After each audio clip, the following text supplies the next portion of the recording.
Your seat. You know it's fair. Here and there and everywhere.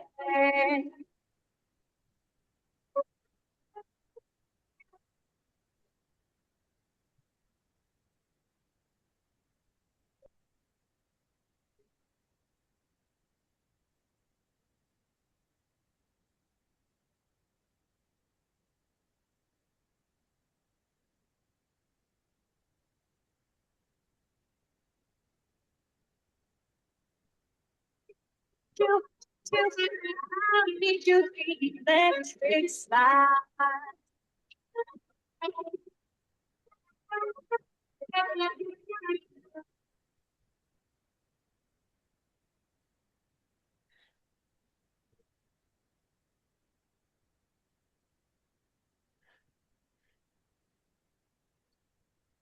Good morning.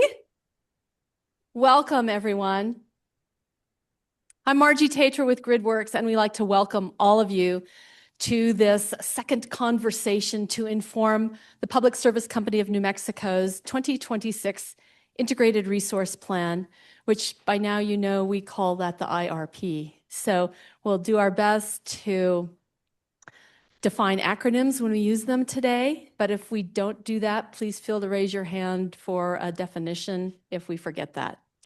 We are recording this workshop today for the benefit of those who couldn't be here or for anybody who wants to go back and re-listen to portions of this workshop. We are so glad to have all of you here. Your input into this conversation is extremely important to the future of the utility and for the future of all of us as New Mexicans. So thank you for being here. Today, our objectives are shown on this slide. We want to build a foundation of shared knowledge about the PNM system, opportunities, challenges, and we'll have opportunities both in the small groups and in large groups to interact with the many excellent subject matter experts from PNM who are here with us today. We'll also prepare you to be able to make a choice by the next workshop of whether or not you want to engage at the big picture level or at the detailed modeling level.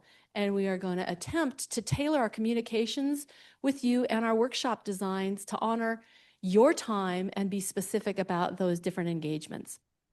We'll also gather a little baseline information through a survey in a few minutes, and we'll try to focus on building relationships and connections, not just between the stakeholders and PNM, but amongst the stakeholders. You may learn a lot from each other in this conversation, so those connections are important. Here's our agenda. After the welcome, we'll have an opportunity to hear from the PNM experts on some overview presentations, and we'll have questions and answers built into that conversation. We will allow you to ask questions and answers, but if we don't get to all of them, that's why there's 3x5 cards on your table. If there's a question that you really want to ask during a presentation, but we're going to ask you to hold your questions until that time, feel free to jot it down. Or if there's something that we didn't get to address this morning, please write it down. We'll use that same process this afternoon, so at the end of today, we'll have any unresolved questions that we can build into the workshop design for the future.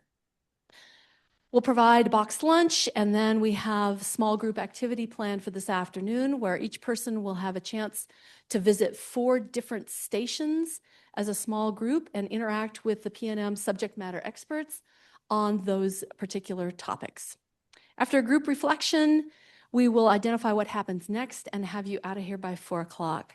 It sounds like a long day, but we hope to keep it moving and fun and learning and productive. So thank you for being here.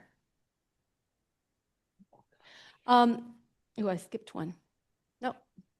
Just a couple of norms for our workshop. Please hold your questions during the presentation time, and we'll come back to question and answer at certain phases. Be respectful in your comments. Continue to give each other the benefit of the doubt since everyone here is working with great intentions. Share your ideas and also leave time for others. Be mindful of our group in the Zoom room, and you'll get to meet them here shortly when we do introductions.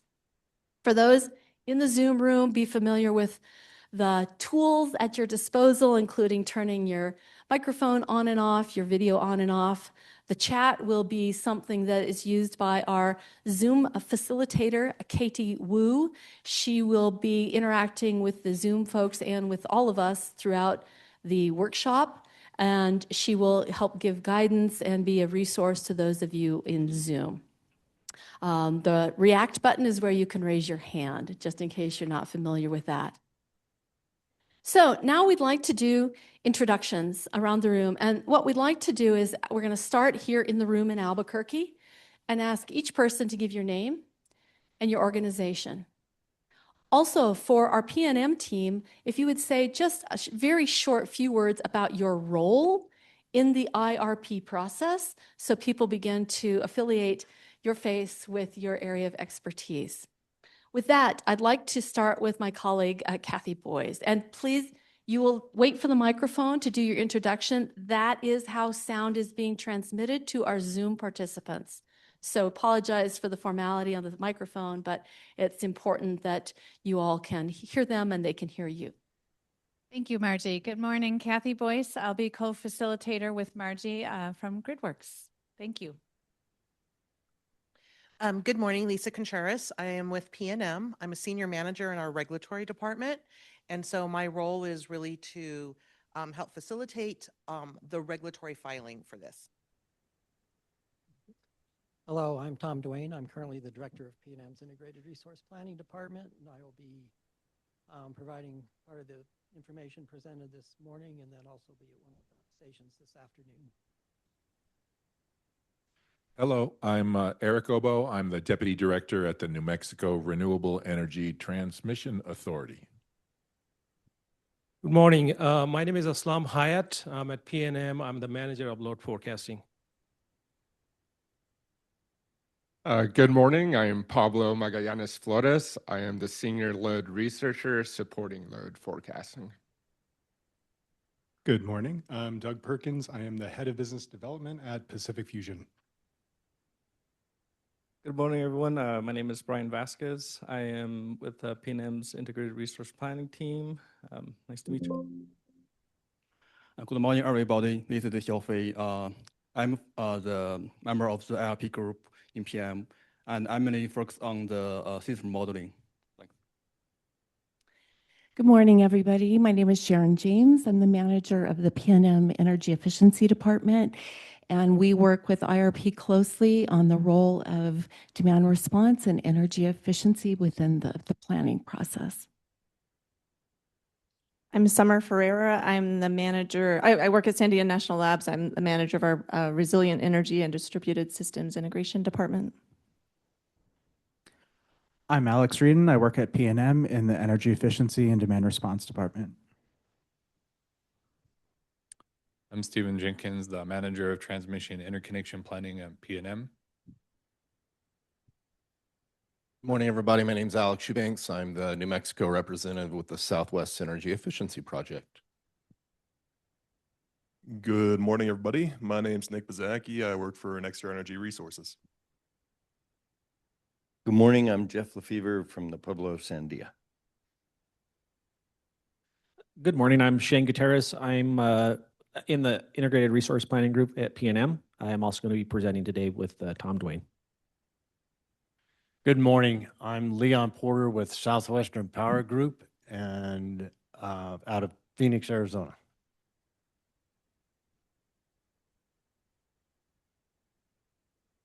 Good morning. I'm Ann Menard, and I'm with the Gould Law Firm, very newly so, and we represent Affordable Reliable Energy Alliance. Good morning. I'm Kyle Schofield. I'm staff at Sandia National Labs. Morning, Jamie McGovern, regulatory expert for Walmart for the West. Good morning, everyone. I'm Sue Landin. I'm a senior strategic account manager at PNM.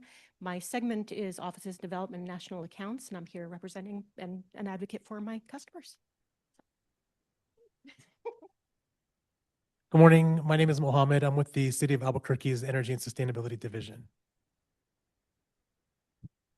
I'm Greg Patterson. I'm the director of the New Mexico Independent Power Producers Association. Good morning, everybody. My name is Lori Williams. My role at PNM is Senior Vice President over Integrated Planning and Transmission Development. So really happy and proud to have everybody here. I oversee the IRP group as well as our transmission planning, distribution planning, among other functions, so that we can bring all of that focus in under one umbrella. But I am really, really happy to have all of you here participating and providing us your input on the process. Thank you. Good morning. I'm Kyle Brayton with New Mexico Gas Company. I'm our Director of Gas Management. Hi, I'm Dean Brunton. I'm a retired PNM employee. I was with the Integrated Resource Planning Group. And it's my birthday. Good morning, everybody. I'm Ty Sauer, Development Manager for the for Access Renewables on our Western Development team. Good morning, everyone. My name is Matt Paul. I'm the external relations lead with Pacific Fusion. Hi, everyone. Antonio Granillo with Economic Development at PNM. Good morning. My name is Grant. I'm an economic development specialist for PNM, and what that really means is that we work with potential customers. And so as we go through these processes with our customers, as they evaluate New Mexico or communities within our service territory, we are providing information to IRP and other teams about what loads there are, when these companies want to be in service, and then they in turn are providing us information to relay to these customers about what we can do to serve their projects. I'm Jim Puckett. I'm a residential customer. I'm just interested in what's happening in New Mexico. Thank you. And I think we had a couple folks who came in. Oh, that too. Sorry. Good morning. My name is Tom Solomon. I'm with 350 New Mexico. I also facilitate the New Mexico Geothermal Working Group, and I'll be advocating for geothermal energy here.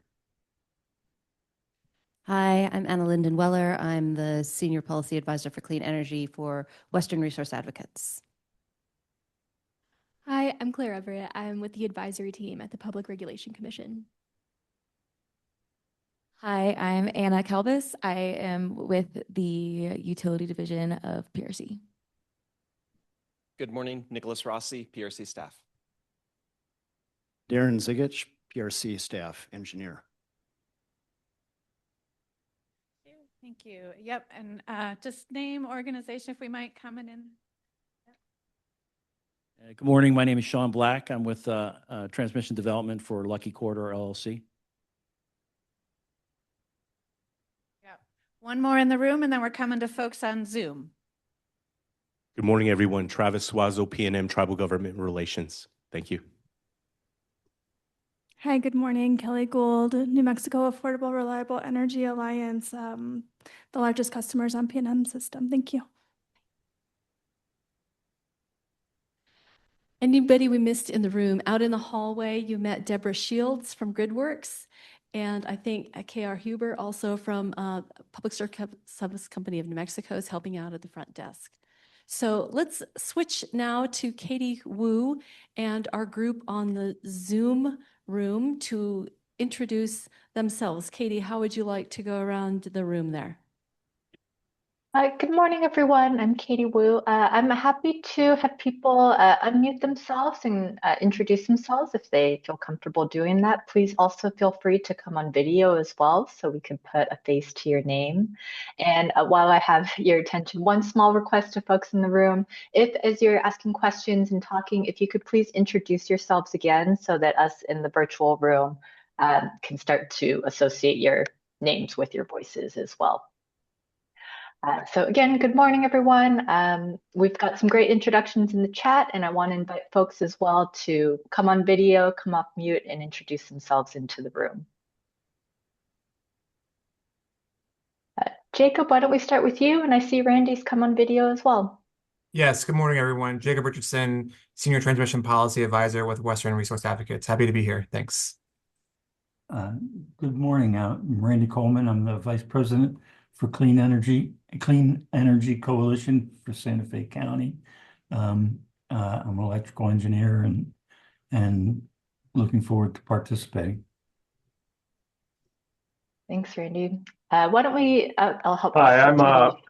I'll go. I'm Go ahead, Brian Brian. Cruz, consultant. I work for BAI, in this case on behalf of NM area. Yeah, I'll introduce myself. Good morning, I'm Jim Bordigary. I'm the Director of Commercial Resources at the New Mexico State Land Office.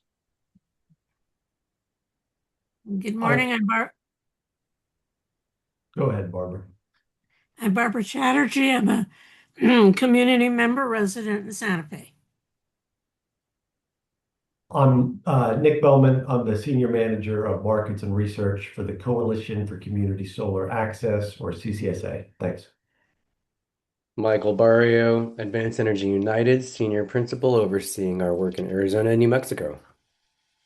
Brian Reindl, VP of Development for Excess Renewables. I'm Kathleen Pack. I'm with Invenergy, joining from Denver. Hi, morning. Ravi Sankaran, Director of Development with Southwestern Power Group. Hello. Hey, good. On the Zoom call. Go ahead. Go ahead, Chris.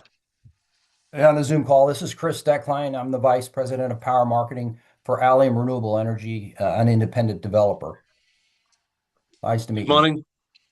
This is Ajay Papu, VP Interconnections with Invenergy. Great. Good morning. This is Cody Newland, electrical engineer at the Electric Power Systems Research Department at Sandia National Labs. Thank you. Good morning. Hi, I'm Christina Bailey-Shaver, the Deputy Director of Policy for the West with SEBA. Over next, Orland Whitney. I'm with NMPRC, electrical engineer, Steph. Brian Tunnell, Regulatory Director for the Western States for Advanced Energy United. Good morning. Hi, I'm Bill Cooper. I'm with Black Forest Partners and the Southline Transmission Project. Great. Anita, why don't you go ahead? Anita Hart, I'm the Director of Regulatory and Rates at New Mexico Gas Company. And joining me here in the room, I have Derek Stout and Abner Gomez, who are on our rates team. Thank you. Thank you. Is there anyone else in our Zoom room who'd like to introduce themselves? Gwen, I see you. Godfrey as well. Hi. Sure, my name. Go ahead. Hi, I'm Gwen Farnsworth, Deputy Director of State Advocacy with Western Resource Advocates. Thank you. Hi, Godfrey Jotty, Mescalero Apache Tribe, Mescalero Apache Telecom. We do broadband and data centers. So. And hi, my name is Anna Summer. I'm a principal at Energy Futures Group, a consulting company specializing in integrated resource planning and resource adequacy assessments. And I'm here on behalf of CCAE. Good morning, Sydney Beatles, New Mexico Clean Energy Manager for Western Resource Advocates. Good morning. I'm Kara Lynch, an attorney for the Coalition for Clean, Affordable Energy. Nice to see everyone here. Good morning, everyone. Ann Simon. I'm with the City of Albuquerque Sustainability Office.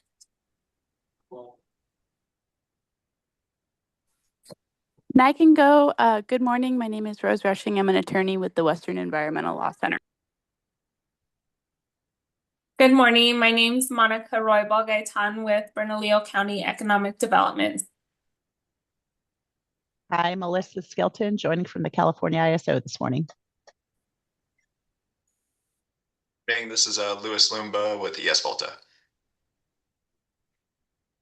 Good morning. This is Hannah Boudreau, also with ES Volta.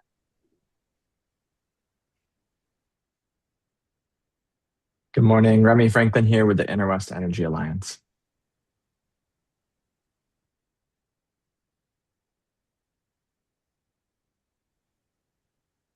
Good morning. This is Dylan Connolly with Director of Development at Affordable Solar and here on behalf of RIA New Mexico. Hi, everyone. This is Sammy Cow with the Renewable Energy Transmission Authority. Carlos Casillas with Tesuque Pueblo. Martin Green with Pattern Energy.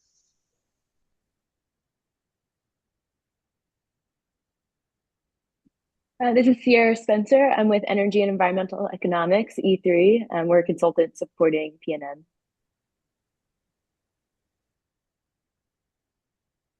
All right, thanks everyone. I don't see anyone else on video, so we can turn it back to you in the room, Margie.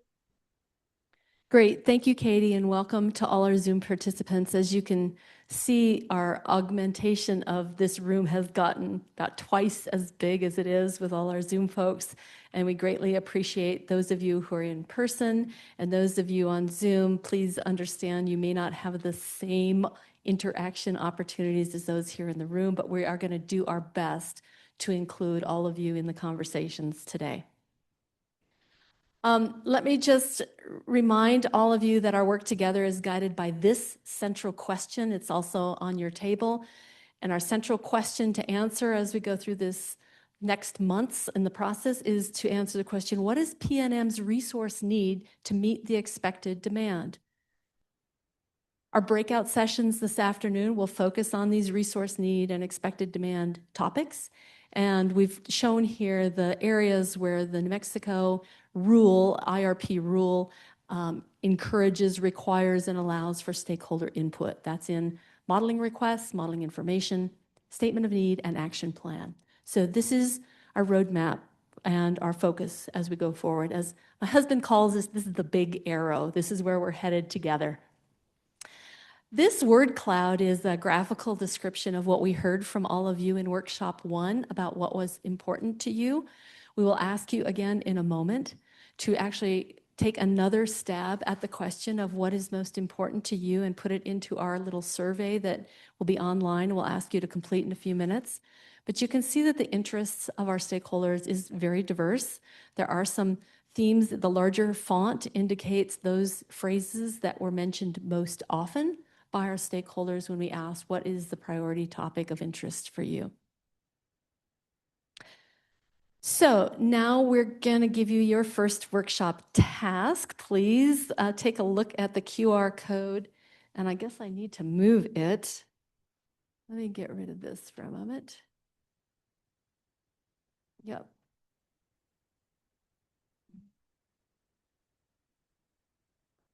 We're going to ask that you, I don't know how it doesn't, it has to be here. Sorry, but we're going to ask you to go to this QR code. It's also the link. There's a black and white piece of paper on your table. And Katie, if you wouldn't mind putting this link into the chat for our Zoom participants, we'd like to ask you to respond to these questions: your connection to PNM, your knowledge of resource planning by New Mexico utilities, your top concerns for this work, and that's a multiple choice option, topics plus a write-in candidate. Your desire for advance notice of workshop materials. We're asking you to tell us how much in advance you'd like to see materials to help you prepare. And then finally, any groups you did not hear in the introduction that you think should be in the room, please let us know who those are so that we can send out invitations. So we're going to give you a few minutes to complete this survey. And while you're doing that, we will get reorganized for the PNM team to come up to start their presentation. Any questions about the survey? Looks like people are able to get in there. Okay, we'll let you do that while we shift speakers.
Does anyone need more time for the survey?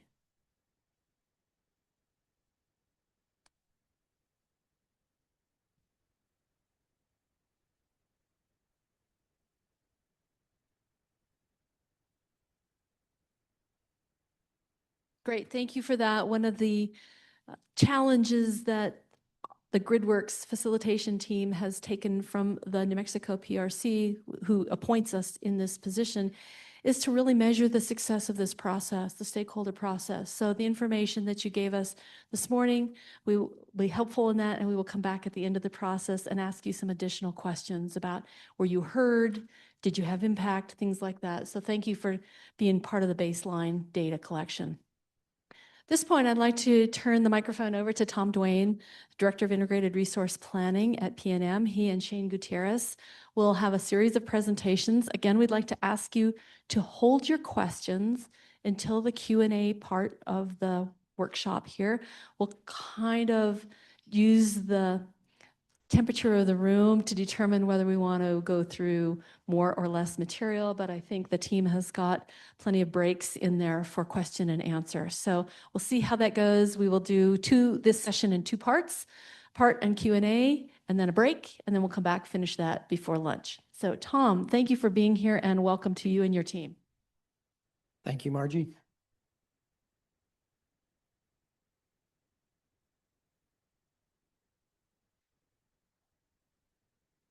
All right, so I'm Tom Duane. I'm relatively new to the IRP department. I moved into the group in 2024 as the director of the group.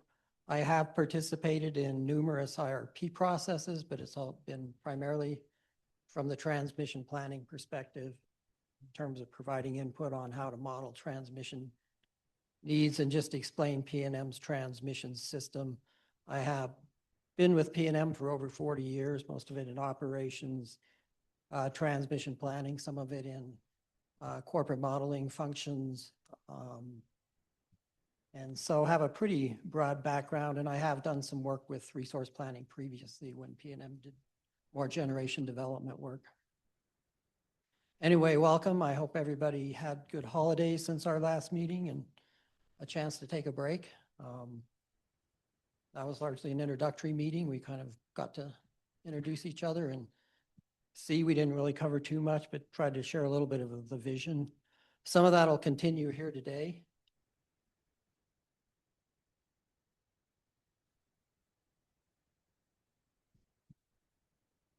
So what I'll be covering along with Shane will be, this is kind of an agenda up here, but we try to give this morning sort of an overview of what is an IRP, what are our objectives there, what are we trying to accomplish. Some of you may not be familiar with those. I'm sure others of you are and have participated in this before. The information is intended to be pretty high level. It's not totally comprehensive.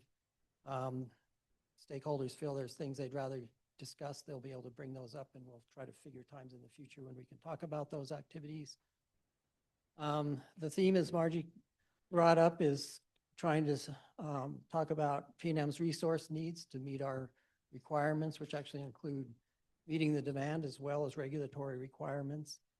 And really the IRP is the tool used to actually fill in the details on how we do meet that need. With you all as participants in trying to get there to those solutions.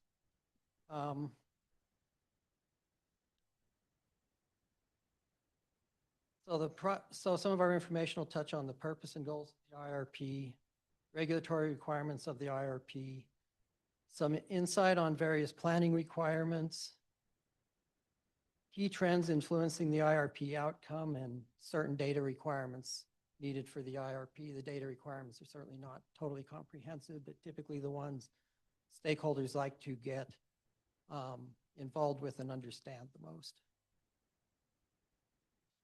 Okay.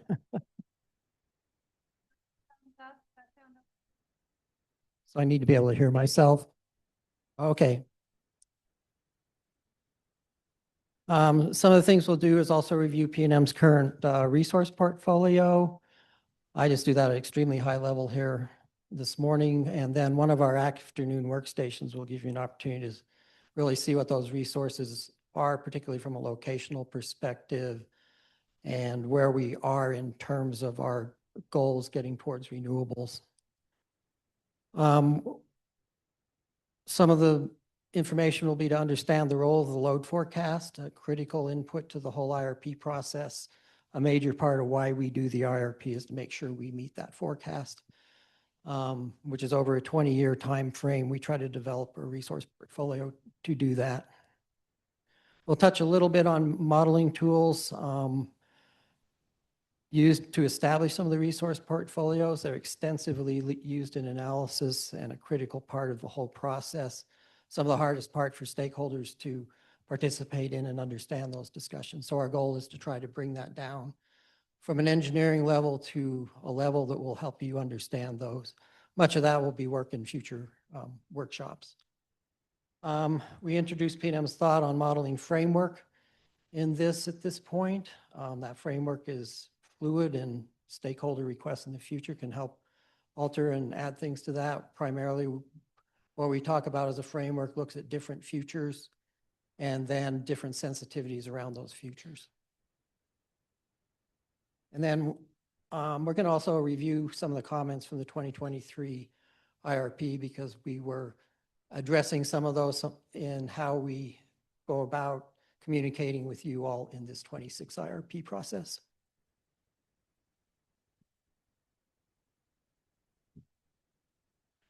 So basically, what is an IRP? So the words stand for Integrated Resource Plan. It's a common term across many jurisdictions. Many different states have what they call an Integrated Resource Plan. Historically, the plan has focused heavily on defining resource needs or options for serving the load forecast and implementing regulatory requirements. In the case of New Mexico, the plan defines the most cost-effective portfolios over a 20-year period. The most cost-effective portfolio would differ depending upon what futures and what sensitivities you tend to look at. It basically is a plan that provides direction on resource technology and approximate amounts of that technology needed over a 20-year period. The IRP activities will establish portfolios of technology types that represent the most cost-effective resources based on the futures and sensitivities. Generally, one portfolio, in PNM's practice in the past, generally one portfolio was considered to best represent what we call the current trends and policies. And that portfolio is frequently referred to as the most cost-effective portfolio. The key goals of the IRP to develop the plan to accommodate current and forecast customer loads and implement regulatory requirements like carbon reduction and renewable energy levels in your portfolio. Some of the things the IRP does not do is it does not define specific resources. It really defines the technology classes that seem to be most appropriate based on our vision today of the future over the next 20 years.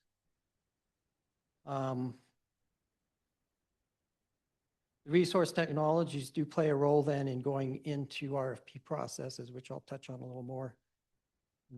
So it provides the direction for the technologies, but does not in and of itself pick those specific resources that will be installed. And the plan tends to have a lot more emphasis on what comes out of it in the near-term years versus what's out there in 20 years. A lot of what's out there in 20 years is very estimated and not totally clear.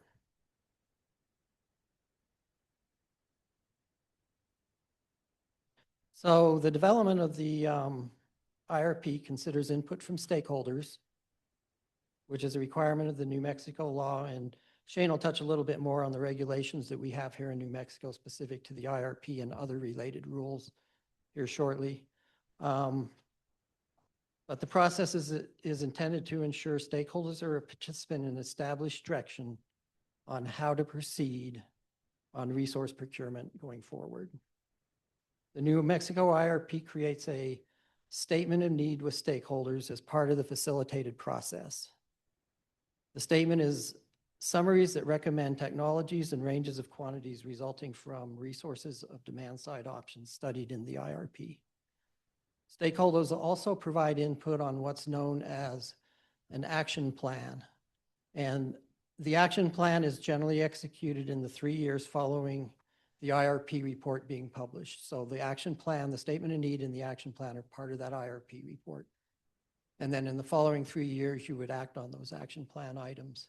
Now, the action plan items focus isn't necessarily those 3 years, and we wouldn't really expect the 3 years following publication of our IRP in September to really be the focus of the actions taken. We expect that will probably be further out, more in the 2030 timeframe and somewhat beyond. Examples of what were in the action plan from the 2023 IRP was to perform a RFP request, put out a request for resource options in the 29 to 32 timeframe. So that was the 23 IRP, completed at the end of 2023. We did a supplemental on that in 2024 and revised some of the information. But out of that was one of the action plan items was to issue this RFP in the 3-year windows preceding the 23 IRP. And that process has been carried out. We haven't made the filing tied to it yet, but the resource analysis is largely complete. Other things in that was to look at exiting our Four Corners power plant earlier than what was set up as the received date that we would exit that in 2031. That task was completed. And then some other things is to look at greater participation in regional markets, how that plays into PNM's resource picture and benefits New Mexico as a whole. And there's been numerous ongoing activities in that area, some of which will be touched on in one of the stations this afternoon.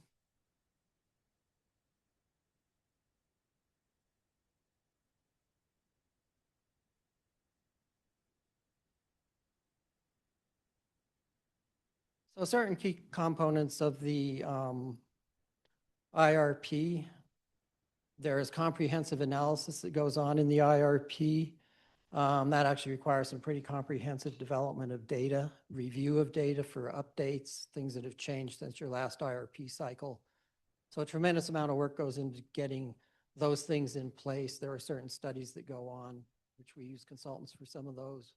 And we'll touch base on those and actually go into some of those studies, largely in the February stakeholder meeting. But the data and the updates are used to feed optimization models that are used to address many variations of futures and sensitivities for the purpose of identifying the key resource technologies that lead to the most cost-effective portfolios. As noted in the slides, many options are evaluated and can be considered. So there's traditional power plants that get considered, like our combustion CTs, gas turbines, combined cycle units. Many renewables are now pretty standard, particularly solar, wind, and supplementing those with battery storage. But the IRP will also look at other technologies that are expected to become more cost-effective and more readily available as it goes out as well.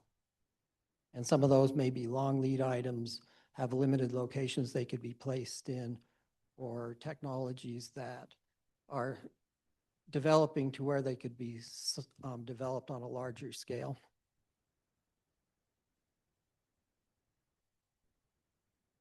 The optimization model that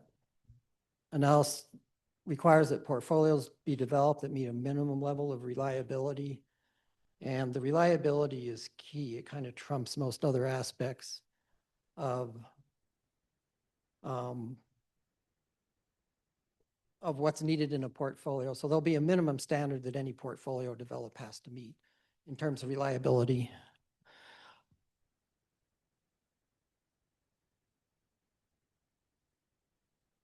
And the reliability stuff is largely focused on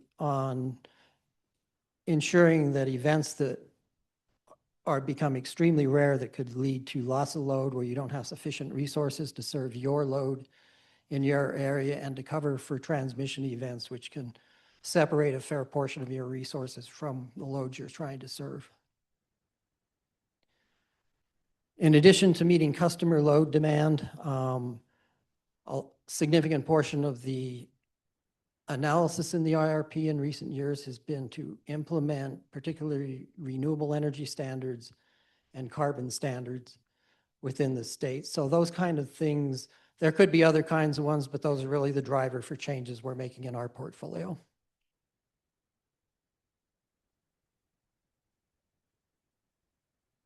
So current activities focus on a 20-year time frame with load growth, consider grid modernization needs and shifts in other things like market drivers, how the market's transforming. The introduction of variable resources has created a lot of new mechanisms, a lot of discussion, and a lot of interaction to try to deal with better managing the variability created by the renewables.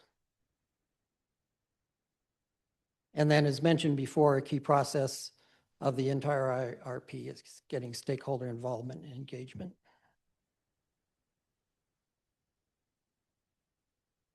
So the IRP requires that a company load forecast over the 20-year time horizon is established. It defines a goal of resource portfolios. This is a substantial effort that considers many drivers that directly affect the demand and energy inputs to the model analysis and resulting outcome. While the introduction of the purpose of the load forecast is addressed at this meeting, we will use a future meeting to go into a lot more detail of what was considered in putting together the load forecast for this 2026 IRP. And we would expect to do that in our February meeting.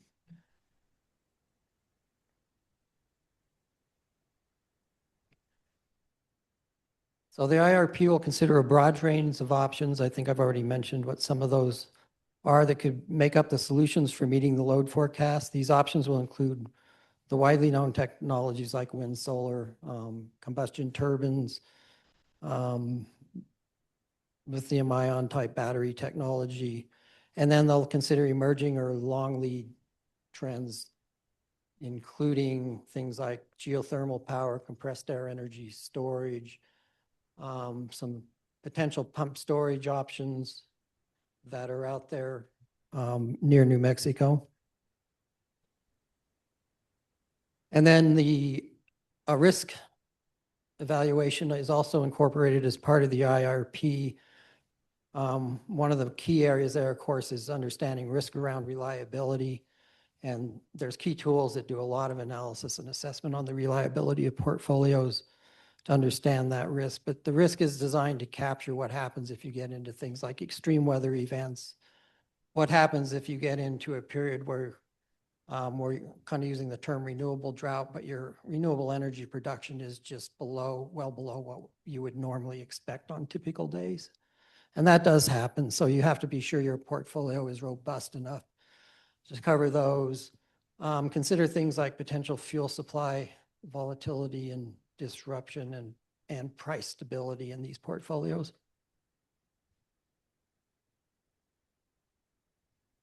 And then one of the things we're trying to do is move a little bit away from what's been more traditionally the integrated resource plan and try to come up with what's really being referred to more as an integrated system plan, where the optimization of your transmission build out, your resources, your distribution system additions, your distribution options are all trying to optimize to the most cost-effective portfolio. And we'll be doing and sharing a fair amount on some of those activities as we go through this process. The integration of the different aspects of planning and the utility potentially provide better, more cost-effective results and can improve reliability. So key objectives, these have pretty much been there for the IRP for quite some time, but ensuring there is always enough power to serve the load. And even though that's probabilistic, the reliability criteria drives you to where actual inability to do so would be extremely rare. And then affordability will be a fairly significant subject to this IRP. I'll get into that a little bit more as we go through it, but trying to make sure that there is not unreasonable burden and cost and that the development of the IRP portfolios are within reasonable bounds for rate impacts on customers. And then environmental and sustainability are key goals. So we'd be trying to ensure that we're meeting those regulatory requirements. Many of those are in place because the general feeling is that a lot of what was being used as traditional generation supply was not sustainable from an environmental perspective. And that has driven a lot of the regulations to changing up what our portfolios are to something that's much more sustainable, can be carried on in the long term, and improve or certainly not impact the environment in a negative way.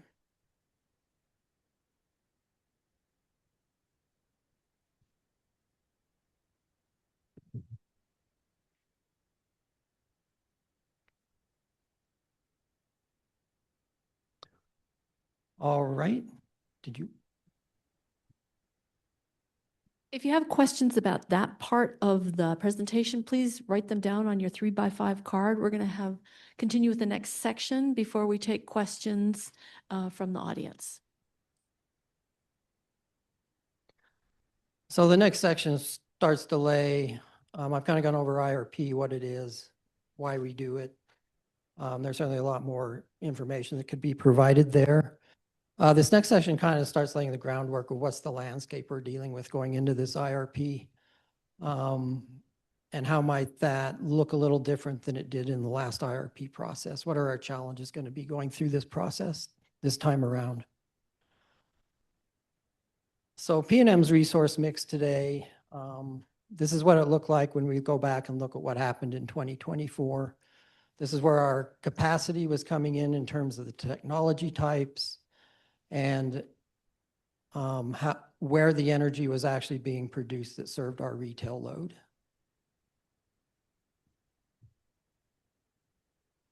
This looks substantially different than it would have 5 years earlier, and especially 10 years earlier when the coal made up a much bigger part of our portfolio.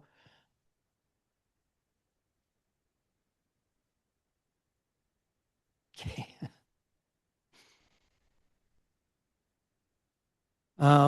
PNM expects going into 2026 that our energy mix will become approximately 70% non-carbon based resources. So we've made a lot of progress on getting away from carbon-based resources with the wind, solar, and we've had the nuclear component for quite some time. In 2024, the breakout of that energy picture was pretty well split between wind, solar, nuclear, and natural gas generation, with solar being somewhat ahead of the other three categories. We do have one geothermal plant that operates down in southern New Mexico. It plays a very small role in the total energy picture for PNM, although I would expect with some improvements they've implemented, we'll see that actual output of that plant about double. And then the coal amount is down to about 5% in 2024 of our portfolio.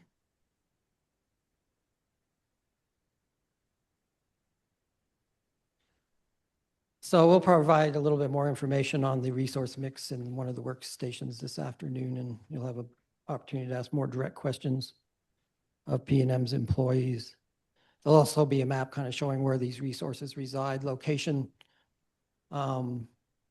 in looking at renewables, location, many of them are restricted in where they can be located, which creates some of its own challenges.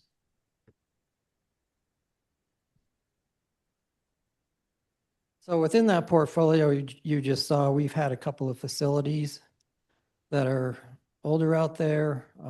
There's been assessments. These were kind of contemplated even in the 2023 that these plants here, which are part of that mix you were just looking at, would be reviewed to determine whether continued operation of them made the most sense.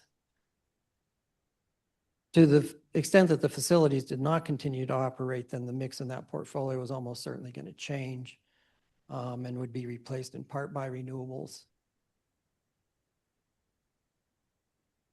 Reeves is pretty familiar. So this is our oldest operating steam plant today. It actually goes all the way back to the 50s when it was originally started operation. Most people in Albuquerque have seen this facility. It is pretty obvious if you drive along Paseo del Norte near I-25. It stands out over in that area. It used to be all by itself out there, kind of on the far edge of town. Today, it doesn't really, with all the development around it, it doesn't look like it's out in the middle of nowhere. And then the Four Corners Power Plant, parts of that were originally built in the 60s.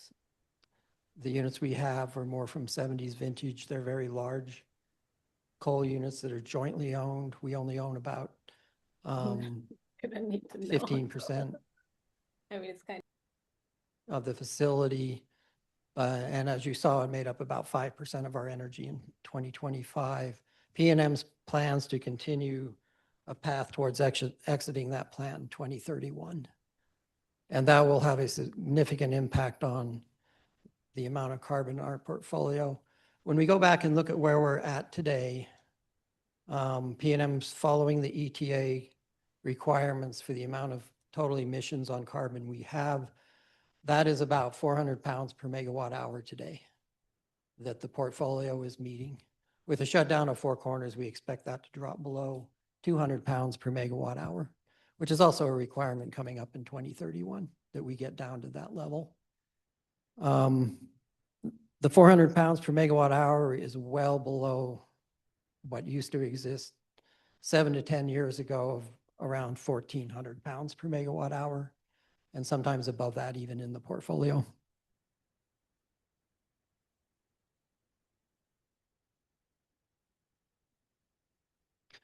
So based on the 29 to 32 RFP analysis, which we have shared with stakeholders, but it was kind of during the Christmas season, some of that came out, so I'm not sure how many people were available. We are expecting we will continue operation of the Reeves Generating Station in the short term. We can touch base on some of the reasons behind that, but it's consistent with our previous 2028 resource evaluation that showed continued operation of existing gas plants tends to make the most economic sense. And then we are not changing plans or course right now as on the Four Corners exit in 2031.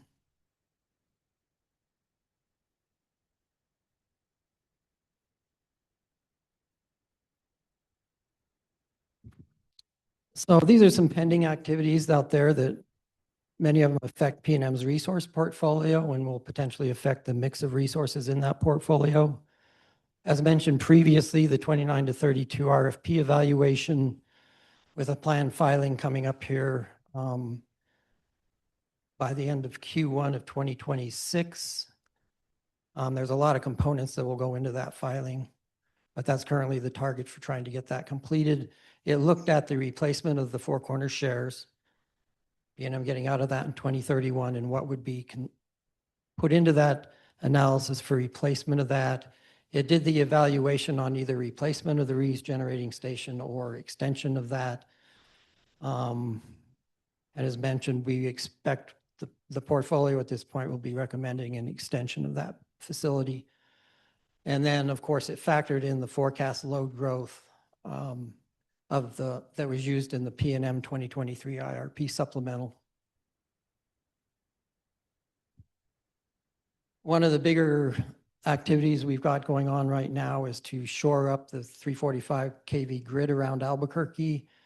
So a CCN filing has been made to add some additional transmission on the west side of town that will also get down into the southern end of town and help shore up areas like Mesa del Sol, the west side, build a better connection between our resources. Some of that transmission will help eventually set up the ability to stop operating the gas facilities located in Albuquerque, where right now those facilities are necessary over peak periods to ensure transmission stays within limits.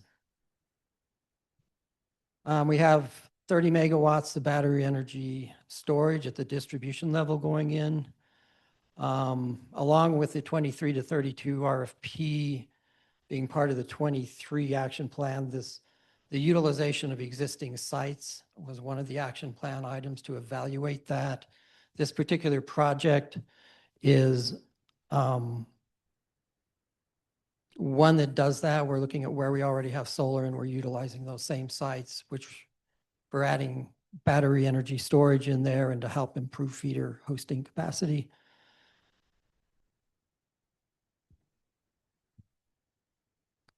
So the distribution batteries are currently up at the NMPRC. I think they've been through most of the stakeholder comment period, but they're awaiting approval at this point.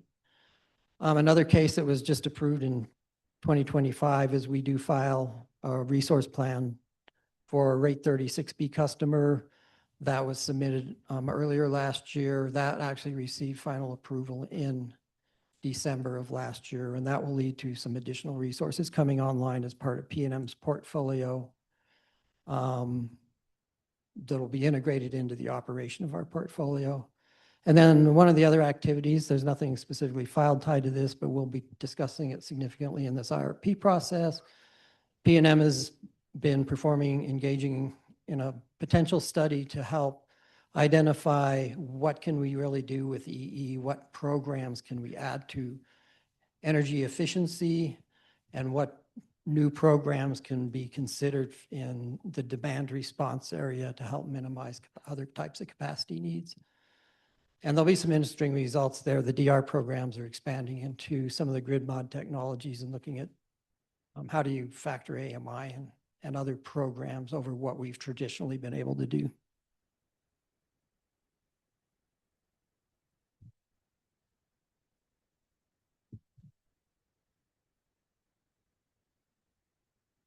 So this is kind of setting some of the landscape that where things have changed fairly significantly from when data was put together for the 2023 IRP. There's probably a couple of key items out there that will drive more of a focus on affordability in this particular IRP process.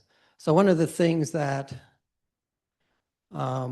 we saw, we had resource plans in place, particularly for Four Corners replacement, for exiting a portion of the Palo Verde, not because the leases on that had expired and would have to have been acquired or purchased by PNM to continue them.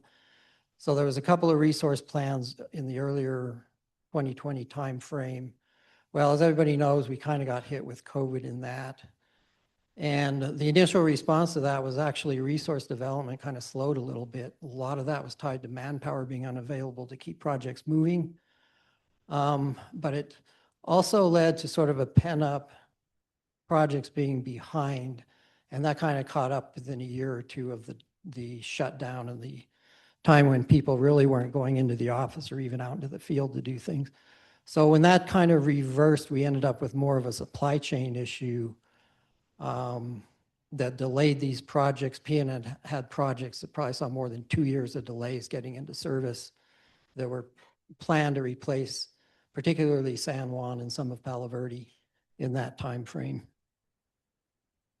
That was further aggravated by the fact that there was a bit of a battle going on with foreign power equipment coming into the United States. Much of that was aimed at China, and the areas that were particularly hit were things like solar panels and batteries that came out of China.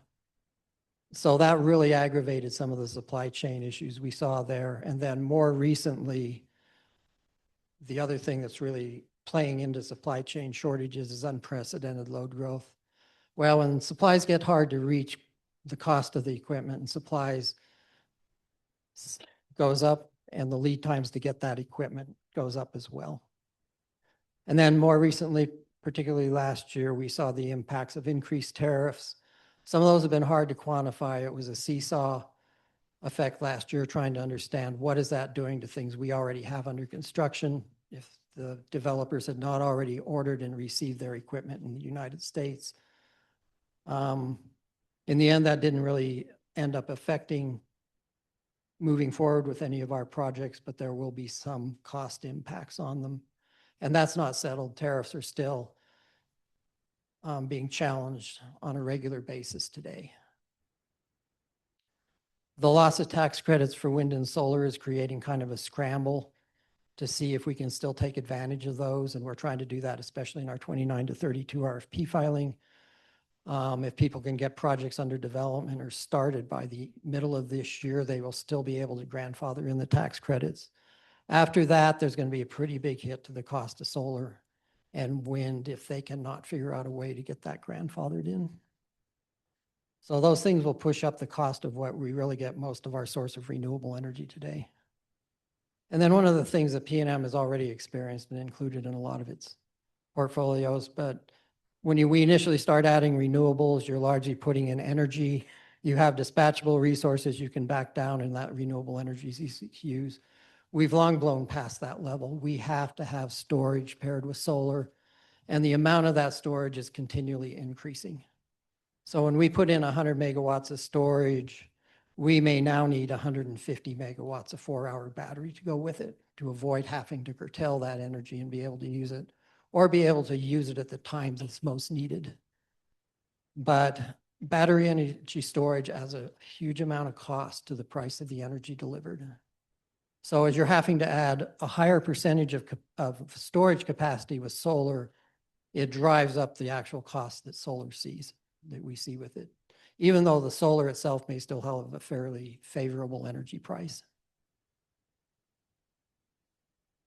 We'll show kind of where we are on some graphs this afternoon, what solar capacity does during our 24-hour load serving period.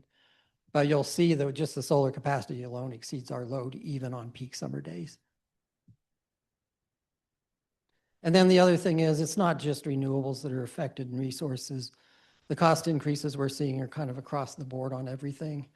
Some of these projects drive transmission, and transmission costs have also escalated substantially over the years, particularly since 2020.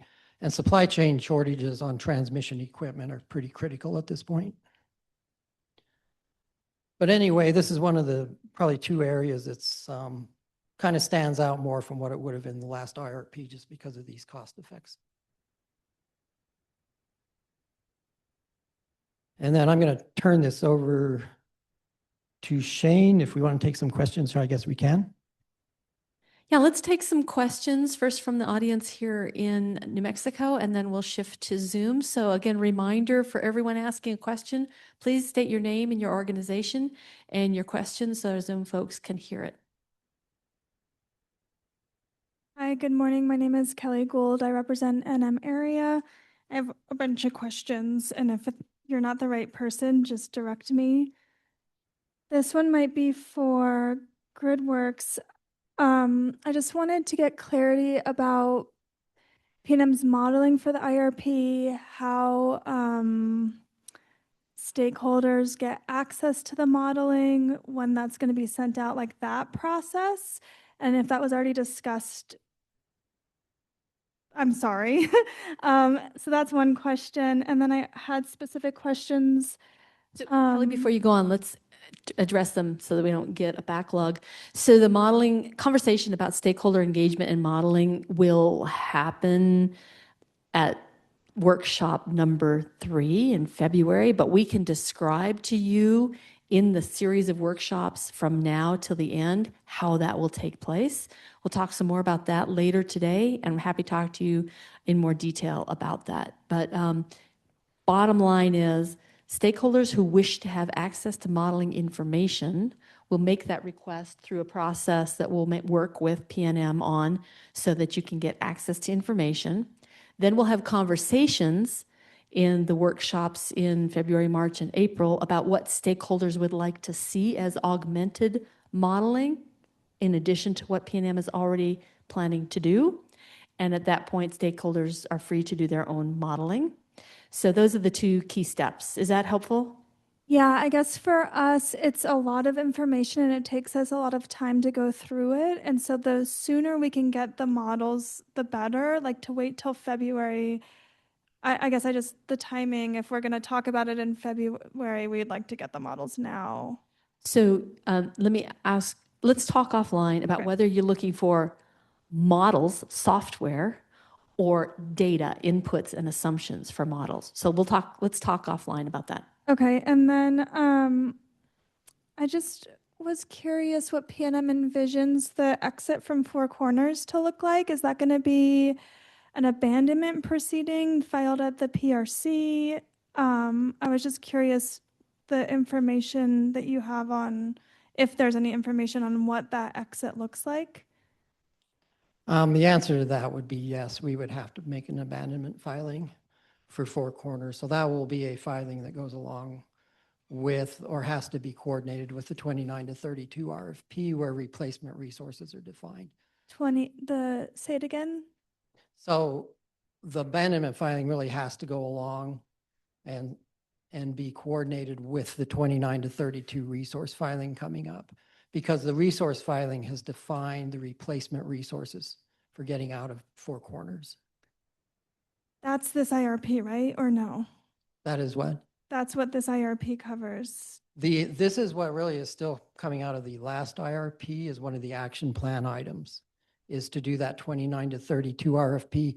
And that included looking at the Four Corners exit in 2031. We actually had an activity to look at it even sooner than that. Okay, so that will be an abandonment proceeding separate at the PRC. That will be a separate filing. I believe it will have to be its own filing, but it has to be coordinated with the RFP filing because the PRCs probably wants to see the whole picture. Okay, and then you said the RFP filing is happening first quarter this year? Yes. So we should expect a abandonment filing sometime alongside of that? Is that accurate? Ideally, yes, but it'll have to be in time for the PRC to be able to look at all of the information to make a decision. Okay, and then can't read my own writing. Okay, Reeves. Has any information, I think you said there was a case, something was filed at Christmas. I'm sorry, what? So Reeves, I just wanted to get more information about what you all plan to do with Reeves, how long you plan to keep Reeves, if that's available information. I'm assuming till 2039. I don't know if that's a good assumption or not. And then if there's upgrades that need to be made to keep that plant going, and if that's been given to the public in a filing. And maybe you said there was a filing in December, so I was just curious if that number, the information on that filing. The information in December simply acknowledged that the evaluations we've done will extend Reeves, and those evaluations do include putting money into it to extend it. So that information will become available as we make our 29 to 32 resource filing. I guess I'm confused. So what is this all under the 409 IRP docket number? All these filings that you're making? The last IRP? I'm not sure I can answer that, but we'll take that question back. Okay, great. I'm just trying to find out where all the information is on the specific resources, because we would like to look at the money that it is costing to keep Reeves in service, and just there's lots of moving parts, and I'm just not quite sure where things are coming in. So thank you.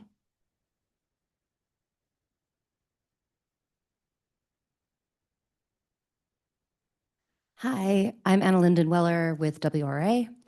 I'd first like to echo what Kelly said at the beginning of her series of questions about getting access to, and I'm not sure what your options for software are, but certainly to inputs and assumptions as soon as possible so that we can make informed requests. And if we're going to talk about this in February, we need to know now-ish what we're going to talk about so we can actually have a real discussion. I also have a sort of overarching question, which I think also in a way echoes what Kelly was asking, which is I appreciate the list of filings that you are engaged in currently that you think are going to affect the process of thinking through this IRP. That was very useful. How are these still in process filings going to be represented in your scenarios? Are they assumed to go through? Are they modeled as a yes, no? Like, what are we looking at? That's a really good question.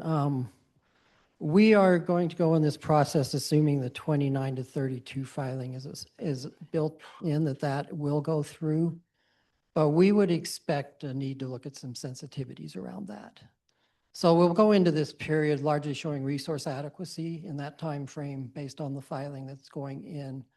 But to the extent that stakeholders have concerns about that, we probably will look at those in sensitivities in the IRP process and from requests of you all. How about the transmission filing? The transmission filing is currently largely trying to support some of the load growth needs. It will help with integrating resources into things, and some of that's further out in time. So I see it as operating somewhat independently of the IRP on that piece as far as the CCN filing is concerned. Oh, certainly that the two are not related. But it's the same question for how your IRP modeling, does the IRP modeling assume the existence of that line? Yes. Thank you.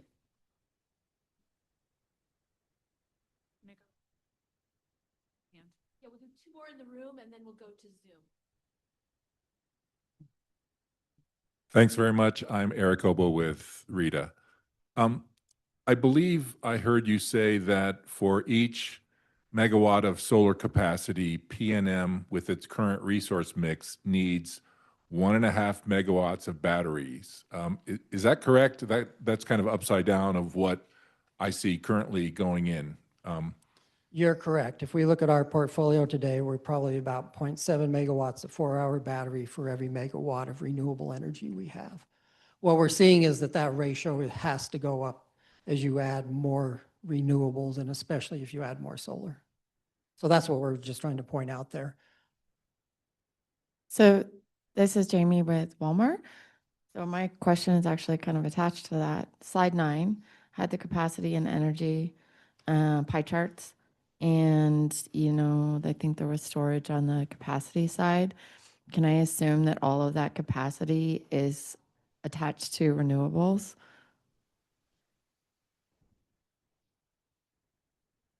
I don't know that we actually had storage on that capacity. Like storage capacity.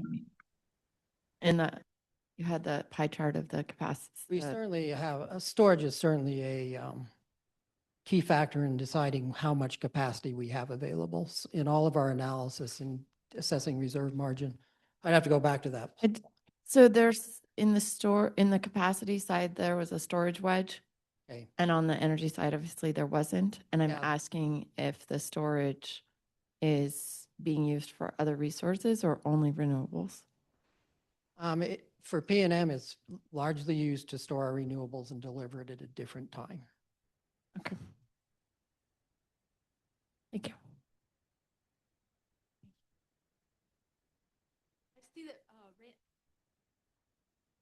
I see that Randy on Zoom has a question. Randy Coleman, would you like to come off mute, name, organization, and state your question? Randy, please go ahead. Sure. Randy Coleman with the Clean Energy Coalition for Santa Fe County. Has the Advanced Grid Technology Plan, the House Bill 93, influenced your planning objectives at all, particularly in the equitable access areas and the grid enhancing technologies?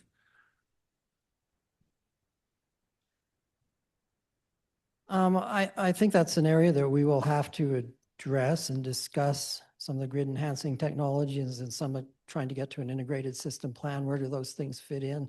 So we're aware that those are considerations we have to go through. I don't really have a very specific answer I can give you at this moment on that, but we are expecting to have to address that as we go through this process. And how about the equitable access? Could you repeat that? How about the equitable access, low income? I'm not sure I can address that, but certainly any kind of low income requirements we have, we will be meeting and incorporating in. And there are some out there, particularly tied to some of the programs. We would try to ensure that the objectives and needs are met there.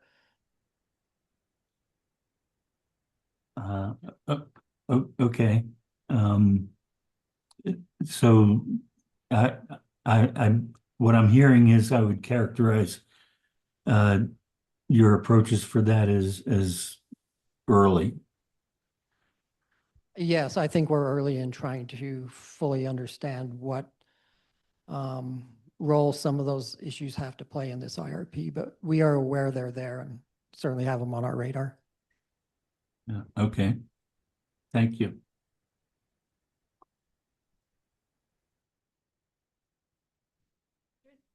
Okay, we'll take another question in the room here. And then Katie, we'll go to you to see if there's anybody else on Zoom that has a question before we end this Q&A session. Go ahead, Randy. Sorry, Tom. Thank you, Tom Solomon, 350 New Mexico. My question is, what more can PNM do to incentivize customers to shift their load to when renewables have peak output and minimize your storage expense? I think those can be, we can probably try to work with stakeholders to answer those questions. We will go into some of the programs that we intend to model and make sure people have time to comment on those and kind of consider those kinds of aspects in going through this process.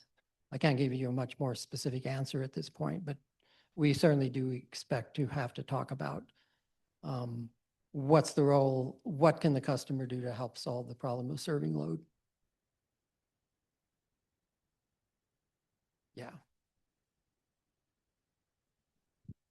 Great, we've got two more questions. Katie, it looks like on Zoom, I see that Anna and Remy. So Remy, would you like to go first and then Anna, and then we'll close this Q&A session. Sure. Thanks for that introduction, Remy Franklin, Interwest Energy Alliance. I was just wondering if you could say more about any steps that PNM is taking towards integrated system planning. You use that term, and wondering if there's anything specific that will look different in this IRP from the last IRP as it relates to integrating transmission and distribution planning.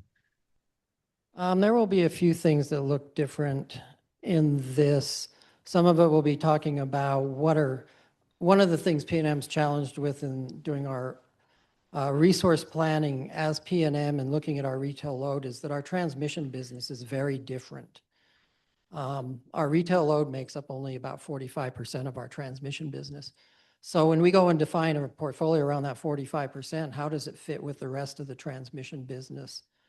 And so we will be trying to put some perspective on that, ensuring that resource plans are compatible with the rest of the business as we go through this. We'll touch on that some in one of the workstations this afternoon and just try to show why we're expanding that. We're going to add some nodal modeling analysis in here because that will allow us to capture things that influence transmission beyond retail. Some other things that we're going to try to provide better insight on is what are potentials with interconnections? How does that help with programs? Including participation in markets, making more effective participation in markets. If we had other interconnections, we'll try to look at some issues around that. It'll probably be fairly high level, but to get some discussion going on where does the trade-off start coming in between resource planning and more integrated system planning that may accommodate things even beyond what PNM is trying to do. Thank you. Anna, I think you're our final question for this session. Anna on Zoom, please go ahead. Thank you. Anna Summer from Energy Futures Group. Am I correct in thinking that you folks will be using E3's tools, Recap and Resolve, for most of the analysis for this IRP? No, we don't currently intend to use that. We do have some expansion of our Encompass modeling capability, and we will talk about that more in future meetings. Okay, that's very helpful to understand. One of the things that I wanted to chime in a little bit about is what was mentioned in the room by Kelly and Anna Linden about sharing modeling files.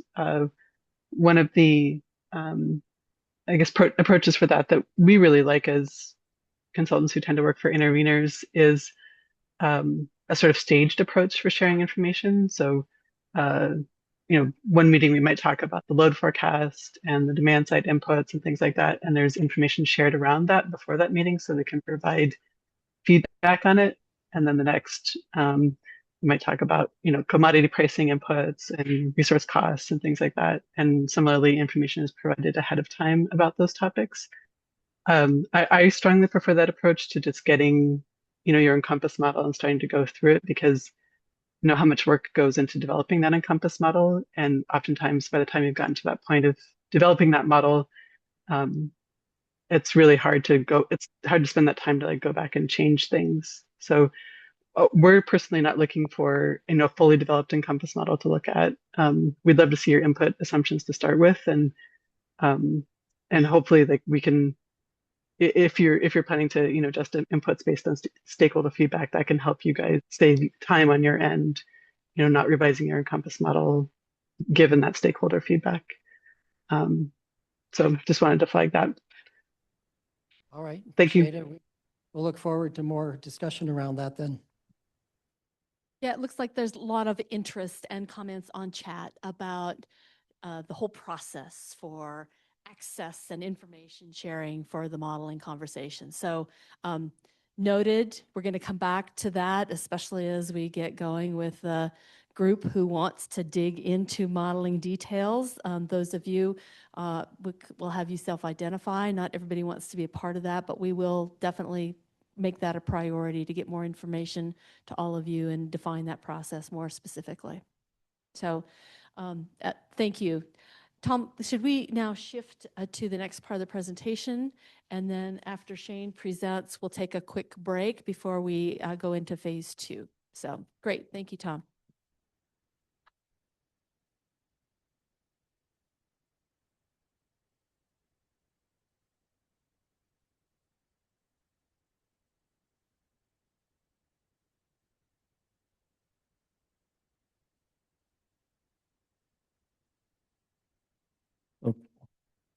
Okay, good morning, everybody. Shane Gutierrez, Integrated Resource Planning at PNM. Expand a little bit on my introduction from earlier. I'm an electrical engineer by trade. I've been doing this for quite some time now. I started off in transmission planning when I first started, and then did that for several years up in Colorado, and then I landed back here in New Mexico, where I'm originally from. And been doing this ever since. So have a lot of experience. Don't claim to know everything, but I learn something every day. So, and hope you guys learn a little bit something from this presentation we have today. And thank you for joining us in this integrated resource planning stakeholder process. Okay, so planning requirements. Why are we doing an integrated resource plan? So I'm just going to talk a little bit about the essentially the planning boundary and rules that PNM need to consider for future customer growth, the environment, and customer affordability in our planning process.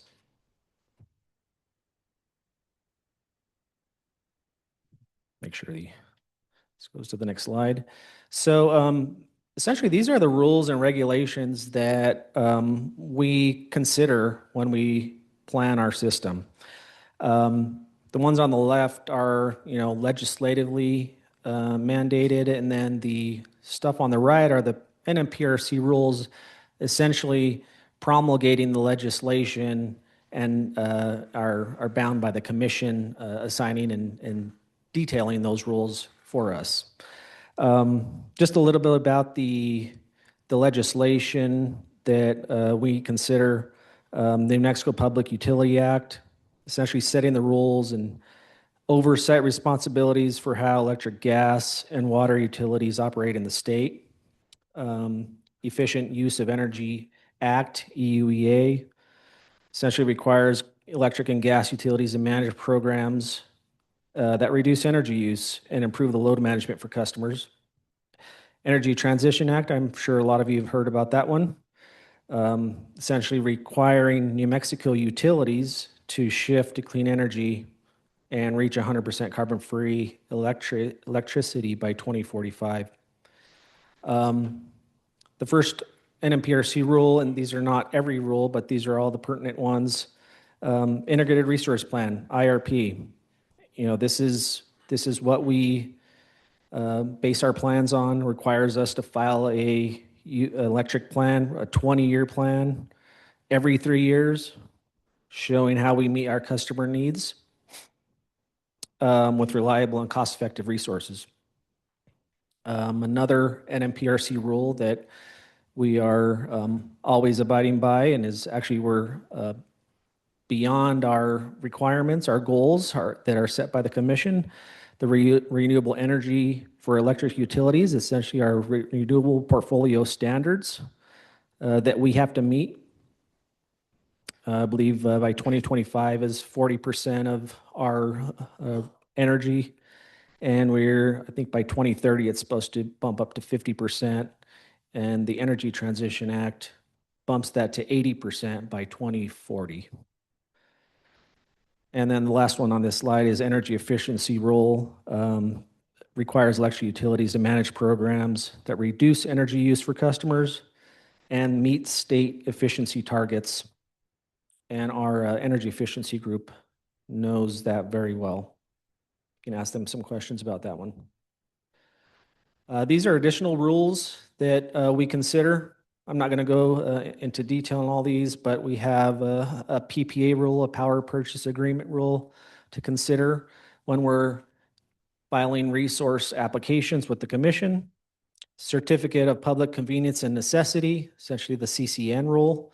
That's for resources that we plan to own, essentially, and cost recover those from customers. Sorry. The CO2 emission measurement and compliance. This came out of the Energy Transition Act. This is essentially requirement for us to meet our portfolio emissions requirements set by the ETA and the Commission. There's a community solar rule that we have to consider how much community solar is being added to our system so that we know how much we need to put into our planning considerations. Expanding transportation electrification. There's a lot of stuff there related to electric vehicles, electrification of the transportation industry. And grid modernization rulemaking, that is still in a NOPR stage, notice of proposed rulemaking.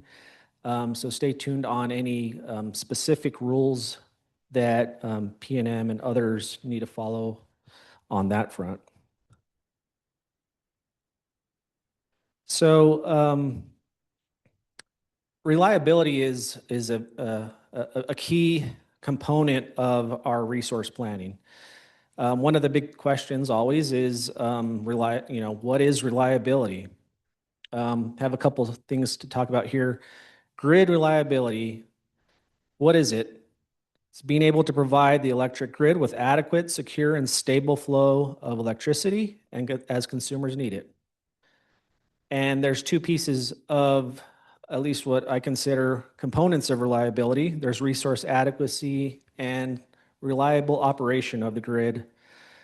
When we talk about resource adequacy, we're talking about making sure that we have enough resources and the types of resources to meet electricity demand for consumers, our customers, at all times. And then once we have those resources installed on our system, reliable operation is the biggest piece of making sure that we have reliability. So we got to balance electricity production with demand, make sure we're having enough reserves on our system, and plan for system disturbances.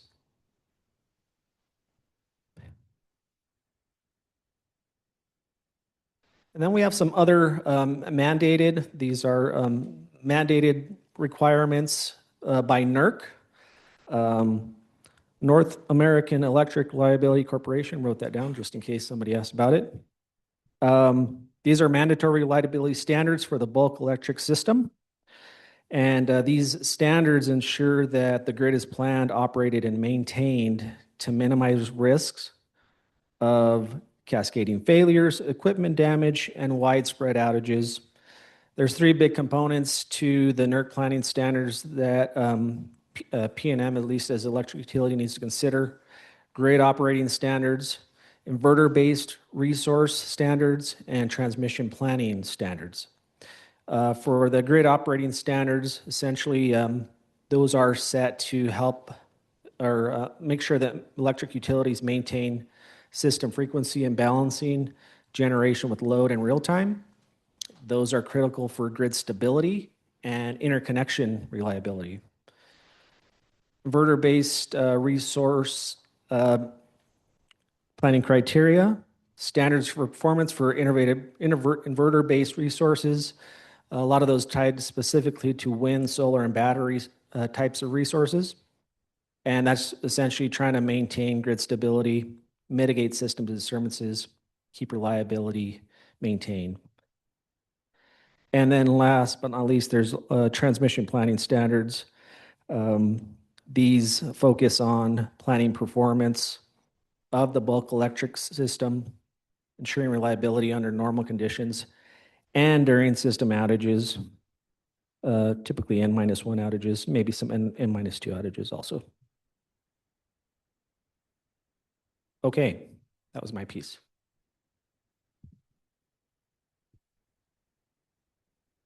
I think we're going to take a break. We're going to take a 8-minute break so that folks can get up, stretch, get a cup of coffee. We will, if you have questions that you want to ask, put them on your card so we can come back to those. And if we don't have time for them all, we will still collect those and process them throughout the day and in the future. So my clock shows that clock is a little off, I think. But so it's 10:32. We'll reconvene at 10:40. Thank you.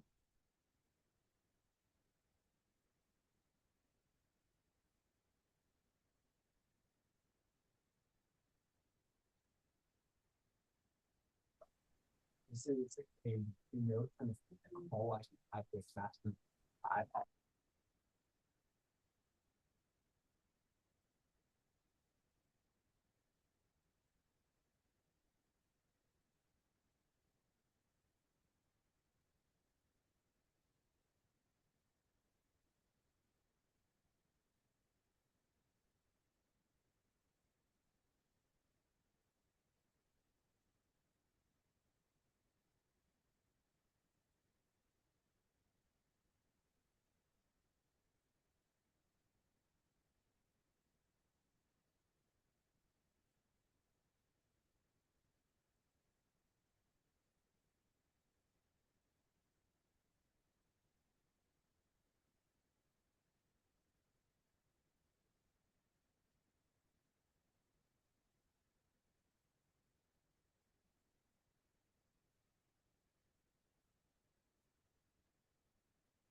Start it again, please.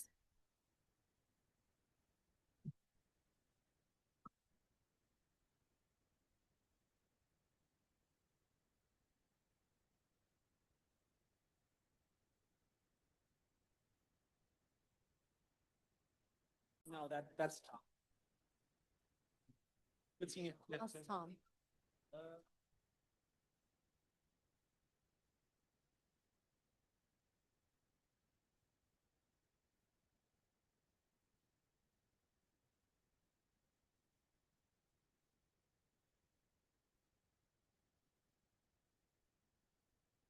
Thank you. And I know we're interested in conversations with each other. That's really important. We're sorry to cut those off and continue our presentation. Again, if you have questions we didn't get to yet, please jot them down. We'll collect them at lunch, or you can still ask those questions at our next question and answer session after we hear again from Public Service Company of New Mexico. There were a couple of people that came in that did not get a chance to introduce themselves. So while we're waiting for Tom to come to the podium, I think, Kathy, if you got one of the microphones, there were a couple people that came in. I think Jim and Stephen, a few folks. Please raise your hand if you didn't get a chance to introduce yourself yet so you can introduce yourself to the group.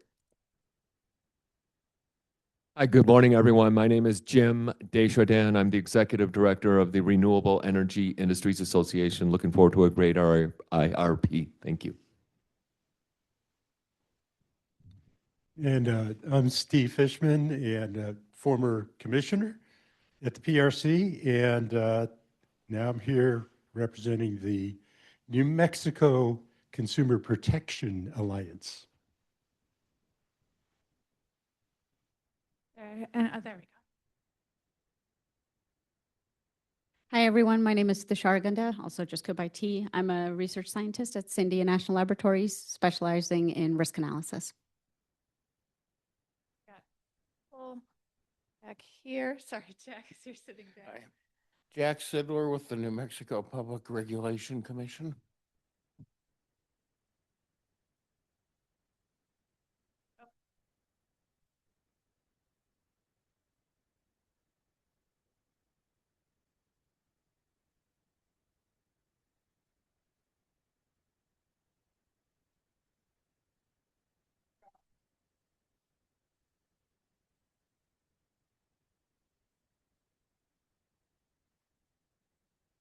Third Act is a national organization founded by Bill McKibben for climate action by elders. Hey, good morning, everyone. My name is Ben Elsey. I'm a senior director with E3 Consulting, and we will be supporting PNM in this case.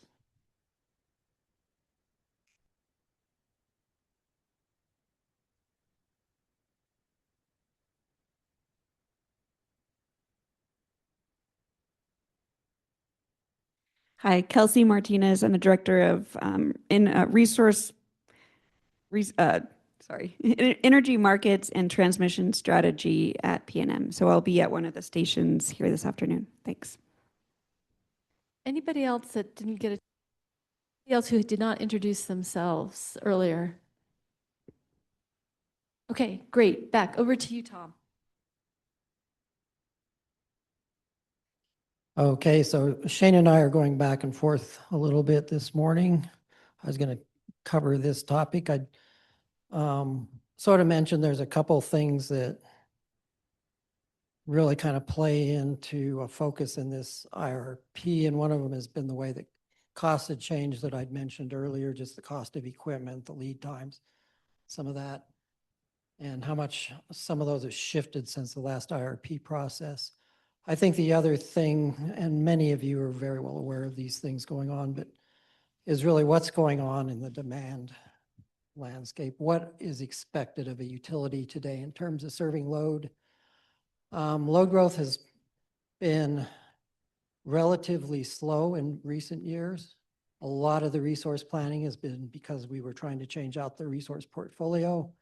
When I first started with PNM back in the 80s, load growth rates were much higher than they've been really starting in the 90s and on. It wasn't unusual to see 3% a year load growth common. And when I look back on forecasts before I started with PNM, load growth in those forecasts was 8% per year. And when you looked at what utilities were planning to accommodate an 8% load growth, they were doubling their systems every few years to do that. So much of that slowed down. There was a lot of key drivers in the 70s that led to that phenomena, particularly the energy oil embargo, and then the effect of 3 Mile Island kind of put a crush on some of the ability to supply that with nuclear power. But the shift to using electricity from the Arab oil embargo was huge, and it really affected load growth in the industry.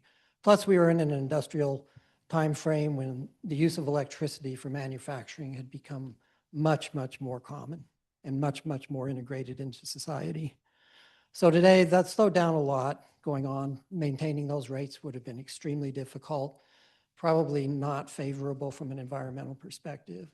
And rates dropped down to 2%. A lot of years we saw less than 1% growth from time to time. So we're back into another trend where demand is a very different picture today. This will be one of the things that will be shared in the afternoon workstations. I go over some of this here, but we'll have people you can talk to more directly about it. But economic development has become a much bigger word. It's always been there. We've always supported that. But typically the loads were relatively small compared to what we're seeing today. So when we go in and look at what's going on, PNM as a utility peaks a little over 2,000 megawatts on our retail load. We have in our pipeline of requests for economic development over 5,000 megawatts of interest in connecting to the system and being served by our resource portfolio.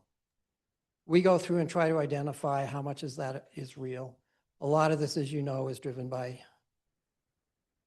promoting AI, moving that forward, and the data centers that are required to pull that off.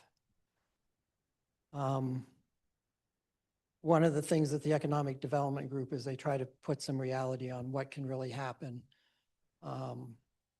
Where does PNM's obligation to serve these things lie? And how do we factor that into our load forecast? So we're seeing projects, probably 50% of the economic development requests coming in are in this data center category. So that says there's a lot of other things out there. The other 50% makes up a wide variety of other purposes. Manufacturing is one of the bigger ones. But overall, the load potential of those other purposes is substantially below what people are requesting to operate AI data centers. We've got project sizes as large as 1,000 megawatts requesting service. On average, these economic development requests are coming in at about 180 megawatts.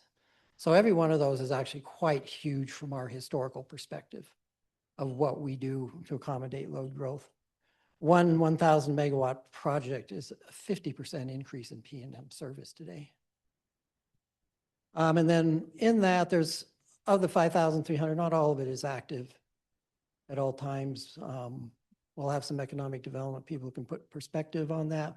But every month we are actively having communications, discussions, providing information on about 30 active projects.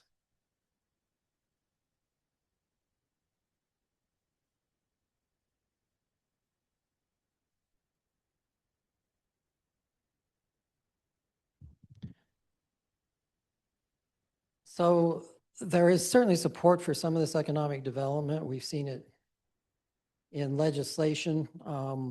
We see it here in New Mexico and in incentives and programs being put out there and in enabling faster permitting and things. At the federal level, I'm pretty sure most people are aware of the One Big Beautiful Act bill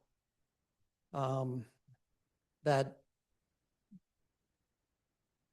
didn't do a lot for certain types of renewables, but it certainly is in creating incentives for AI development.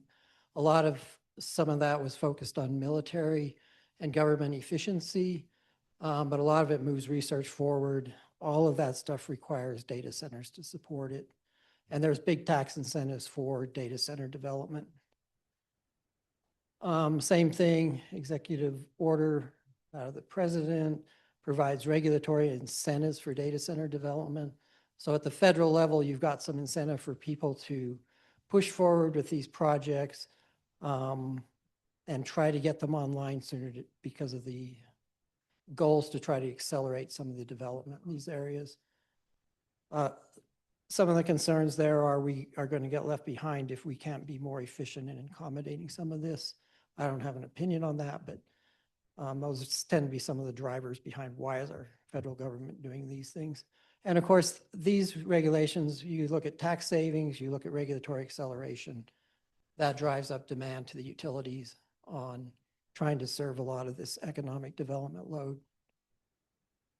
The New Mexico Economic Development Department has various strategic initiatives to encourage growth here in New Mexico. There's been various things that come out of that lead to projects in our economic development queue and try to make them more real. There's other things that go on. Some of the high-wage jobs tied to these industries are receiving tax credits for high-wage employment. There's been various local economic development acts passed by different municipalities. And then there's different bond issues out there to help encourage some of these items as well. And then in New Mexico, we had a couple of Senate bills passed last year. designed to help accelerate utility infrastructure, amongst other things, including Senate Bill 170, which is aimed at supporting new business growth and infrastructure development in New Mexico, amongst other goals, provides for accelerated permitting of transmission and resources with the ability to kind of plan, even if you don't, for some additional resource amount that may not be fully committed yet to a load. And then House Bill 93 kind of added this microgrid concept for allowing a customer to have their own generation facilities on, mostly behind the meter at their own plants. But that was to encourage developers, people in the data center business who could actually get to the power supply quicker than the utilities could. In meeting that, there's a lot of transition to the utility over time tied to that, and environmental requirements that ultimately have to be met if you take advantage of that House bill.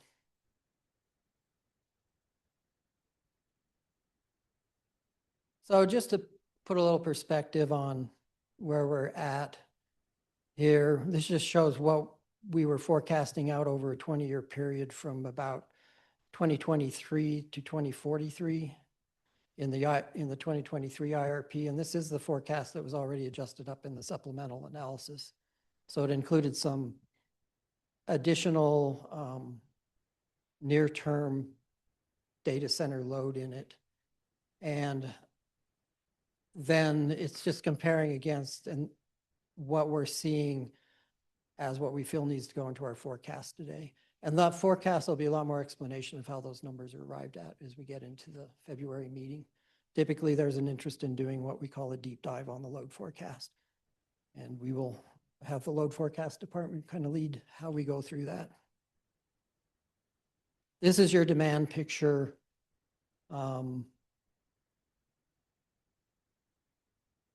And it shows we were about a 2,100 megawatt peak in 2025. Peaks can be a little bit of a fluctuation because weather patterns differ. Some years we get a extended heat wave, and usually our peaks are more volatile than the energy usage to those kinds of things. So we've actually hit our all-time peak back in 2023 in terms of demand.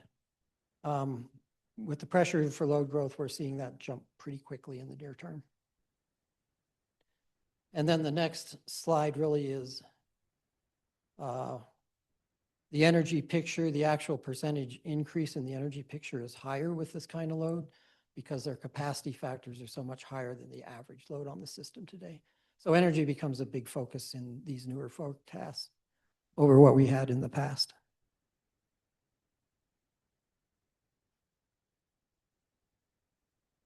And I'm going to go back to Shane at this point and let him finish up a couple of items.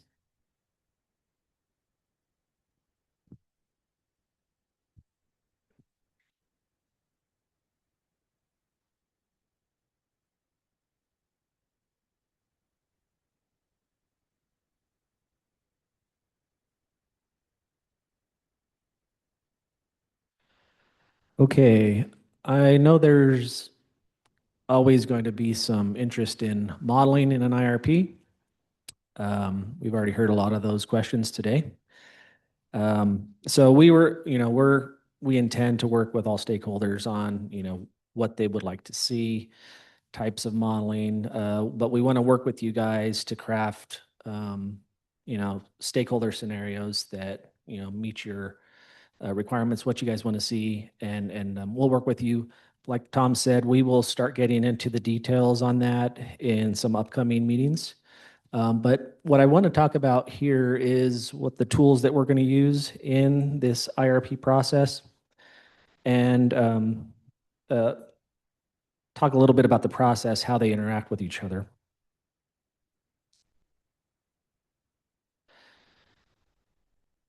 So big picture wise,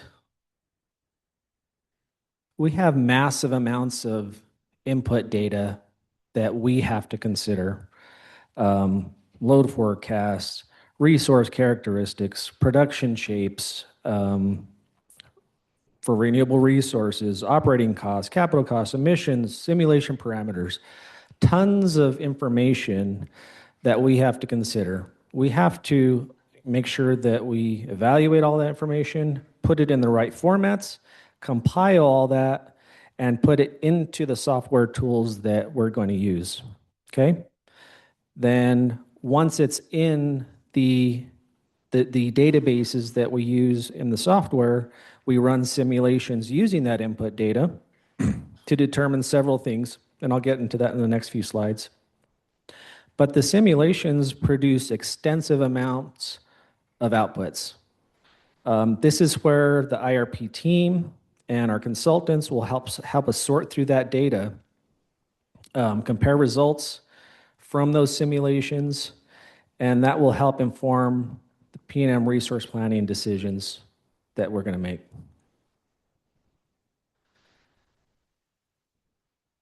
So the two main modeling tools that we are going to use in this IRP are Encompass and SERVAM. Some of you may have heard these before. I'll start with Encompass. This is a capacity expansion and production cost simulation tool. It optimizes and simulates portfolios, mainly for least cost, and we can adjust that to optimize for various things also, but it's mainly to come up with least cost resources to meet our future needs. So essentially, we're optimizing long-term resource portfolios. We get the operating costs, and we can also integrate transmission system capability with the nodal module of Encompass. Okay, so we'll be using that in this IRP. We also utilize SERVAM, and we leverage our consultants' experience on this piece of software, but it's essentially, it assesses our system resource adequacy at a high level. Essentially helps us define our planning targets to meet our reliability requirements. You might hear loss of load probability. That's what we're trying to target. And essentially quantifies, we can use it to quantify capacity value for our resources. Some of you may have heard of effective load carrying capability, or ELCC. We try to provide a capacity value that we can account for resources during our times of need to meet our system requirements. Both of these models, these pieces of software, they're widely used, highly regarded throughout the industry,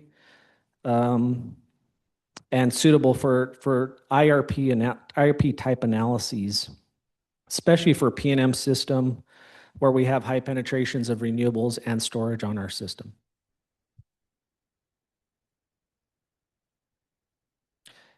And so this slide here is to talk about a little bit of the interaction between those two pieces of software. So we essentially start, and just to kind of give you some context here, the squares that are in orange, it's orange color, are essentially the SERVAM software, and then the squares or rectangles in blue are the Encompass software.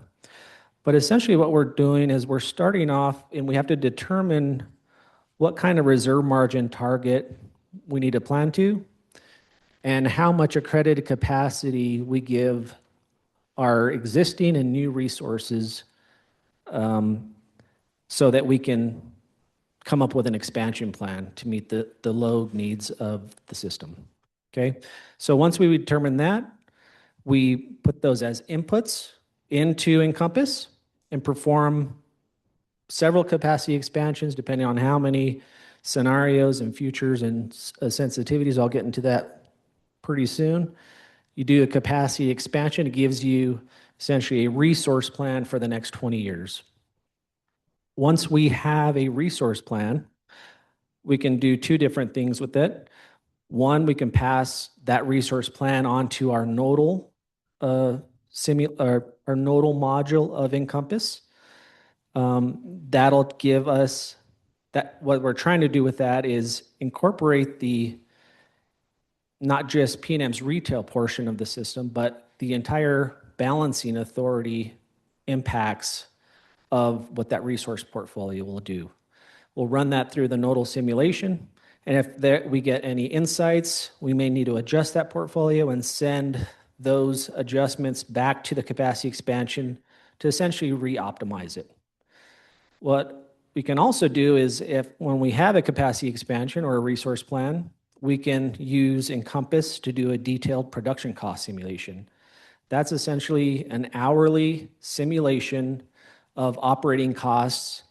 What we lock that portfolio down for the next 20 years and run essentially an 8760 is kind of like the terminology we use for the next 20 years to get detailed production costs for that portfolio.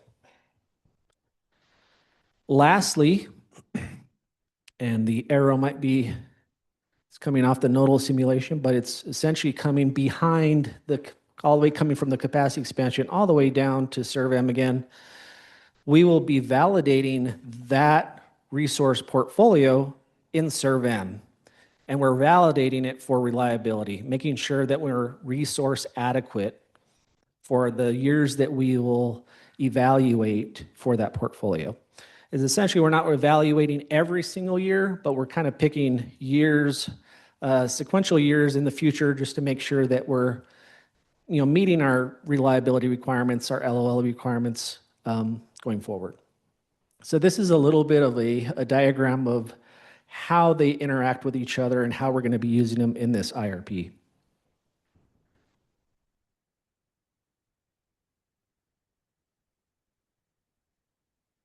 Maybe, did you want me to take some questions on this before we go to the next section?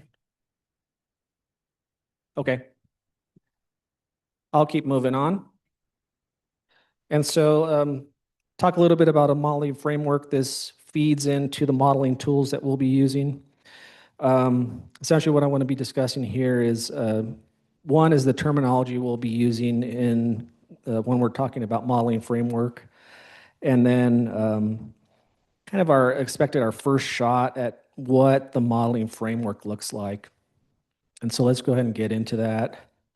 So terminology here, and we'll be talking about this going forward, but this is setting the stage on how we define each of the pieces of the framework. So we have a future, a scenario, and a sensitivity. And when we refer to a future, it's a combination of forecasts and projections creating a planning landscape. So we're essentially varying several components across categories. And I'll get into the detail, a little bit into the details here on what that means. Just keep in mind on the future, we're varying several things to make a state of the world in the future. A scenario, we're exploring specific sets of choices to evaluate a best path forward. So we're varying several components in a specific category. Just keep that in mind. A sensitivity is we're just varying one element within a given future to understand the impacts. So we're just taking one piece, varying it. For instance, if I have a base case scenario and I just want to see the impact of a higher technology cost, that's a sensitivity on technology cost, okay? So let's talk about what a future looks like. We have put together 3 futures that we initially planned to model in this IRP. And I've labeled these, one is essentially what I'm calling like our reference case. And we refer to that as the current trends and policies future. We're essentially taking all the different components and essentially saying, this is our best guess of the future for PNM in each of these categories. And each of the categories are there on the left. Load forecast, behind the meter solar forecast, how much EV adoption we expect to see in the future. Same for building electrification. What we expect or best guess for economic development. And then a few commodities. We have a gas price forecast, carbon price forecasts, and then technology cost forecast. We have costs for the different technologies that we expect to see in the future. So essentially, we have a current trends and policy case, which I call our best guess. And then we have essentially a high economic growth and a low economic growth. We're making adjustments to several components. As you can see, kind of like what we talked about earlier, the future is adjusting several pieces at one time to create a different state of the world. In the high economic growth, we're making adjustments to the load forecast, EV adoption, building electrification, also economic development. And then to make sure that our high economic growth shows a higher load, we have a low behind the meter solar forecast, essentially makes your load higher. And then we're doing just the opposite on the low economic growth, putting the low estimates on each of those components that we just talked about, less of an impact in the reference for all the low components. That would be our futures. Now for scenarios, this is a little bit different from, I think this time around is going to be different from our last IRP. So in our last IRP, we set up our scenarios based on the types of technologies that were included for each scenario. For instance, we had 6 different scenarios, and one of them was base technologies only, which is just wind, solar, and battery storage, right? And one of the other scenarios was base technologies and long duration storage. Well, this time around, what we found, actually the results from the IRP showed that all technologies, the all technologies scenario, it was one of those out of the 6 there on the left in that table, that provided the most diversity and flexibility for PNM to meet its plan requirements at the lowest cost. And so what we're trying to do this go around is leverage that result in this IRP. So that means that we're going to include all resource technologies and all futures and all sensitivities that we're going to study in this IRP. And the right-hand side here is showing this, kind of just a smattering of new resource options that we plan to put into our modeling. These costs are subject to change. We're still looking at a few of these, and we'll get into a deep dive on those in an upcoming workshop. But and we're going to also talk about that this afternoon in our workstations also.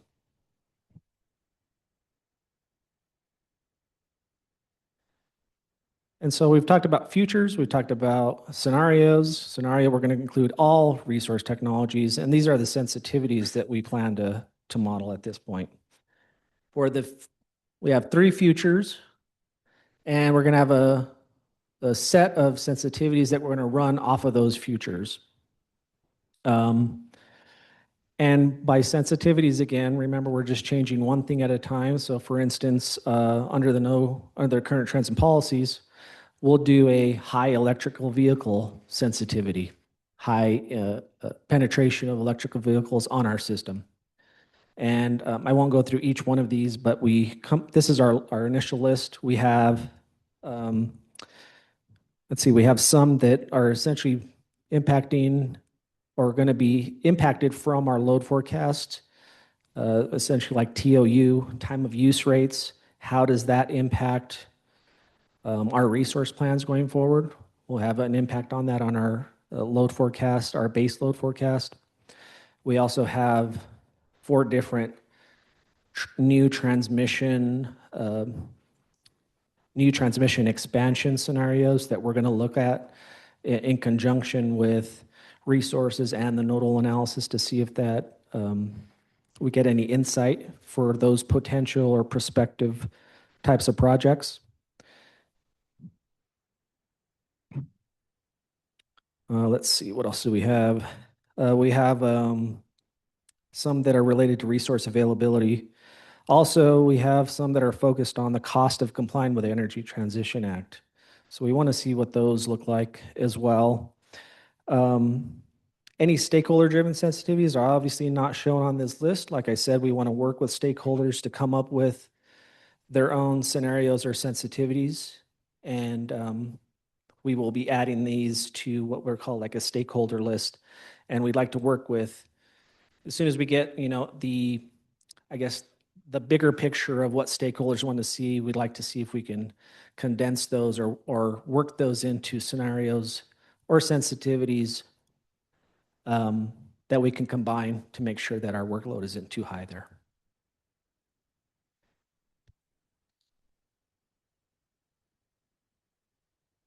And I think that's it for my portion.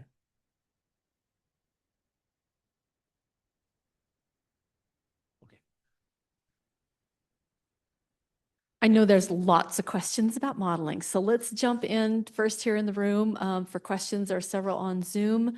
We're going to ask you to ask one question, and then we'll rotate to somebody else so we don't get a long list just from individuals, and we'll try to get as much information as possible from each question, from the whole audience. First in the room, go ahead, Kathy.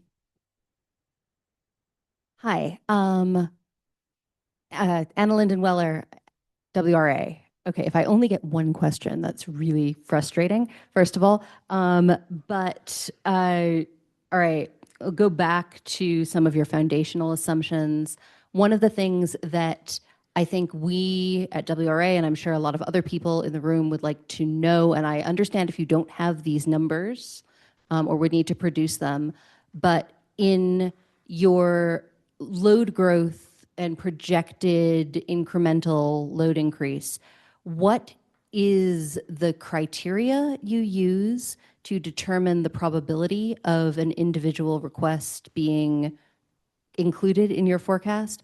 And I would love to see that broken out in terms of how much of that approximately 5,300 megawatts you have it broken down by, like, what is data centers, what is other stuff. If you can provide a anonymized list of sort of percentages of how much of the data center requests are in what category of sort of by percentage points. Are they 80% likely to interconnect, less so, and sort of some intermediate percentages there. And the same with non-data center requests. I think that would be really important information for us to think about what kind of sharply increasing load that you actually expect to see. And the last part of my question is related to the slide with your projected peak demand, where you show that very sharp vertical increase. But I keep noticing, looking at the historical peaks, that they aren't close to where even the 2023 IRP is predicting we would be. So that's just something that immediately stands out to me as a issue we need to think through in terms of addressing the size of this load. Yeah, appreciate those comments, and I think we will try to address some of that as we go through the load forecast breakdown. Your questions on the how we try to determine what of this load we're seeing gets included into the forecast. You might want to bring those questions up in the workstation this afternoon. We've got Grant Taylor here who can help put a little bit of perspective on that. Or on the load forecast workstation that he'll be on. So that would be a good question for that time. And I'll note, this is Kathy again, a facilitator, that there was a question in the chat as well. What is the probability of these large loads materialize? And how does PNM consider whether it's planned or is it speculative? And where do you make that break? Hi, I guess I'd say that, oh yeah, Glenn Weichel, third act. I'm trying to get the slide number 30, at least in my deck, where you have the year available for the resources, right? So you show no resources available prior to 2029, yet it certainly has to be possible to set up a demand side program earlier than that. It has to be possible to deploy solar earlier than that, and probably possible to deploy batteries, right? So it's looking like all the decisions prior to 2029 were already made, Yet the purpose, as I understand it, of this IRP process is to develop a 4-year action plan where 2029 would be the last year in that action plan. So please explain what's going on there.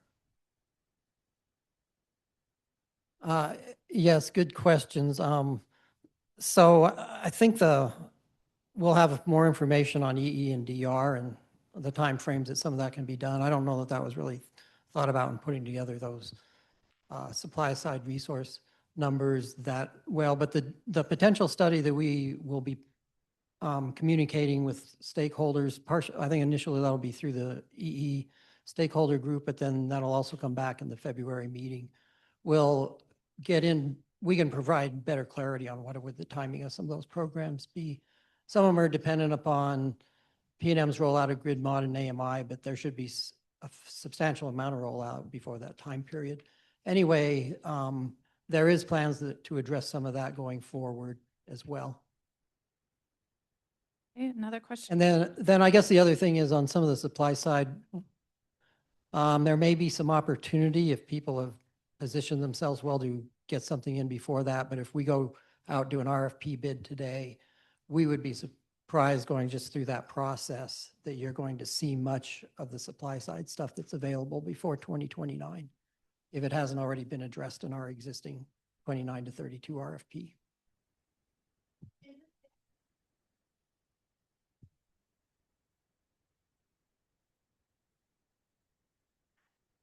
So this is Lori Williams with PNM. We have filed for resource approvals and obtained resource approvals through 2028 already.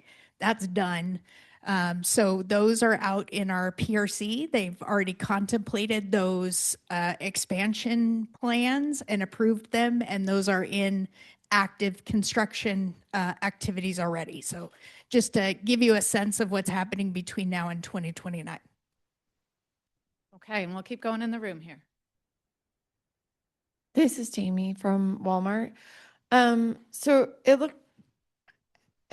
my understanding is you do sensitivity analysis around components in the futures, which, again, my understanding is what's needed on the system, and then the scenarios are the resources that can come in and fill those needs. I don't see sensitivity analysis around all those prices, the technology prices that you put into the scenario portion.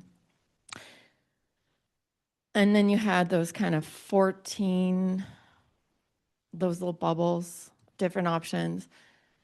And the way that this is being described, it seems, I mean, clearly different from what happened in 2023, but similar to what has happened to other utilities for decades. But technology has moved on so much that the ability to analyze an exponential number of scenarios versus 14 or 22 seems completely feasible. And to that extent, it seems like one is the company doing that. And in that context, you know, an example could be even with battery or particular resources coming in, like analyzing those in tranches or significant or relatively meaningful tranches versus a set of resources, because there is a point of payoff and declining value for all those different resources. So I'm trying to understand, like, is that a heuristic example that was put up on the slide of the sort of somewhat finite steps in the analysis and the scenario analysis, or is it way more expansive than that, utilizing a sort of multiplicative number of scenarios? I could try to take a shot at, I think I know what you're saying. So let me go back to this slide here. This is slide 30. You want to think about it this way. All these resources here at their cost, and these are just a given 1-year cost. These costs change over time, right? And so think about all these different cost curves, and we'll get into the details on this in a future workshop. But this is just high level. We're going to be looking at all these resources in every scenario and sensitivity that we look at. Now, when you go to and just having this amount of candidate resources available in the future creates millions of different types of portfolios. The modeling tools will sort through that and give us a least cost portfolio, given all that information, right? And that's just the resource side. This doesn't even include, a bunch of different demand side resources, which we'll get into later, but there's several of those also that are going to be feeding into this decision. And then, based on our forecast, the load side, our load is going to be changing over time. We have certain demand requirements, energy requirements. All of that is going to feed into this massive problem that it's trying to solve for each of the sensitivities and the futures that we're going to look at. So when we go to this list, and this is our, like I said, this is our first shot at this. We're trying to pick sensitivities that we think are going to have impacts that stakeholders want to see and impacts that we want to make sure that we're covering when we're looking at the spectrum of resource planning for the different load forecasts that we're going to be evaluating. So different, amounts of how fast, how soon, how big our load and our customer base is expected to grow. So each of these will consider tons of information. So I don't want the takeaway to be that, well, just that one sensitivity is just going to produce it's going to be a small amount of data that's just going to go into that, and we're just going to get one portfolio that comes out of that. Each of one of these will output the least cost portfolio under each of these sensitivities. And then what we're going to do is we're going to go through all of these, try to come up with what we'd like to do is do a trend analysis on what we're seeing from each of these sensitivities, look at the stakeholder scenarios that we get from this group, see if those give us any insight into what is eventually going to feed into our plan for the most cost-effective portfolio, right? That's what we're eventually trying to get to. So this is all in the sense of trying to say, we're trying to do a lot of this analysis, get some insight, have that feed into our decision-making on what we need to propose as our most cost-effective portfolio. It doesn't have to be least cost if we think that there are certain drivers that we think are important to our system, our customers, balancing affordability, the environment, and reliability, right? So we're trying to consider that also. Hopefully that answers your question. Okay, we're watching time. I see some more hands in here, and there are numerous questions coming up in the chat. So I'm going to take a couple from the chat, and then we're going to move us along, recognizing that we know that there needs to be a lot more time for Q&A, and we are providing that this afternoon. So I'm going to take Remy Franklin. Thank you from Interwest. Actually, Shane, if you could go back to the slide you just had. Why is no ETA listed as a sensitivity? And what is ETA 400 through 2044? Okay, yes, I could talk about those. So like I mentioned earlier, the ones that have ETA, so on this list, we have number 12 under current trends and policies, no ETA. What we're trying to understand are the costs of complying with the Energy Transition Act. We're going to try to do our best. We're going to try to put together the best sensitivity here to show what the costs are if the ETA wasn't available or wasn't, put through legislation. We want to compare that so we know what those costs are. We've gotten several inquiries about what the cost of meeting the ETA is. And so this has kind of been a discussion that we've had with stakeholders in the past. We've also wanted to know ourselves. We just haven't had, I guess we just really haven't put that down on our list of sensitivities that we wanted to look at, and we want to know what that looks like as well. The ETA 400 through 2044, kind of going back to the Energy Transition Act. Today, our portfolio requirement under the commission rules is to, our portfolio has to emit less than at 400 pounds or less of pounds of CO2 from, I think it's 2023 through 2031. And then beginning in 2032, that emission requirement drops down from 400 pounds down to 200 pounds of CO2 per megawatt hour. And then that 200 pounds spans through 2045, which is when the ETA requires us to go carbon free, essentially zero carbon emissions. This sensitivity was trying to show the cost of going from 400 pounds down to 200 pounds, because in our base case, where we don't have any sensitivity, we plan and we've been planning to meet the law, which is going down and meeting the 200 pound requirement starting in 2032. We want to see what the cost of that is in terms of at least portfolio modeling, resource planning modeling, how much that will cost customers. Thank you. And I'm going to take one more from the chat, and then we will provide an avenue for further questions. Brian Andrews from online is asking, in the previous deck, so looking back at the demand and load forecast, the slides for peaks and energy were showing the net peaks and net energy. Will Encompass be solving for capacity expansion based on gross loads or net loads? So that's a good question. So when we put our load forecast into the modeling software, we will be doing it, and we'll get into details on this here in the future. I know I've said that like 10 times, but we will get into the detail of this for sure, so we can have a really good discussion on exactly what we're doing. But essentially, we're going to be modeling our load, net of energy efficiency, and net of customer-sided solar PVDG, solar resources.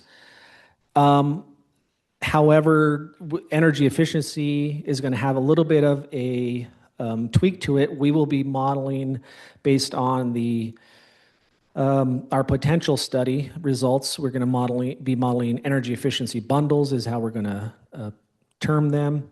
We will be modeling those on the resource side. So essentially, we'll be grossing up our load forecast to be essentially a gross load without energy efficiency impacts. And then we will be modeling, and essentially we're trying to capture the economics of going above and beyond the energy efficiency requirements that we plan to meet in our energy efficiency filings.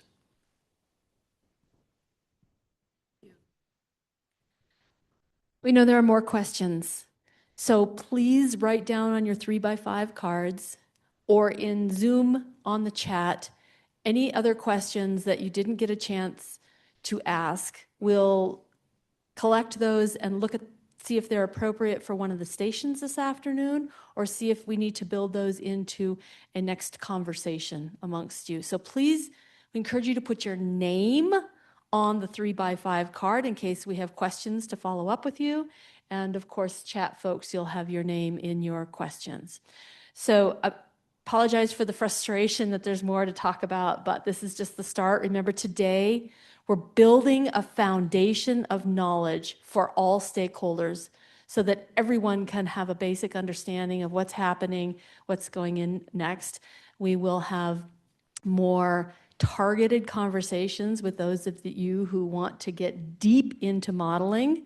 And so please understand that we're helping everybody come along on this journey with a common understanding today. So with that, I'd like to also refer you to the slide deck that we are not going to hear the last part of the presentation. You can read it. It is all of the stakeholder comments from the 2023 IRP and the actions that PNM is taking to address those. Some of those will come back in front of you because we're actively working on some of the conversations as part of this facilitation process. So if you have questions about that, you can let us know, but you're welcome to look at that at your leisure. So with that, I'm going to turn it over to Kathy to describe what's going to happen after you get refueled. All right, give me just a minute to adjust slides here. This will be much easier if I can pull up our graphic.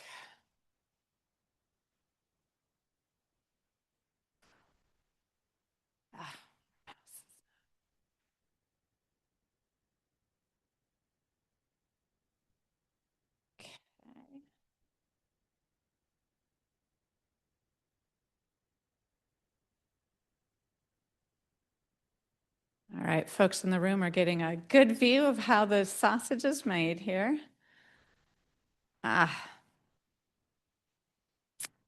Okay, so as Margie said, this is just the start of the process. We recognize there are a lot of pent-up questions. We are working towards that. This afternoon will be a lot more give and take and a lot more chance for dialogue. But if you have something that prompted to now, please grab for those of you in the room, grab the index cards, write your questions down, hand them to us over the lunch hour. And for those of you in the Zoom participants, please keep dropping them in the chat. We will compile those at the end of today. Some of these may be addressed this afternoon during our discussion stations. And if not, we will also use them to guide workshop 3 and some of the office hours that we anticipate in the next coming weeks. So this afternoon, this is just a little preview for you so you know what to expect. The purpose, again, we're building that shared foundation of knowledge. Our central question: what does PNM's resource need to meet expected demand? We are going to have 4 stations around the room. 3 of them are discussing different types of resource options that PNM can consider. So transmission and markets will be 1 station. Supply side resources will be a 2nd. So those are the large utility scale. There's been a lot of questions in the chat about different options of generation types. Bring those questions to that station.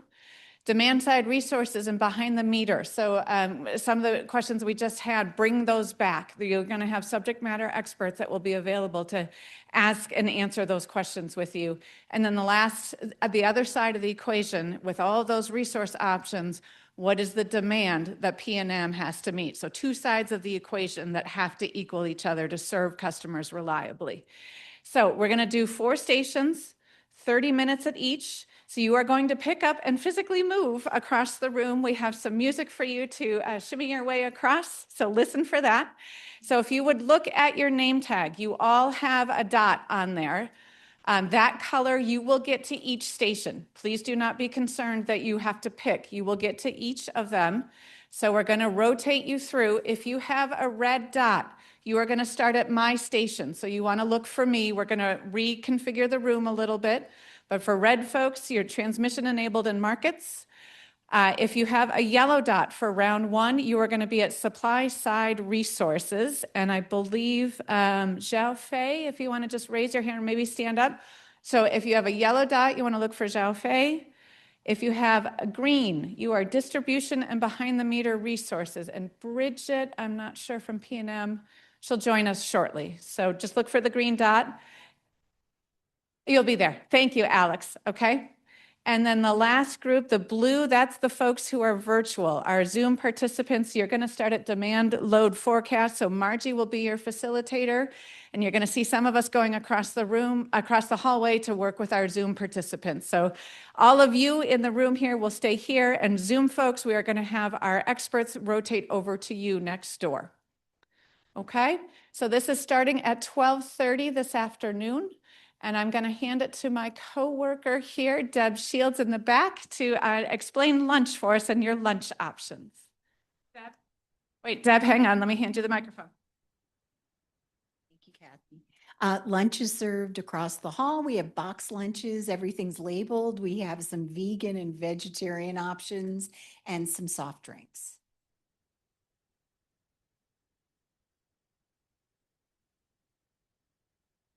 So for folks virtual, we are going to break now until 12:30. Stretch your legs, get a break. For folks in the room, we invite you to lunch and then be ready at your station at 12:30. Thank you.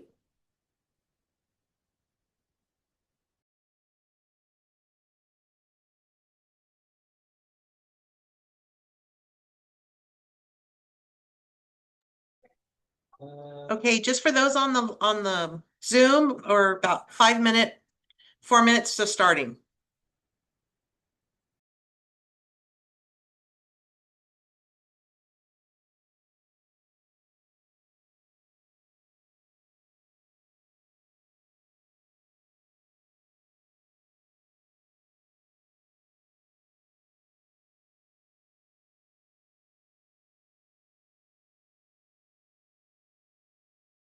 That one is different than the one in real. Okay, so we do have a 2-minute warning. Look how we zoomed through 3 minutes so quick. And here is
Okay, I think we have our folks here in the room. So Katie, I'm going to turn it over to you and we'll get started.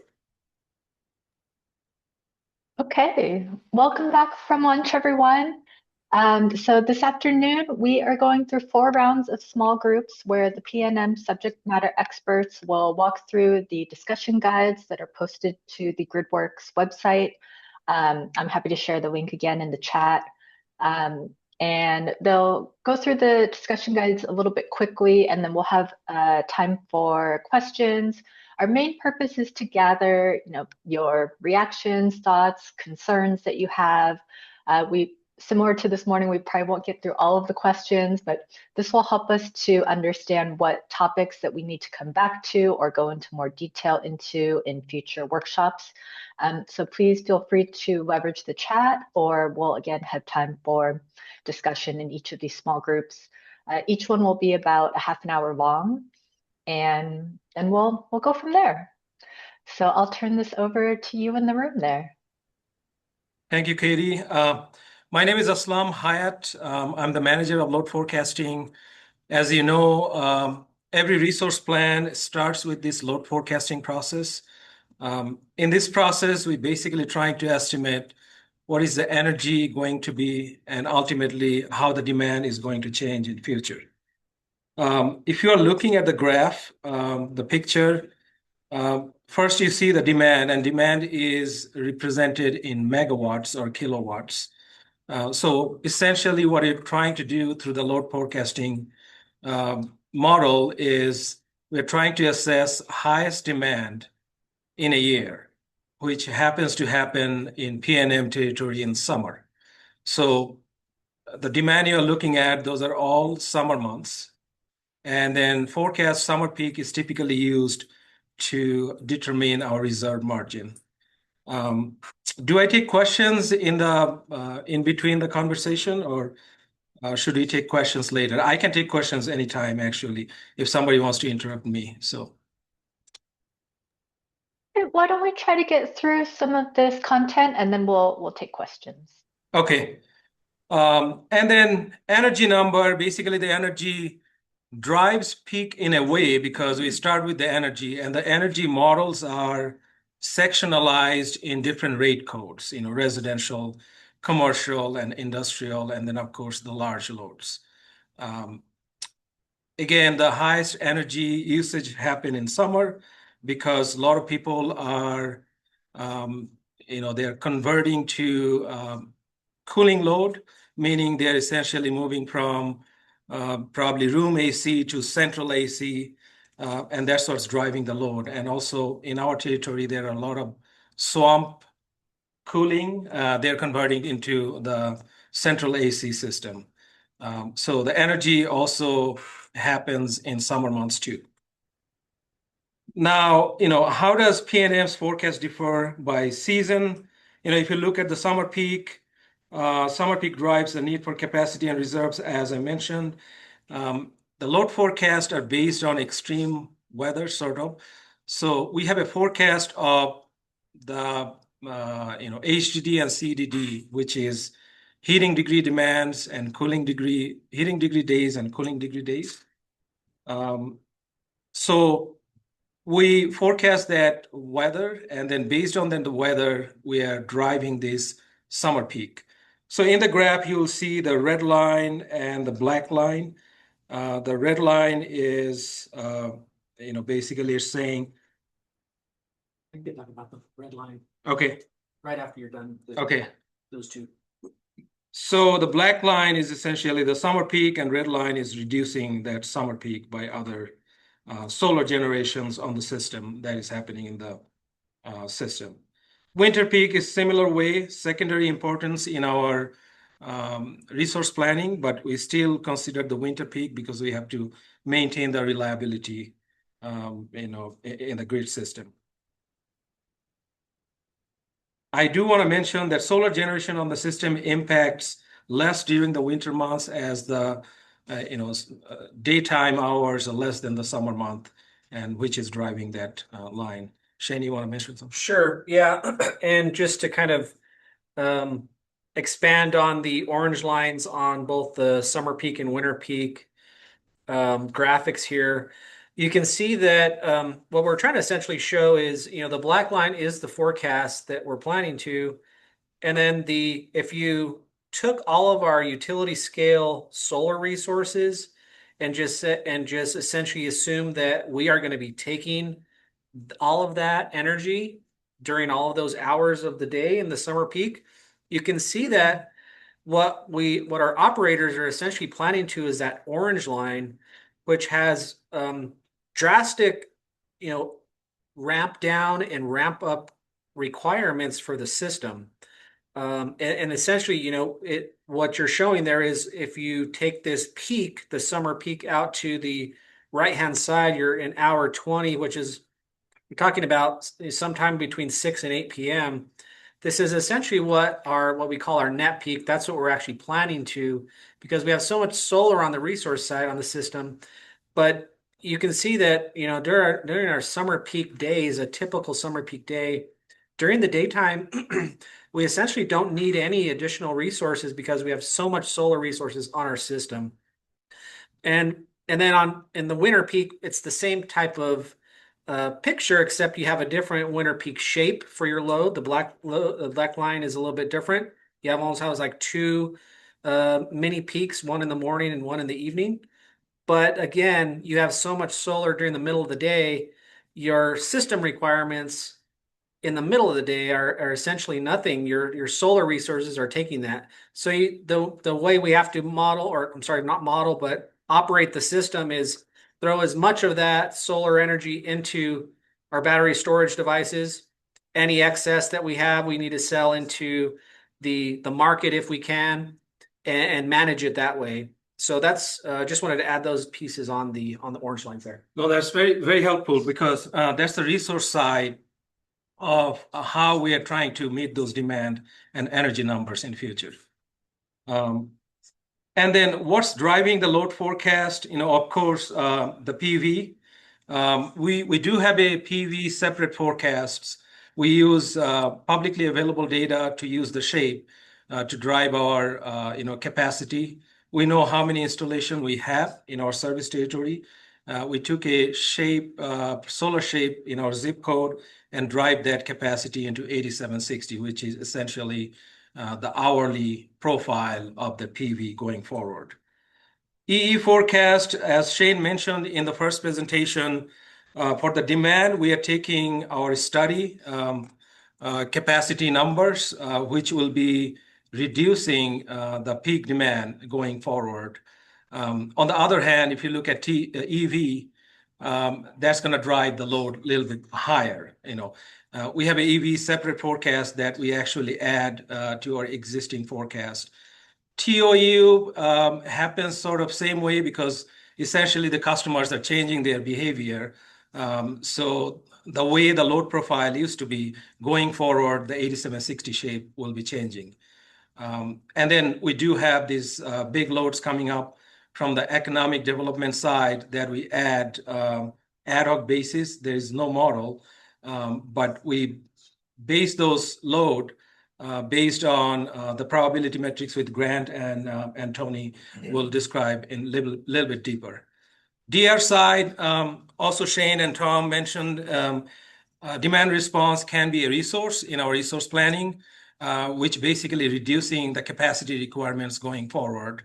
And then in the history, we are sort of driving the history into the future, but also considering the future changes, EV, PV, and also the weather. Based on the weather, we have sensitivities going forward in the load forecast, and that goes into resource planning. I think that's my part. Grant probably add a little bit more to economic development side. I can take questions anytime after Grant is done. Thank you.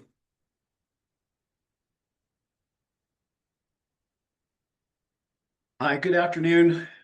So we in economic development really only work with the load side of the business. There are projects that do incorporate some type of generation that might be behind the meter or something else. But really primarily we deal with the load side. And in our reporting on a monthly basis to our internal leadership, we are reporting out really what are loads, not what is generation. So first of all, what I would really like to point out, we had a really great question asking about what do our projects look like? What's the makeup of those of our pipeline, particularly around data centers? And so you can see in the first year of the information that we provide, 15% of those projects, 15% of that load that you see there, about 1,700 megawatts, consisted of data center projects. And then as we go through those subsequent years leading up to 2025, you can see that there is a gradual increase in the share of projects, a share of the load coming from data centers. And also on the other side of that, conversely, we're seeing a decline in manufacturing. The last that you see there in terms of the classifications that we've assigned, the other might consist of warehousing and distribution. We've had fuel production projects, and then also film. There was a question also regarding what do we assign as probability of these projects. So if you're looking at, for 2025, 5,300 megawatts of load inquiries or load requests to PNM, how much of that really it has a strong chance of going forward? And so we don't have hard and fast bands in terms of this phase gate that you see. So projects by phase, but the lower the phase, the lower the probability. So phase one, that is the introduction of a project to PNM.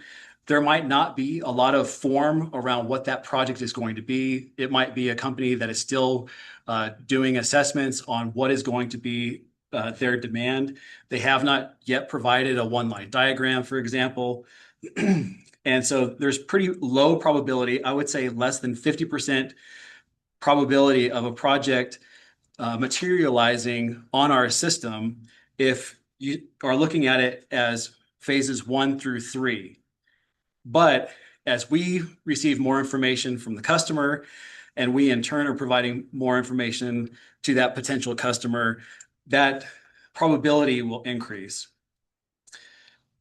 So you can see that of those projects that we are only getting some very initial information in those phases 1 to 3, about 88% of that 1,600 megawatts that we're looking at in phases 1 through 3 are data centers. Phase 4, that's what we call our detailed phase. And at that point, we have a pretty good idea of what this project is, what is our ability to serve it. And right now, for those projects and their corresponding probability in phase 4, we've got 0% data centers, 0% manufacturing. Phases 5 and 6, those are negotiation and contract. So at that point, we are negotiating what are the terms of a deal, and also we are executing a contract that might be our service contract or the precursor, what we call a reimbursement agreement, and that is a way for us to secure a deposit that allows us to order long lead equipment and also begin engineering and design. And so there is substantially more certainty about the project going forward because the potential customer has put a significant amount of money down to proceed with the project. On a monthly basis, our pipeline consists of about 30 projects. We are pretty aggressive in how we manage our projects. So for instance, if we have not heard from a project lead, we have not made contact with a project for 6 months, we pull that project out of the pipeline. But as you might expect, we are pretty persistent in having communication with these projects. And then we want to point out that for the typical timeframes of our projects and where there might be a little bit of a disparity, we have figured out that our average timeline to be able to serve a 5 megawatt load for some select economic development sites, these are sort of our usual suspects, it takes about 17 months. At 10 megawatts, 20 months, and 50 megawatts, about 26 months. For those projects that require new generation, many of you know that it could take 4 or 5 years to be able to get there. And then the last point is a lot of these projects are looking to be able to energize in 6 to 18 months. So we are trying as best we can to meet the needs of these projects as well as be proactive so that we can be more competitive. And I'm getting the sign to move on to the next part. So thanks a lot. We're gonna actually ask you to stop and take questions. We're 15 minutes into this session. So could we have a couple questions from chat? Should we ask Katie, maybe you can ask Katie to go ahead and have the folks ask questions. Katie, you want to go ahead and go through the list of questions that you have, and we can try to start answering those. Yeah, absolutely. The first question I see from Brian Andrews is, how does the load forecast include all of the Schedule 36 load? Grant sort of alluded to those new loads. These are new technology. We had to put together a profile for them, based on probably the states that are already ahead of us. Take those profile and also the probability metrics, right? How much is it going to happen in next 3 to 5 years? We have deposits from different organizations that basically tells you they're confirmed that those loads going to happen. So once we get those data, we basically come up with 8760, and we add those to our existing load forecast. These are sort of like exogenous forecasts, you could say, out of model. We are still modeling the profile, but we also taking into consideration how much of that load is going to occur in next 3 to 5 years. And based on that, we have to plan the systems in a way. Hi, Aslan. This is Brian Andrews. So that's not exactly my question. My question was, is the load forecast that you're putting into the model and to Encompass, does it include all of the existing Schedule 36 load that exists today and potentially what maybe? Yes, it does. Yeah. I was describing the added loads that coming in. Yes, it does, to your question. Great. And I did it while I'm off of mute. I had an earlier question on that too. So when we were talking earlier about net loads and gross loads, and I had asked the question this morning, are the net loads, or what are the net loads essentially? And that discussion made it sound like it was load net of energy efficiency and behind the meter distributed generation. Exactly. Now that we're in this work group, it sounds like the net load that you're planning for is load net of utility scale solar. And so that's quite a bit different. Well, what's not clear to me is, will the load input into Encompass be your gross load? Net, you can do it net of energy efficiency and behind the meter. So I think I know what you're getting to. I don't think it would make sense to have it net of your solar resources.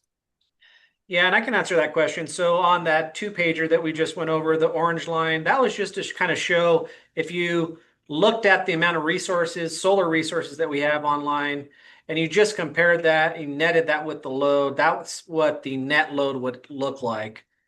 In the actual modeling that we're going to be doing, we're going to be modeling the black line that we showed in that first page of that load forecast document.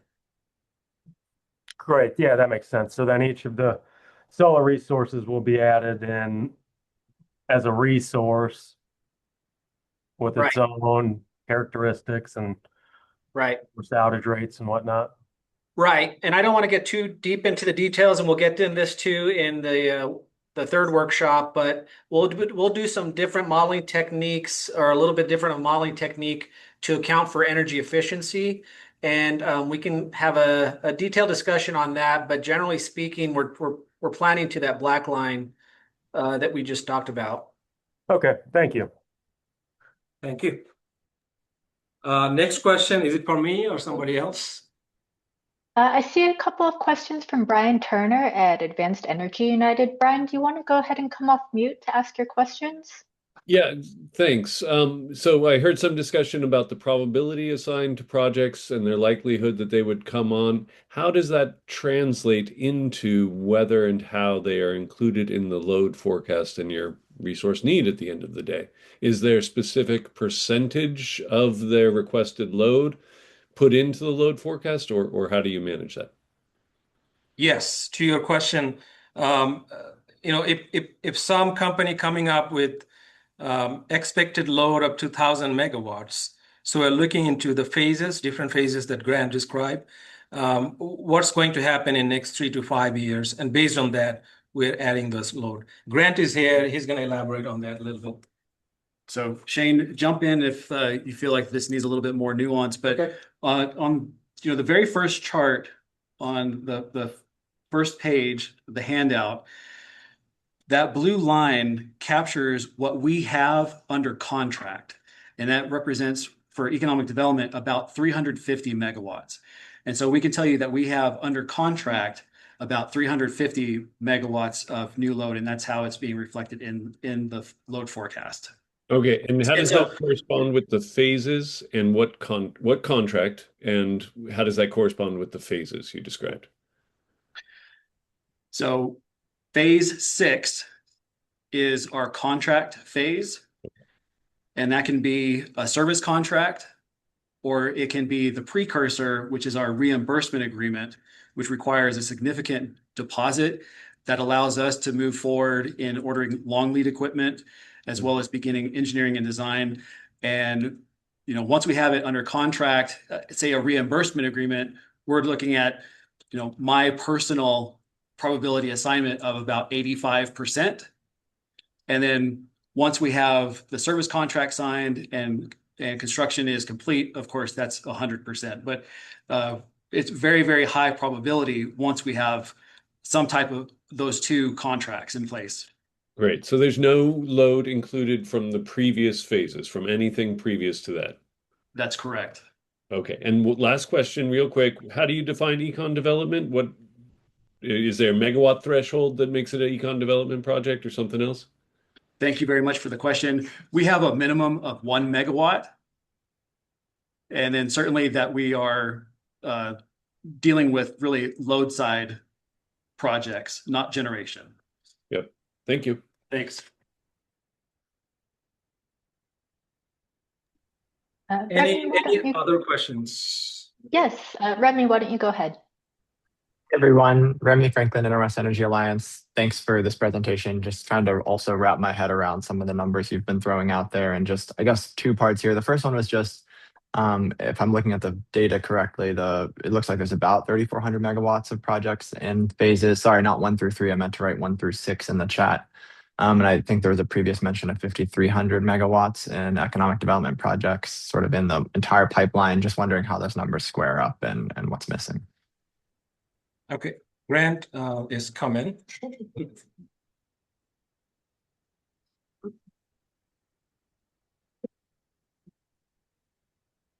So on 2025, this is under economic development requests. That 5,321 megawatts is our monthly average across the 12 months of 2025. And then after that, the projects by phase, we're providing you our most recent data of those projects and where they landed in our phase gate. Okay, thank you very much. That's helpful, that distinction. And then I guess the other question sort of on the same thread, thanks, Grant, is if I understood correctly, we have about close to 1,800 megawatts, mostly data center load in those phases 5 and 6. It sounds like that's relatively high probability. Is that all in the load forecast? It just seems like a huge increase in load, and starting at what date? And yeah, just curious if you can help us understand that. So at this time, between those two phases, really what we have under contract is reflected on that first chart, that 350 megawatts. So that balance is right now what is still being negotiated. 5 minutes. And so, yes, there is at this point, an assignment of a high probability, but not to the certainty of having a contract in hand. Okay. And in the modeling, will the other, the remainder of that 1,800 megawatts in phases 5 and 6 be part of the load forecast or no? So I think the way we're gonna try to attack that is what you're seeing there, the blue line on the first page. That is going to be essentially our current trends and policies forecast. I think our best forecast that we have today. We are going to have a high load forecast that is going to go higher than that, and then we will have an extreme, a high load forecast with extreme economic development. Um, uh, I guess penetration, whatever the word you want to call that.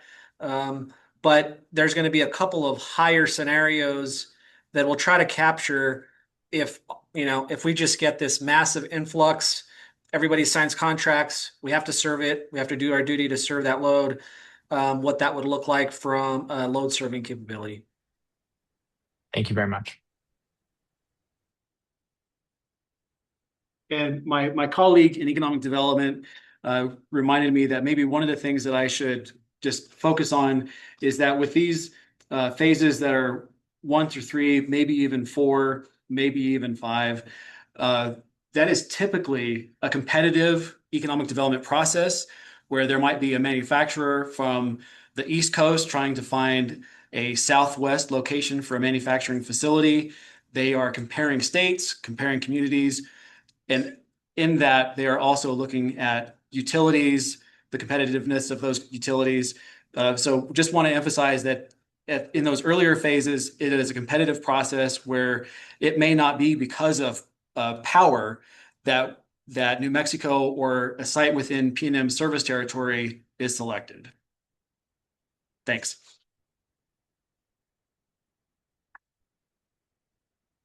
Any other questions? I do want to add something.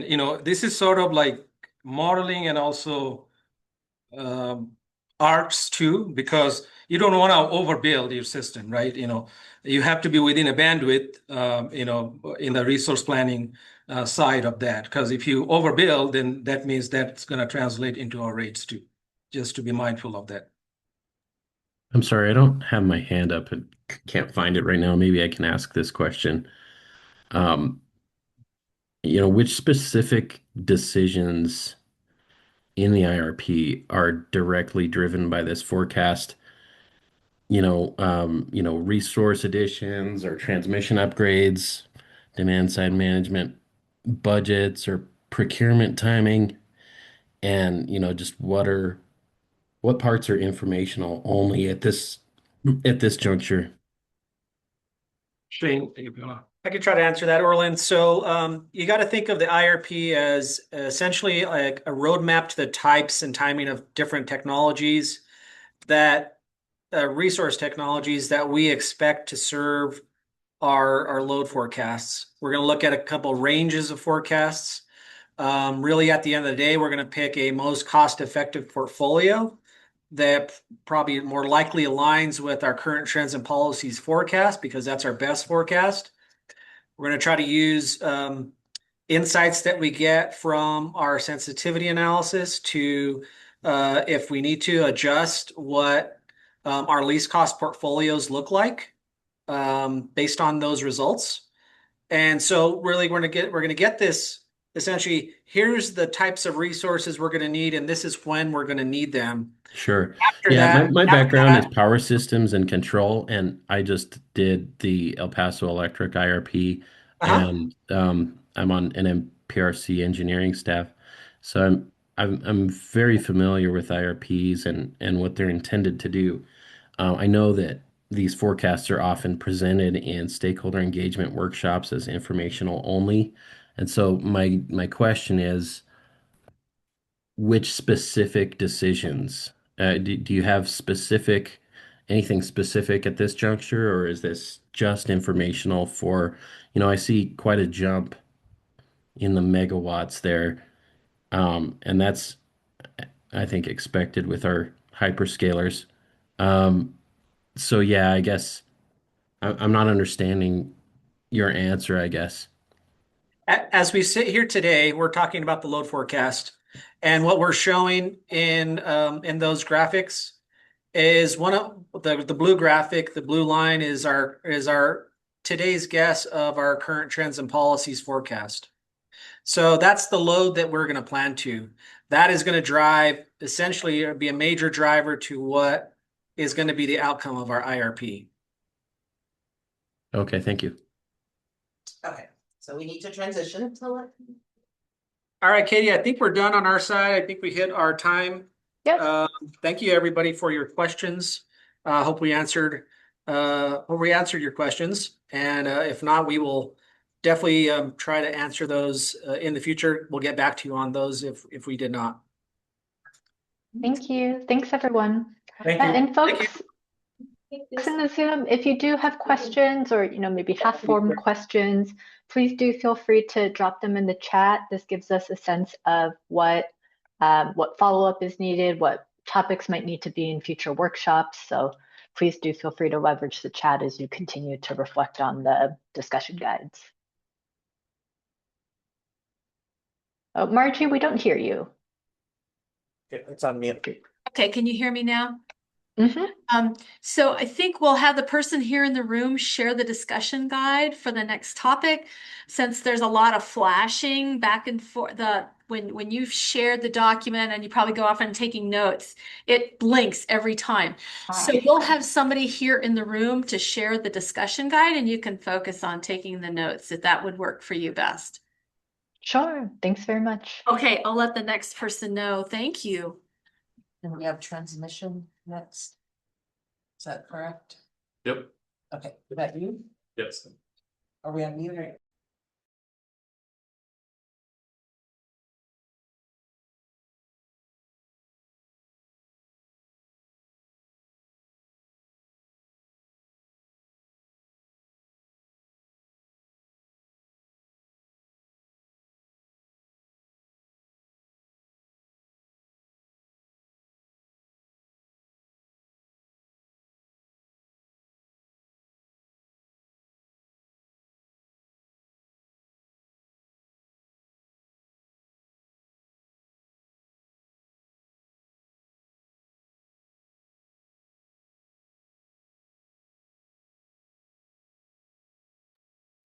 All right, folks on Zoom, we're just waiting for the transmission enabled and market resources subject matter experts to rotate into the breakout room. It may take them a moment just to come in from the main room.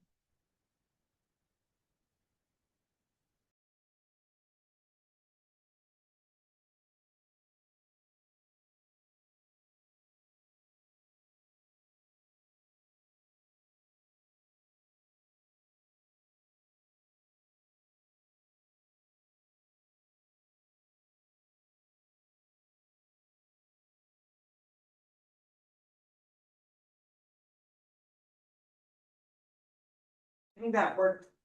And Katie, I'm going to go ahead and share this next. I'll share the screen. It seems pretty natural. How you make them do especially based on this kind of referencing the other uses of the system. Yeah, kind of setting a frame of what is transmission.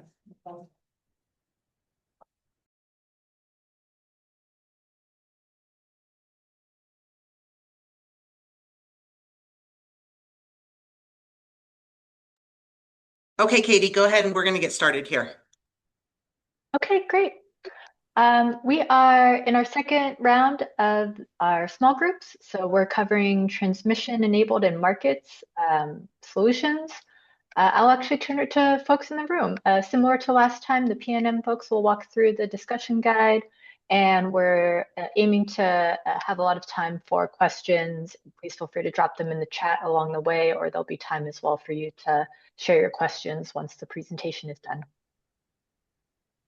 Yeah, so we just wanted to start out just giving kind of a sense of what the New Mexico transmission system is and kind of why it was built the way it was, where our resources are located, and then just seeing, probably giving you all an opportunity to stop and think about what are your questions and how is transmission playing into this IRP. But effectively, I don't know, can you see my mouse? I don't know if that shows up. New Mexico, Yeah, we see it. The lines on this particular map that are the thicker lines are all lines that PNM owns or is a joint owner in. There's a bunch of smaller lines shown on here, which doesn't mean they're any smaller. It just means that we're not the owner of them. Some of those are 345 kV lines of other utilities or interconnected to our system, or they're smaller underlying 115 lines. We have, particularly Tri-State has a lot of transmission that's interconnected with us up in the northern part of New Mexico. The resources dots shown on here, if they're in color and go along with this legend, they are actually resources used to serve PNM's jurisdictional load. And then the other ones is just to show that there's a lot of other resources beyond PNM that exist within this state. Many of them are interconnected in a way that their flows do affect what flows on our transmission system. And then there's some, New Mexico is split between the eastern grid and the western grid. The vast majority is in the western grid, but there is this portion of New Mexico that gets served out of the eastern grid. And there's very, very little interchange capacity because the two grids are not synchronized. So transfer capability is dependent upon what's known as back-to-back AC/DC converter stations. And that's a very limited amount. In terms of where resources lie, obviously this part of New Mexico has a lot of the wind resources out here because historically that area has very, very light population densities, really no major cities. Transmission was never built out in a significant way there. So one of the challenges of all this wind generation, which has a high demand, is to get enough transmission to interconnect that to PNM, serve PNM loads, and a lot of it, there's a demand to export it out of state. There's a lot of solar generation that is available, a lot of solar potential out. Pretty much anywhere in the state you've got that, but the solar tends to be built where transmission didn't need to be constructed. It was better positioned to take advantage of existing transmission, partly because there's so many more locations you can put solar in. And then along with solar, there's a lot of battery installations. Many of them are at the same sites as the solar. In fact, the vast majority of them are. Down in southern New Mexico, our load service territory is small compared to entities like El Paso Electric. So we have some transmission down here, but it's pretty limited. We do have some major gas resources in that area, and we have some smaller solar resources down in that area.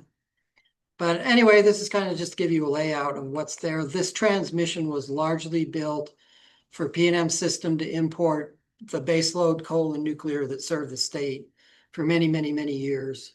But a lot of it is no longer serving that purpose and is now moving renewables in both directions. One of the things that we're trying to deal with in our IRP is that PNM's retail business is about 2,000 megawatts, but our transmission business is about 4,000 megawatts. So how do you overlap? How do you capture the effect of all that other transmission business, and how does it fit with the resource plans you're coming up with when you're focused on retail? So we're 45% retail roughly and about 55% transmission service that we provide. And then one of the other things is because of the way it's built, there's fairly decent interconnections with other entities. A lot of the Arizona entities we have interconnections with. We have some fairly limited interconnection capacity to the north to Colorado with WAPA, with Tri-State, with Public Service Company up there. And then there's these ties to the east, which like I said before, are very limited. Some of that in the IRP, we're looking at what would it mean if we actually increase some of the tie capacity to surrounding areas. That's kind of a market question. What does it do if you can get better interconnections and create more transfer capability to other areas? And I think I'll stop there and just see what questions people may have. Thanks, Tom. I do see some questions in the chat, though I think that they relate to the forecast section. Do folks have any, or correct me if that's wrong? And if there are other questions about transmission, please do feel free to come off mute.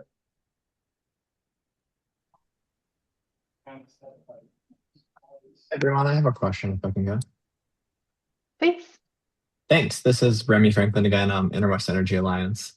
And feel free to let me know if I know there's probably a lot of detailed discussion that will happen about transmission in the future. So if any of this is too in the weeds, I'd just be curious when we'll address it. But I'm interested in the sort of bigger picture dynamic y'all have mentioned a couple times now around capturing the 55% of PNM's business that is transmission service, and sort of taking into account that expansion that's needed when also considering the retail needs. Could you just help us understand at a high level how you're imagining that playing out in this IRP cycle, and sort of what the hypothesis is for how to best do that planning that accounts for both parts of the business in an IRP context that's specifically focused on the retail needs? Yeah, so excellent question. We've wrestled with that a lot when we try to define and capture the transmission limitations in our typical capacity expansion zonal models. It's almost not really possible to factor how transmission plays into there, how to even define limits between things. You all are pretty familiar with the fact that most of those models tend to set up zones. Utilities may break themselves into zones probably largely because of transfer capability between areas. But those zones aggregate all the resources and all the loads, and then try to define transfer capability between zones to sort of represent what you can transfer between zones. One of the things we're trying to deal with is that we have all this wind generation in the east. Roughly 1,900 megawatts of wind generation in New Mexico is actually exported out of state. It flows through our transmission system to external areas, particularly up to Four Corners. And so what is that doing in my transmission system when all I'm modeling in my capacity expansion is PNM loads? The other thing is we have a fair amount of network transmission customers, other people who depend on our transmission to get their power transferred to their loads. Their resources may be out of state, they may be in state, they may be connected to a different spot on PNM's transmission system. So when we go in there, the nodal model will continue to do the capacity expansion. We'll continue to work with transfers between zones. But when we come up with resource portfolios, we want to move those into a nodal model and actually try to overlay that other business just to make sure we haven't missed things like curtailments would have been a lot different if you captured the rest of this. Congestion costs. One of the pieces of information that I don't know directly plays into the capacity expansion, but we can kind of estimate how the resource plans affect losses when we do that. So that's kind of the vision there, is the nodal model will be largely somewhat of a sanity check to make sure we're not missing something or creating problems with our resource plans. And the big one that currently stands out is that we hit constraints. When we get high wind and high solar, we are having to curtail because the transmission system leading out of state is reaching its maximum limits. And Thanks a lot for that. I'm sorry. And then just to push this a little further, so this here continues to be a lot of where the analysis for the zonal will go on. You'll still do the reliability analysis, the encompass capacity expansion. That'll help define portfolios, but then we want to transfer those to the nodal model and look in more detail at losses, congestion, resource curtailments, and even evaluate in more detail what if these resources are in different locations. You may have a technology that really comes out of capacity expansion, but somehow that has to ultimately end up at a specific location. Can we provide some guidance on that? And then with those results, there's not a direct feedback, but the analysis may suggest we need to make some assumptions and revisit those in the zonal model. Thanks so much for that description. And I just want to say, I know Interwest is really excited that y'all are incorporating this nodal analysis. I know it's been in the works for a while and it's computationally intensive. So we're really glad that you're taking it on. If I could just ask one more follow-up question, just curious if there's going to be any effort to capture production cost savings of that will be identified in that nodal analysis back into the resource selection process. I understand, if I understand correctly, there's sort of an interaction between those two things. And I know it's not always easy to make them talk to each other. So I'm curious. I know that I'm sort of referring to a process that I think the only utility I've seen do it in the West is Pacific Core. I think they call it a granularity adjustment, but they essentially took outputs from, I think, a nodal production cost model that identified a sort of production cost benefits of adding transmission in this case, and then credited that back in the capacity expansion model so that would influence the resource selection. Again, curious if there's anything like that that y'all are looking at, or just how that congestion analysis might impact the resource portfolio. I certainly think there could be some potential to studying what does transmission expansion look like. We'd probably be looking for more input on stakeholders on what they think is most relevant there. We are trying to look at some transmission expansion that increases interconnection capability. And we'll be studying that in zonal to see how does that affect flows. If you have an SPP market and you can increase what can flow into New Mexico, what does that do for us? We have some projects that are considered probably things we're pursuing in a CCN filing we've made. Those will basically be considered part of the base case, but there certainly is an opportunity to, in nodal, to look in more detail. If you put something in, how does it change your production cost? And I'll caution you there because the production cost coming out of zonal is still going to guide the net present value requirements and stuff, and totally aligning those is extremely difficult because of the way the neighboring interconnections and other entities using our transmission influence the LMP prices in the nodal model. Thank you. Yeah, I had a similar question, and this may be just offering my own thoughts on the kind of questions you're exploring, but regarding markets, right? Entering into the EDAM market, two issues. One, your well, the transmission rights will change, right? And so your transfer capability may change as you yourself or your network customers offer up their rights to the EDAM system. Then would that allow for more off-system sales, less curtailment, and therefore changing your resource selections? Yes, there's certainly some interplay there. I'll go ahead and let Kelsey speak to how we kind of expect EDAM to work around the transmission utilization. That'd be great. Thanks. Yeah, thanks. I think the question I won't be able to answer, but I'm going to think about it and hopefully we can tackle it in the future, is how,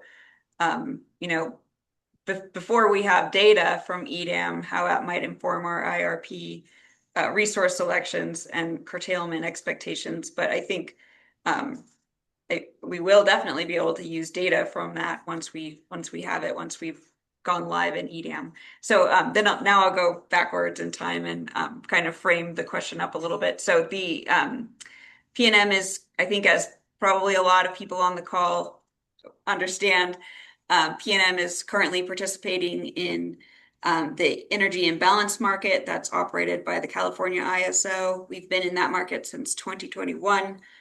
We're looking at extending our participation and going into EDAM in October of 2027. EDAM is not operational yet. It's going to be operational starting in April of 2026.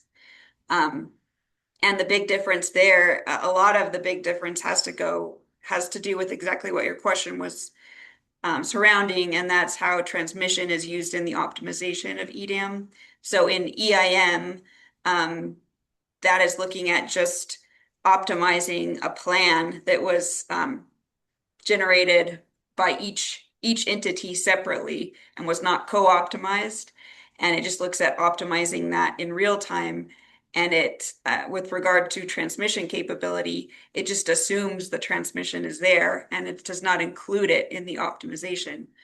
In EDAM, PNM as a transmission owner, operator, rights holder, and any other rights holder in our balancing authority area will be able to decide whether or not they want to offer their available ATC to EDAM to use within the optimization. So you're right, it's really going to change things, and I'm hoping that it really allows us to improve any kind of curtailments we've seen ramping up especially with the large solar production during the middle of the days. So the transmission each day, a new input into the market optimization will be every bilateral schedule we have that was not previously an input. And also how much ATC we're giving to CAISO and where that exists. So that will all be part of the optimization going forward. Sorry, Kelsey, ATC? Available transmission capability or transfer capability. I hope that answered your question. I think That was great. And yeah, yeah, I the hear big you part's that going to be getting data and then feeding it back around. I feel like that might be the next IRP because we just won't have the data yet. Yeah, I wonder if there's high level assumptions that could be made. Yeah, potentially. One more question, if I might. I'm just surprised to see the SPP expanded HVDC option included there. My understanding of not only is that linkage very, very expensive to upgrade, but then the transmission on the SPP side may be pretty weak on the western half of their system. And I just wonder if there's any studies that you've done, preliminary studies of what those costs and benefits might be that we could take a look at. Yeah, we are planning on doing a production cost study specifically looking into that. But we have done other analysis, and yes, you're right. It is expensive. It doesn't pencil out for our ratepayers to even rebuild the existing capability on the tie if we're just looking at historical short-term or long-term transmission sales through the tie. But all of the markets, market expansion and evolution could really change the benefit picture of a converter. And we anticipate that any expansion of the converter would have to be a partnership model where we're partial owners of it. So we're looking at other partners that would be interested in partially owning and partially expanding the systems on both sides to accommodate that. Part of that also just goes with looking at SPP's long-term plan. All of their 765 lines identified to serve the oil and gas industry are very close to the Blackwater station on their side. So we're looking at that as an opportunity where that expansion might just make sense for them. On the New Mexico side, it's also on a corridor that is going to have more and more wind development. So there could be future 345 kV line, that would enable more capability to use a bigger HVDC converter in the future. Great, thank you. Katie, we're about 10 minutes in, so remaining, so we can get through some of the remaining questions. Okay, great. Yeah, I see a couple of questions from Kathleen and Pat in the chat. Kathleen, do you want to come off mute and ask your questions? Yeah, sure. Thank you so much. Hi, I'm with Invenergy, and I just wanted to ask a little bit more following up on the idea of building out transmission resources or to interconnect new resources, and if you have an idea of kind of potentially where large loads might be going on and if there's going to be need for new transmission to connect those resources. Yeah, I can tackle that. So we are in the midst, I think everyone knows the large load focus that's taking place in the country today, and certainly a lot of interest is showing up in our service territory. So we have devised a way to kind of study it in a cluster approach. So we are relying on customers to participate in a cluster study that would attempt to master plan the sites that have shown a great deal of interest from large customers over the last few years. So that study is underway. And then once that wraps up, we will open a new window and allow large customers to participate in the next round of cluster studies. That's how we're planning for some of the more exploratory projects. Otherwise, we have more certain customers that exist in our service territory that are interested in expanding, and we are interweaving the transmission and resource picture in a plan to serve those customers. And it's just looking at their expansion plans, making sure we have a resource plan for them, and making sure that the transmission could be built to serve those, to bring those resources to the load on time to meet their expansion. I don't know if you want to add to that at all, Tom. No, I think your response sounds. You want to mention Senate Bill 170 at all? Yeah, we could. So, in addition to support economic development in general, there were two items of legislation passed in 2025. One was Senate Bill 169 and one was Senate Bill 170. And that allows sites to be identified as economic development sites. And then it also allows the utility to pre-build up to a certain amount in order to anticipate and have infrastructure ready to serve customers. It's not limited to large data customers. It's meant to expand economic development as a whole. But PNM plans to take advantage of that and add on to our system in areas where we know customers are waiting. And in terms of where large loads potentially locate, the actual locations tend to be somewhat limited, especially because they come to our economic development organizations in the state, which kind of interface with us, but they kind of get led to certain areas. And those are ones that are really slated best for trying to accommodate those, not being able to pick things in the middle of an expensive residential neighborhood because they wouldn't make sense and they'd never get their projects completed anyway. So in terms of where the loads are located, that's not as broad as you might expect. And there's a lot of things around Albuquerque's west side, Mesa del Sol area, and then down in the Los Lunas area where we see most of that activity and interest. We published sites.partner with PNM.com, which has some locations already pre-identified, pre-master plan with available capabilities at those locations. Sorry, was that a website you just offered?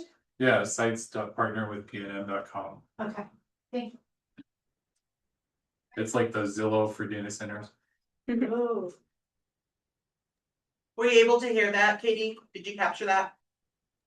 Yes, I heard sites.partnerwithpnm.com for possible data center sites or large load sites. Perfect. Thank you. And I just have one kind of following up question about location. And I did hear you earlier, you guys were mentioning the idea of learning more about what the benefits or costs are to interconnect through build out more interconnection across states and across regions. And I was wondering, is that an actual goal for PNM, or is that just a exploratory idea at this point? I think it's kind of both. We have it as a goal to explore those things, and we really don't know what the results will lead to at this point. We think there'll be some indicative things that need more work and more explanation, and ultimately finding people who can really make sense of actually moving forward on some of that. Some of those things, the benefits may be hard to define in the near term and appear to be well down the road. That's always hard to sell. But if we don't start the discussions, I don't know how we move forward.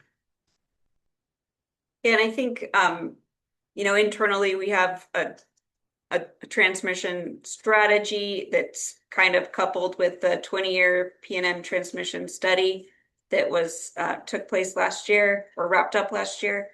And, I know I hear Lori Williams, our VP of Integrated System Planning, talk a lot about the 3 buckets of transmission benefits, one of them being load serving. That's kind of the core utility, the reason why we're here, one of them being reliability, resiliency related. So being able to withstand weather events and maintain continuity. And then another one is related to what you just asked about. And that's really a goal to expand our connectivity to other regions. And that really has a customer benefit because it allows access to the lowest cost possible resources. So it is a goal. that can be defined in terms of customer benefit, fuel cost savings as it relates to markets. It's just, it's maybe outside of the primary goal of keeping our customers' lights on, but it is definitely in our sphere of goals. Thank you. Great. And I think, Jacob, you'll have the last question, and then I think this round will close in 5 minutes, 4 minutes. Thanks, Katie. And I think it'll be pretty quick. So for these transmission sensitivities that PNM is planning on doing, is it essentially just going to be like running the PCM with and without these transmission lines and then comparing the present value or present need for revenue requirement and just comparing those deltas? Is there any plan to include like multiple of these in one scenario, or are you just going to look at each of them as a snapshot individually? At this point, we've kind of put it out there as looking at them individually, but certainly if there's interest in looking at them combined, and there's some of them, it makes a lot of sense to potentially look at combined. That's certainly not outside the scope of what we could probably do. Appreciate it. We're still okay. We've got a few more minutes here. If there's anything else from the Zoom folks.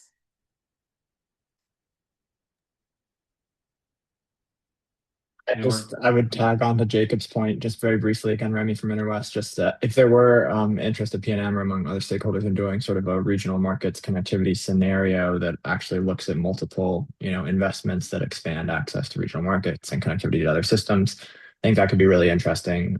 We've seen some of the other utilities in the region actually also include transmission upgrade options as a capacity resource in the capacity expansion model.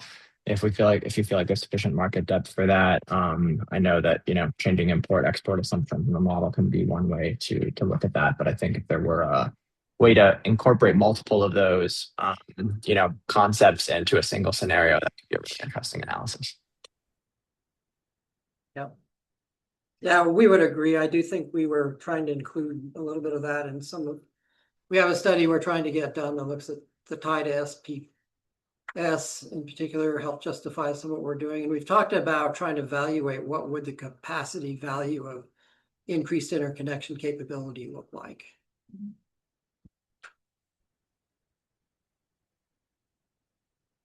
Yeah, I think those kind of sensitivities, or I don't know if they're scenarios or sensitivities, sorry. I'm more peripheral to the modeling stuff so far, but I'm going to be following it closely. But I think some of those could play really well into the transmission lines identified. One of them is a connection to Sunzia. One of them is a connection to Rio Sol. Both of those would, and then a third one is the expansion of Blackwater. So all three of those represent, new market connectivity, and maybe we could get stakeholder input into exactly how to drive those scenarios. There's also the fourth one with Four Corners Rio Puerto line. Yeah, that one. Yeah, just another tie to Four Corners, which would, you're right, Stephen, obviously expand our market connectivity. Four Corners has, it's definitely a market hub. Yeah, those are the four scenarios that are in scope. And I think with some of the modeling we already have, it wouldn't really be the nodal, but just going back to our reliability model in SERV-M, that one is sensitive to how you model interconnections to other entities in terms of how it shifts your reliability, as well as we back into those models are used to show whether our portfolios meet the right level of reliability, and they help define what reserve margin we plan the portfolios to in the capacity expansion. So to the extent you've got better interconnectivity, generally that drives down your planning reserve margin you would use. So if we have time, I know there were a lot of questions in the chat this morning about transmission modeling plans and inputs, assumptions. Anna Summer, I don't know if you're still on, if you want to go back to some of those that we weren't able to get to this morning. I don't see Anna in our participant list right now, but I recall there were some questions related to the capability of Encompass and some of like how transmission planning will be conducted there. Let me see if I can find some more detail. Yeah, Katie, I had a question about that, but I think Remy and a few others have touched on it, essentially asking whether Encompass, if it selects a transmission line, will allow more transactions with the market. And it sounds like that is the case. Yes. In terms of the capacity expansion, I don't know. We haven't fully defined what level transmission will be part of your options that can be picked, but that capability is certainly there. And if you put those options in, it will factor those into the optimization. Gotcha. And kind of just what you were touching on previously, the reduced PRM will flow through the model, through the PCM, and that will show up in the required revenue requirement at the end. Is that correct? Yeah. Okay. Yes. Wonderful. Thank you. I had one question related to the 20-year outlook as well, which I think Kelsey mentioned, but just curious if you already know whether the projects in the 20-year outlook or which of those will be included in the IRP, as whether that's the zonal model or the nodal model, and when that will get decided. That was on the slide 31. Those 4 projects were listed as scenarios are the ones that are in scope. Yeah, there's Okay. There's 4 projects that were specifically identified as sensitivities in there. The 20-year plan did include some projects we just filed a CCN for, and as noted this morning, those will be assumed as part of the transmission grid for the base case starting out for the IRP base case. Those are local to the Albuquerque area. They won't really play directly into the zonal model, but they will affect what we see in the nodal model. I saw those on the sensitivity list. Is PNM also going to take a similar approach as to the 2023 IRP, where there are transmission cost adders applied to zones in the capacity expansion model that are based on specific conceptual transmission projects? Yes, to the extent that we model similar technologies or the same technology, but factor in different locations, the big difference there will be those transmission cost adders. Okay, great. Thank you.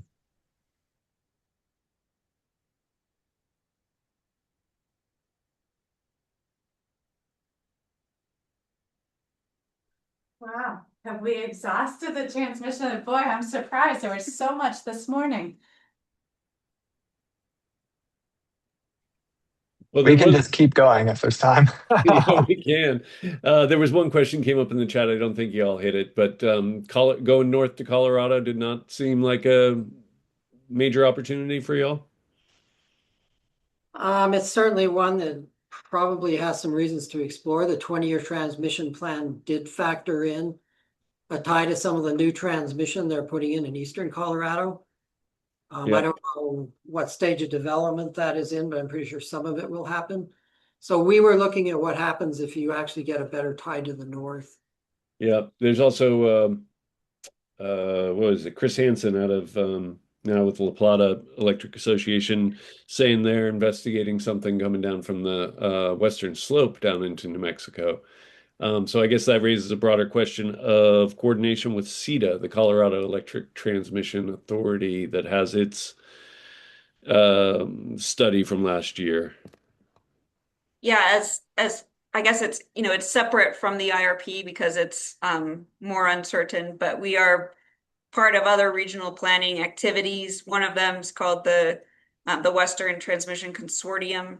Both RETA and CETA join in on those meetings, as well as La Plata and other Colorado entities. And we had a workshop focused on the Four Corners area and different projects that could expand out of the Four Corners hub north into Colorado. So it hasn't made it into our likely scenario in this IRP, but that is work that we continue to have regionally. Mm-hmm. Thank you. Okay, and we're hearing music from the main room, so we're gonna thank everybody for the transmission, thank our subject matter experts, and I think we're rotating on. Thank you all. Okay. Thank you. Thank you. You're good. Thanks. Yes. Lisa, could you?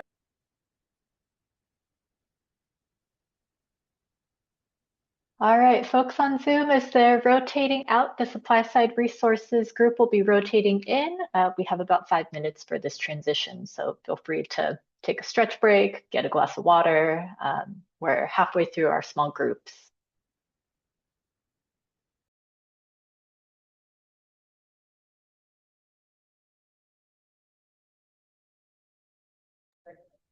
Katie, we're on supply side next, right? Yes. Okay, perfect.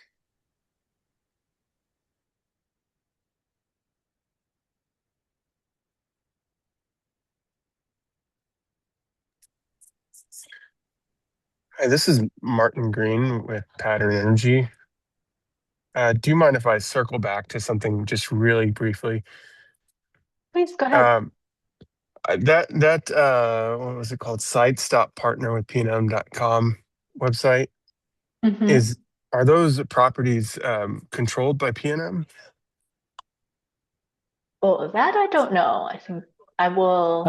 No, they're not. They're just privately owned sites that have been identified as by PNM. Okay, so it's okay, because I'm seeing like vacant lots and things like that. So I didn't know. Okay, thank you. Appreciate it. Thanks, Dylan.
Katie, we're good to go if you want to kick us off.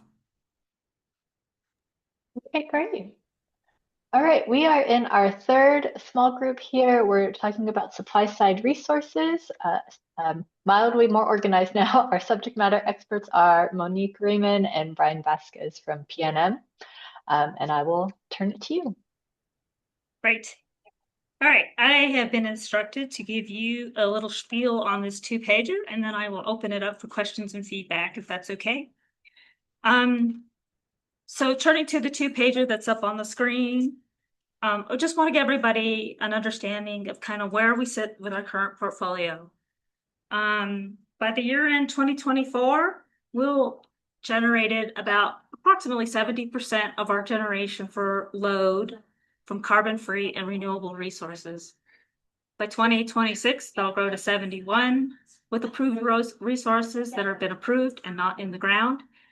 And by 2028, with our approved resource that we just got approved, we'll grow to 78%.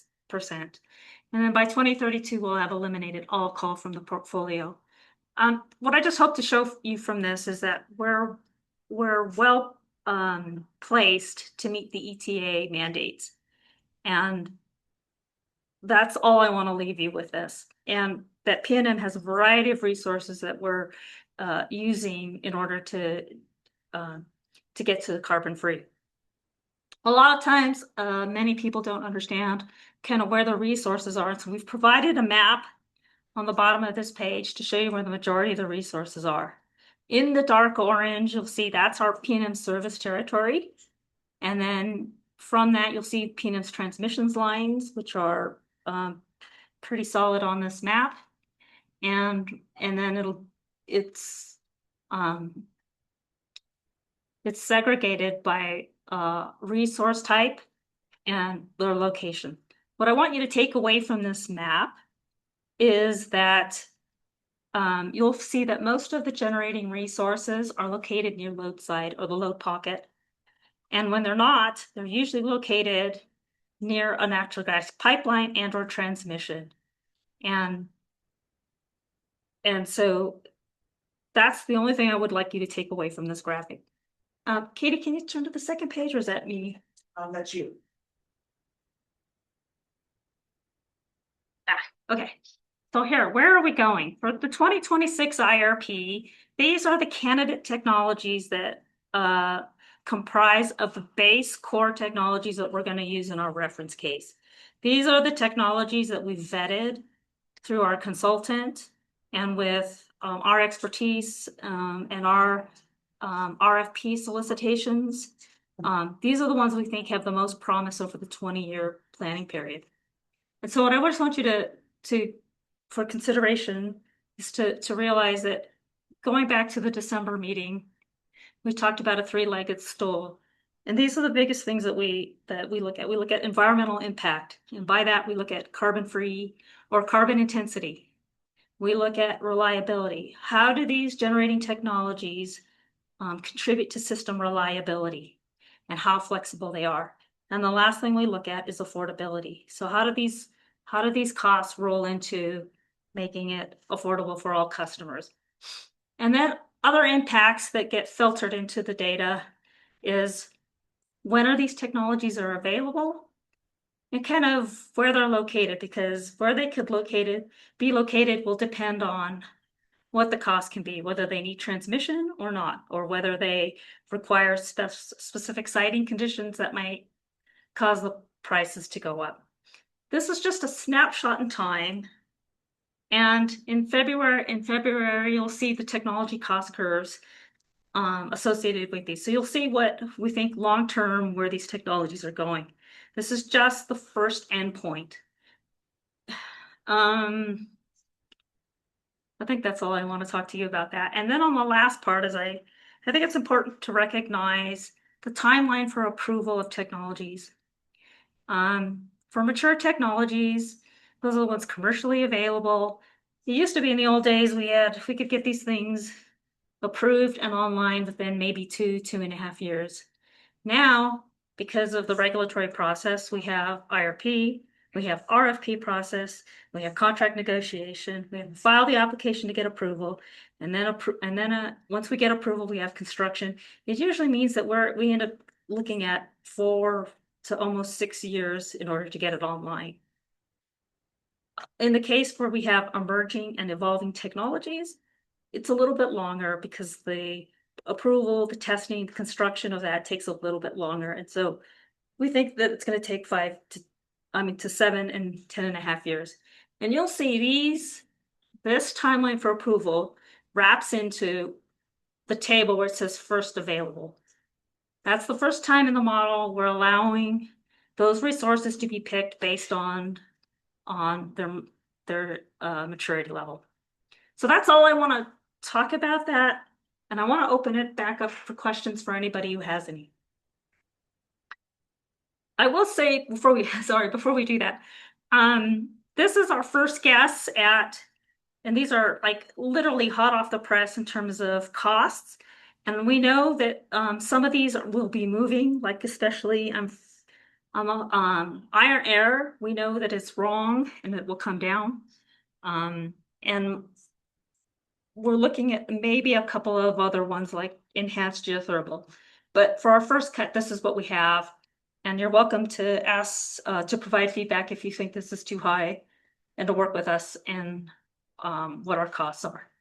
I will say that we worked with EPRI to determine these numbers, and they're working with Sargent and Lundy, who's a company out there, to help us determine these numbers. And I'll leave it at that and open it up for questions.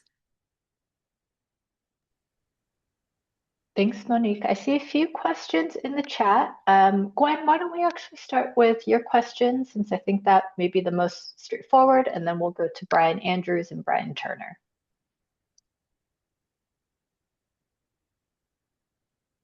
So Gwen's question is, sorry, yeah. available? Oh, I'm sorry. Yeah, I was just coming off mute. Sorry.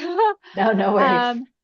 Yeah, I think you actually answered the question, so appreciate it. But just to kind of get things flowing, yeah, it just I was wondering if the available, is that the same as coming online?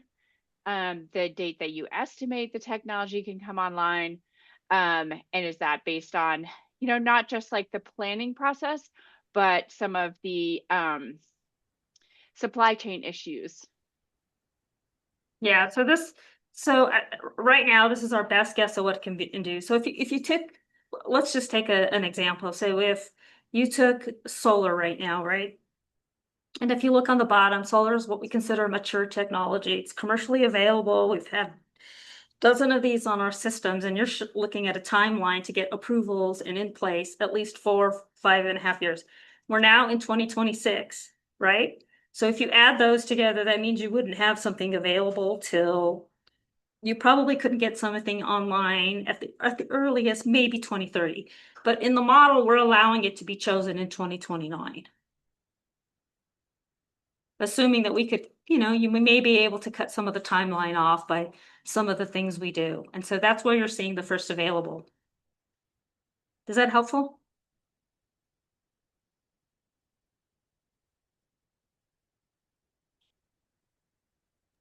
No? Yes? I think so. Yes, that's fine. Yes, thank you. Great. Brian Andrews, why don't we go to your question about the no ETA sensitivity and potential for a new coal plant?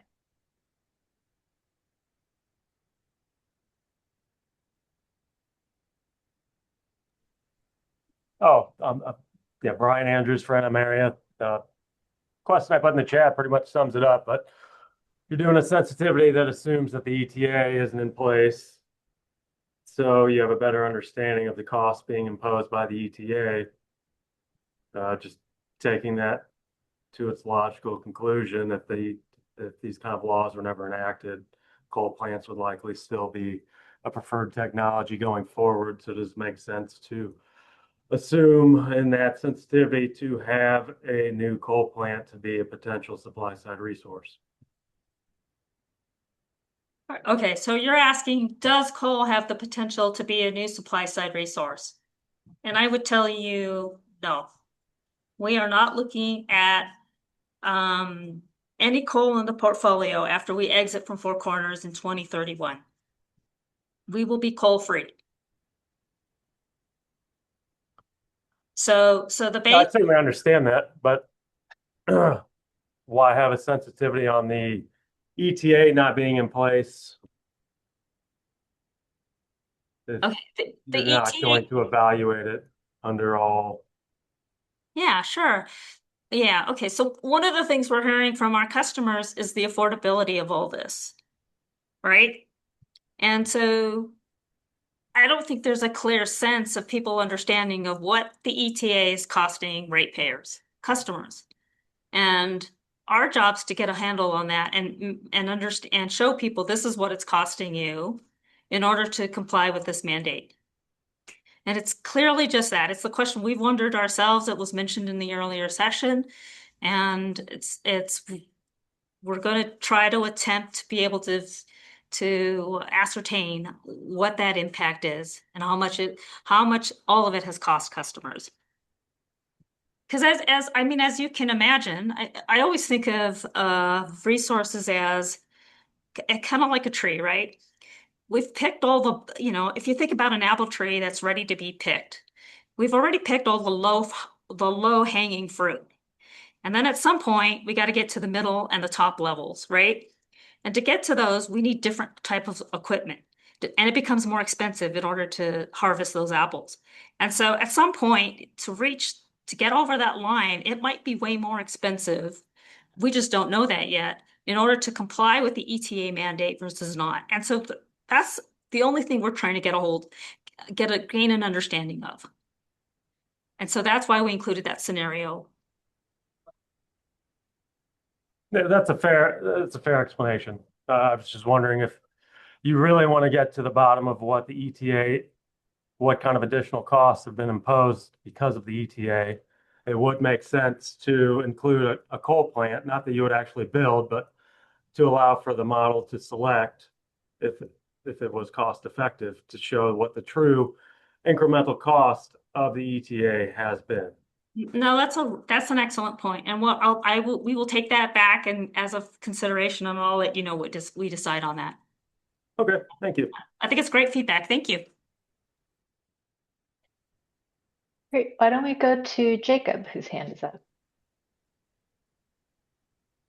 Thank you. I was just hoping if PNM could share maybe some of their internal discussions on how, and this is related to this topic of affordability.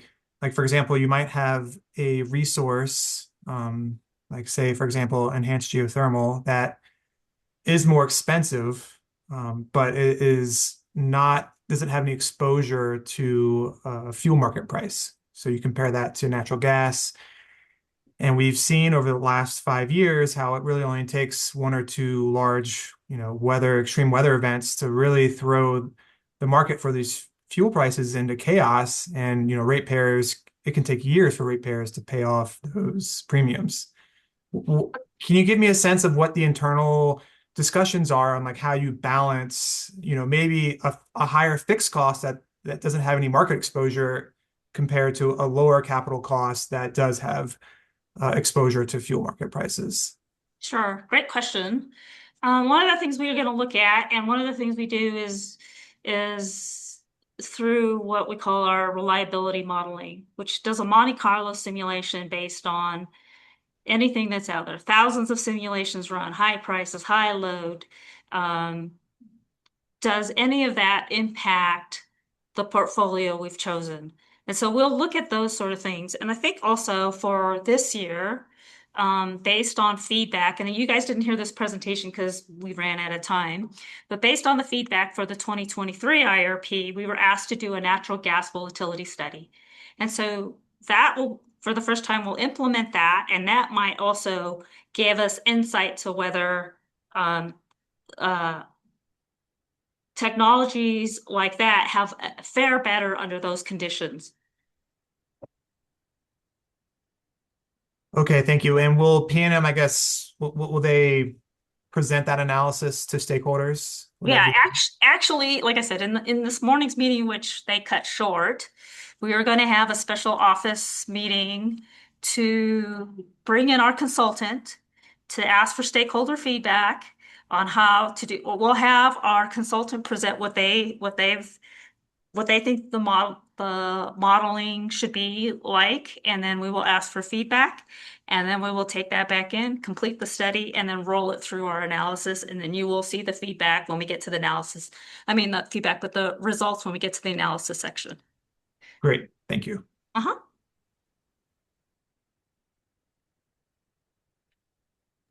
Mind if I jump in? Please. Okay, so just to follow up on that, so that may result in a quantitative adder to the price. I would imagine that there's several ways that volatility study could be carried through the analysis.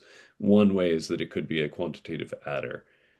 So We've never done one before, and we welcome all feedback. So when we present that as a meeting to talk to the consultant, please, I encourage everybody to join in and get their feedback on that study so that we can do it to the satisfaction of everybody. Great, thank you. And so you said these your capacity numbers here, your affordability costs, are based on Sargent and Lundy is providing those numbers to you with some cooperation from EPRI. It's through EPRI, but Sergeant Lundy is behind a majority of them. And to the extent that that's kind of our starting point, right? What I didn't mention is we're also in the market. We do RFP solicitations. And so Yeah, that's what I was going to ask. yeah, so when we get our first cut at it, we'll go back and look at what our RFP responses were to vet those numbers. And if they're looking too high, we'll usually bring them down based on that. So we do that. And we have done it, I'll tell you right now, I know we've done it for the battery storage, and we've also done it for solar. We've done it for wind, at least I know that for solar and the battery, we are on the low end because of RFP Yeah, solicitation. so you're saying if the RFPs come in below what your consultant's projection are, then you'll lower it to be closer to the RFP numbers? Absolutely. Yeah. Which is why you probably see a change in the iron air storage. Great. Good. Looking forward to that. And then one thing on the enhanced geothermal, there's also other forms of advanced geothermal that are not enhanced per se, but I'll try and see if we can get some other numbers for you on these. Yeah. And then I had a question I put in the chat regarding gas capacity, whether gas transmission capacity.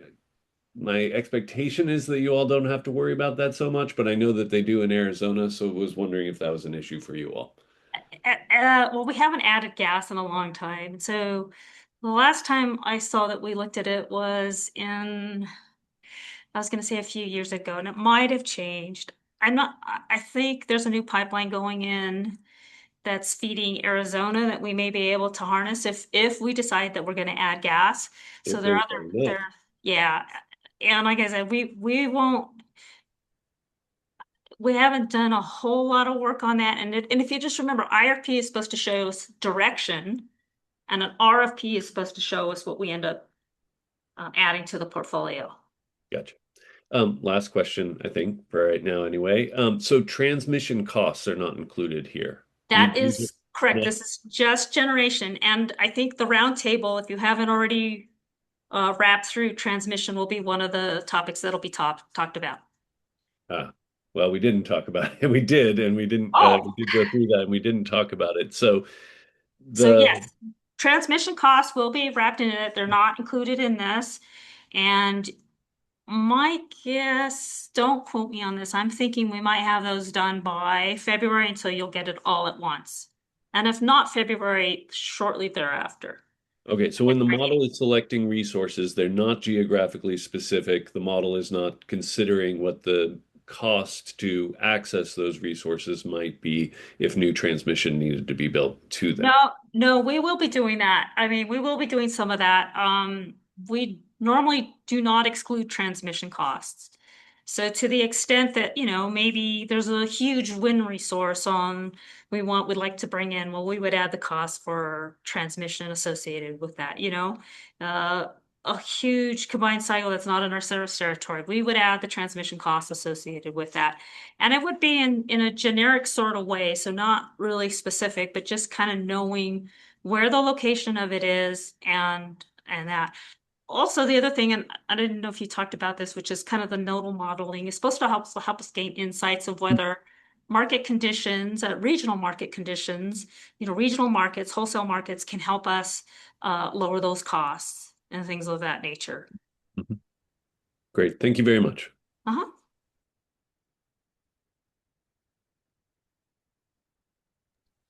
Okay, I don't see other questions in the chat. I do see a comment from Jacob about the DOE's aim for costs of enhanced geothermal. Gwen, why don't you go ahead and then we'll go to Remy. Well, I'll go, but then I do think it'd be great if you guys could address Jacob's question about the enhanced geothermal after me, because I think what he's basically saying is, you know, would you reduce the cost assumption in your modeling given these types of data points? But so my question was about like the distinction between the 20-year time frame.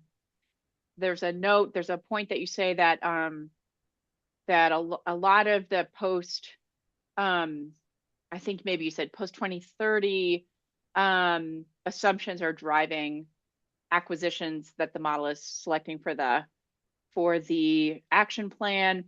So thinking about these different time frames in this whole process, and an action plan being a 3-year action plan, does that provide any opportunity to acquire a long lead resource? How would a resource like geothermal that might have a longer time frame to come online, how might that be selected in this process? Okay, so there's two questions. Let me address the first one, which directly was about and then I'll hit the enhanced geothermal cost. But one of the things I don't think it was we were distinct enough in the earlier presentations this morning was the action plan period are the activities you're doing following the approval of the IRP, right? But that is separate from what we consider the action plan period. Up until 2032, we have a good feel, or we're still in the last of our RFP to know what those resources are. And so when we look at action plan period, we're actually looking after at the end of 2031 for the next 3 years outside of that, right? So we stand here today for issuing an RFP in 2026, an IRP for approval in 2026, and for any resources that will be service the load in 2032 and beyond. So that takes care of that timeline for technologies that are take longer to mature. And I hope that solves, that at least answers your question. Yep, thanks.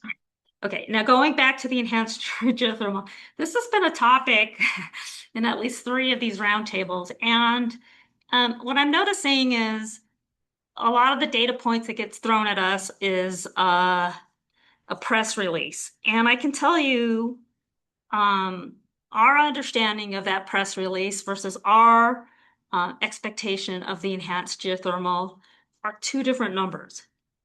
And we cannot substantiate the press release numbers. And to the extent that people can provide us with updates and say, hey, this is lower. I know I've done this project's out there. We are willing to listen. But as of now, all I have is a press release that says it's cheaper. We can't vet a plan on that. So we need a little bit more than just an anecdotal, a press release that says it's cheaper. So with that, I think because it's come up 2 or 3 times, we'll go back and we'll take another look at it. We'll talk to our consultant. We'll talk to the people who are out there in the market and see what their idea of what it should be like. And if we change the number, we'll get back to you on it. But you are certainly willing to provide us more information, I would say, where you think we're too high. You will get all the performance characteristics in the February meeting, and we can go from there.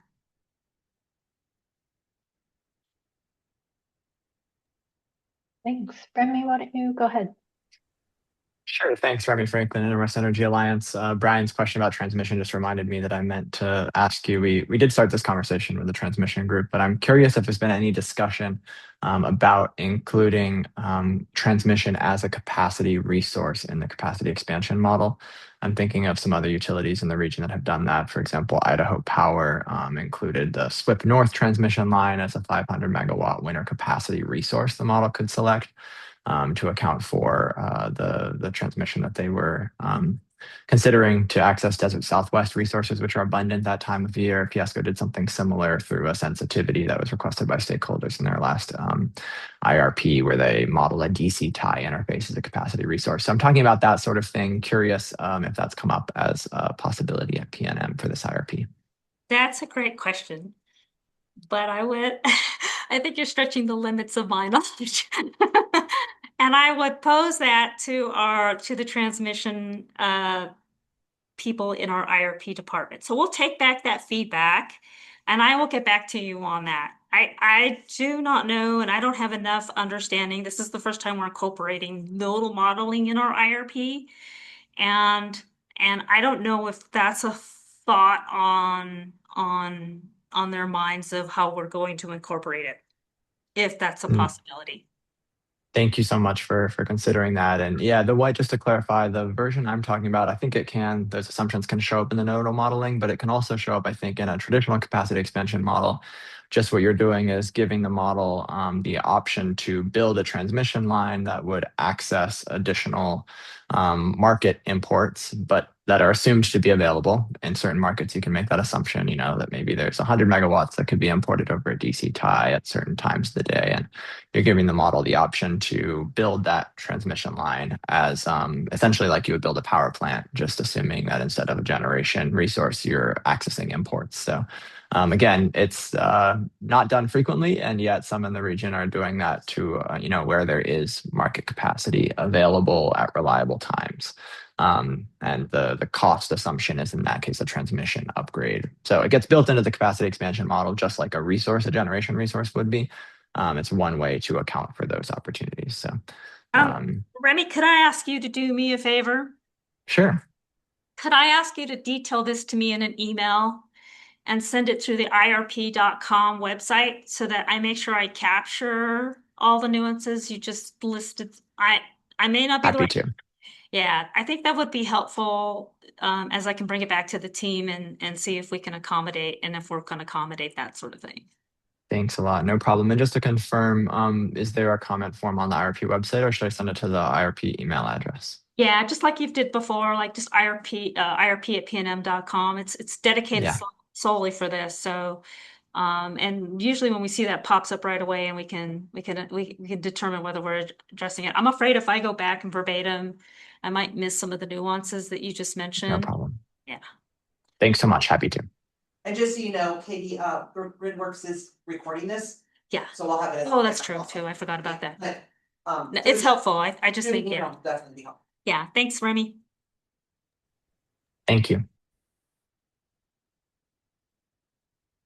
Okay, I think we're nearing the end of this round. Are there any outstanding questions that folks have, or maybe half-formed questions that you want to come back to later?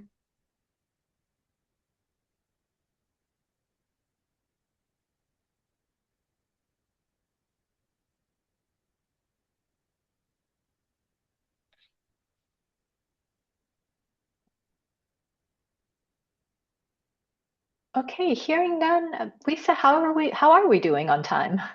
Yeah, we have maybe just a minute or two, so we're pretty good. If there's any last questions, we have just a minute or two. Okay, folks, do feel free to come off mute and share any reactions or thoughts that you'd like us to follow up on in the future as well. Let's see. Yeah. Okay, just maybe a quick is this the group where we talk about like the different portfolios that you would then carry over to use to test bids in the RFP bid evaluation process? So, you're going to run the bid, that you have a process to sort of stepwise like narrow down your selection of bids and then model them in portfolio runs. There's a whole lot there to unpack. This is just to give an overview of supply side resources. So to the extent that RFP can impact the costs of this, then we try to wrap that in.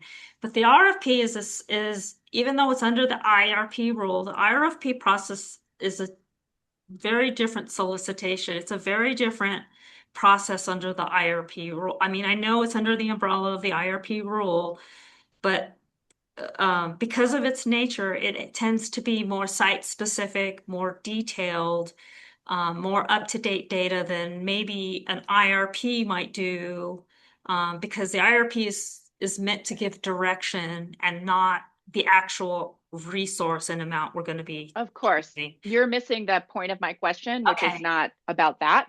Okay. But when you model, when you select, when you look at bids in an RFP, presumably, you know, you're going to say like, how can we compare these? Oh, let's use the modeling assumptions that we used in the IRP. That would be the most like obvious thing because you just spent all this time designing a model to correctly test alternatives of resources. Right. So presumably you're going to use this model and like, and when you, and maybe you have like 20 different portfolios that you test in this IRP, but then you narrow it down to like 5 or 6 scenarios or portfolios that are kind of like a set of assumptions that you will then use to test the robustness of multiple bids. Okay. Okay, so what we usually do in an RFP solicitation is we'll start from an IRP database, which is generically done, which is what you're seeing, what we're building, and then we'll make it more specific. And so what we'll do is we'll tie in all those bids and determine whether if it's consistent with the IRP. And so we can have another conversation about this, knowing that it's more than a 1-minute conversation. So no, I think you're right. And I think, and I know one of the feedbacks we got from the 23 IRP was to be able to for stakeholders to understand the difference between the IRP process and the RFP process and how they wrap in together. And so we'll take that back and yeah. Okay. Awesome. Thank you. Thank you. Super. Thanks. Great questions. Katie, we are going to go ahead and transition. So thank you everybody for your questions and we'll turn it back to Katie. Bye everyone. Thank you. All right, folks, we have another 5-ish minute transition period. Our last topic is distribution and behind the meter resources. So I go back in there. I don't want to. Yeah.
Katie, I think we have our presenters in here, so I'm going to go ahead and turn it back over to you.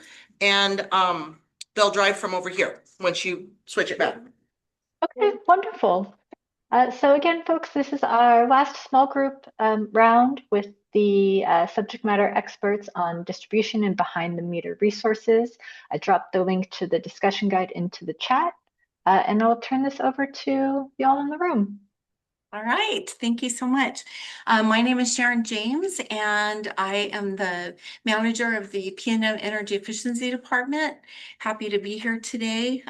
So we'll start off. We have a wide range of energy efficiency and load management programs at PNM that are tailored to both residential and commercial customers.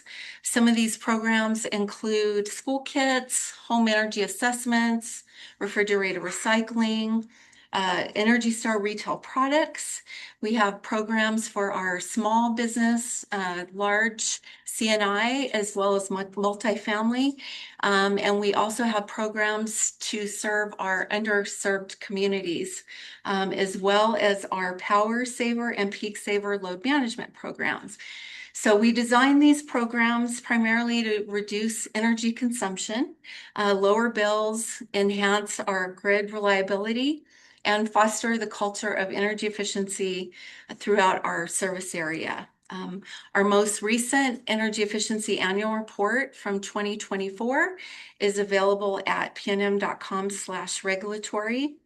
And our programs offer rebates and incentives primarily for efficient appliances, HVAC equipment, and implementing operational improvements, as well as business rebates, weatherization, and other behavioral programs. So our demand response programs, they manage electricity demand during peak periods by remotely controlling AC and building management systems and rewarding those participants with annual incentives. Our current annual budget for 2026 is $36.5 million, and the minimum annual kWh savings target is 80 gigawatt hours. We anticipate also exceeding our 2021 through 2025 savings target of 395 gigawatt hours. And with that, I will hand it over to Alex. Hi, I'm Alex Reedon, the Program Manager in Energy Efficiency.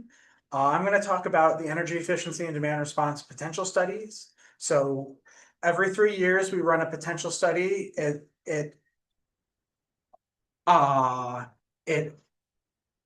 estimates how much energy efficiency and demand response we might get over the next 20 years in order to align with the IRP timeframe. We use that study's results for the last 17 years of the time period. For the first 3 years, we use the 27 through 29 energy efficiency plan that we're going to file with the commission in April. The studies also inform what particular programs and what we call measures or interventions might be implemented by PNM over the 20-year time frame. And I believe on your screen you can see a graph of how much energy savings, this is in gigawatt hours, we've achieved over the past quite a while, since 2008, however long that is. And now we're going to have Alaric Babe talk about the transportation electrification and community solar programs. Apparently you have to stand right here. I'm going to stand right here. Stay in front of the camera. Yeah, no, I got it. I got it. Where's my mark? Can we flip the next slide? The mouse. Oh, I have that. You have that. All right. I thought someone. You're in control. I love that so much. Okay, well, I apologize to anyone that's on full screen. You have to look at my whole head while I say this. So I'm going to first talk about the Transportation Electrification Program. This is a program that is designed to help PNM customers adopt electric vehicles, but as part of the statutory requirements is also designed to increase system efficiency and flexibility. So we achieved this through a number of ways. The TEP started back in 2022. We are now sort of on the second iteration of a triennial program. But primarily, we can break it down into these three categories that I have here on your sheet. So We have charging infrastructure, and we say is residential vehicle incentives. Let's start with the charging infrastructure. We have incentives for level 2 charging, both for the, I admit someone, I'm way in control. We have incentives for level 2 charging infrastructure, both on the residential side as well as on the commercial side. And then DC fast charging infrastructure on the commercial side as well. So on the commercial, for the commercial incentives, we do break that down into different categories such as workplace, public, fleet, mass transit. And then going back to the vehicles themselves, this was the first time in this last program cycle that we've offered vehicle incentives. So for low income customers, we did have an EV purchase rebate. And then for all PNM customers, we had e-bike rebates. The e-bike incentives were increased for our income qualified customers, but we also have market rate incentives as well. And then something else that we've been running for a little over a year now is a fleet advisory services. And so that's, while we're not helping with the purchase cost of EVs for fleets, we do have a management team that is helping fleets plan for electrification, what vehicles are available, what infrastructure would they need to electrify their fleet over time. Another way that we're able to help with that system efficiency and flexibility is through our rates and our load management program. So we have 2 rates that are part of the, I'll say TEP, Transportation Electrification Program, because that is hard to say a lot of times.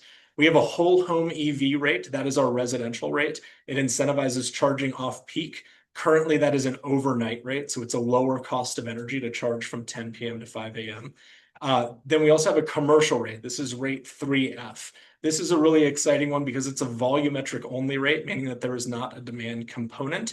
And then that does fluctuate between the times of day. So again, trying to incentivize using that energy off peak.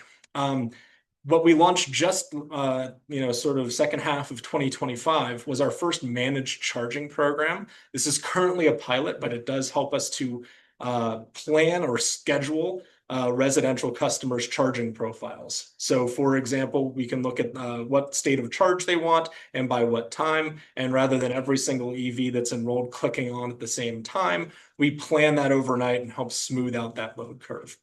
Finally, we do have customer education, outreach, and marketing. This takes a lot of forms, but one of the couple of things that I want to bring your attention to is we work with the National Energy Foundation and their REV program to educate that next generation of EV drivers. So we work with school kids across the state of New Mexico to inform them of the new technology, how it works, how the costs calculated. And then just generally, we have marketing and education and outreach to all PNM customers to let them know about the PNM programs. And we also do really great things such as ride and drives we've done in Albuquerque and Santa Fe that put butts in seats, because any car salesman will tell you that's what actually moves the needle. Moving on to community solar, I'm going to cover this as well. This is a little bit outside. This is a little bit outside the, behind the meter, as it were, but we do see it as a customer program. And so we wanted to make sure everyone was aware of it. This is a new program in the state of New Mexico where third-party developers are selected by the PRC to interconnect 5 megawatt solar facilities and interconnect them to the distribution. PNM customers or any IOU customer in New Mexico can then subscribe to the output of that facility. PNM will put a bill credit on the customer bill, and then that customer will also pay a subscription fee to what we call a subscriber organization, or colloquially more like the solar developer or the subscription manager. This has been broken down into a couple of phases so far. Currently, PNM has been assigned 125 megawatts of community solar to interconnect in phase 1, but that capacity was increased. So PNM will be connecting over the next number of years an additional 185 megawatts. So it's a total of 310 megawatts available for customers to subscribe to. And then just to, so that everyone knows, this is not a theoretical future program. This is available today. PNM connected the first community solar facility back in September of 25. By the end of last year, we actually interconnected about 25 megawatts or 5 facilities, and the first subscribers are receiving bill credits today. So really exciting, a lot more to come on that. Again, a little bit out of the scope of behind the meter, but really important for PNM customers. So with that, I will turn it over to John Hawkins to talk about grid mod. Good afternoon. Yeah, John Hawkins. I'm our Associate Director of Grid Modernization.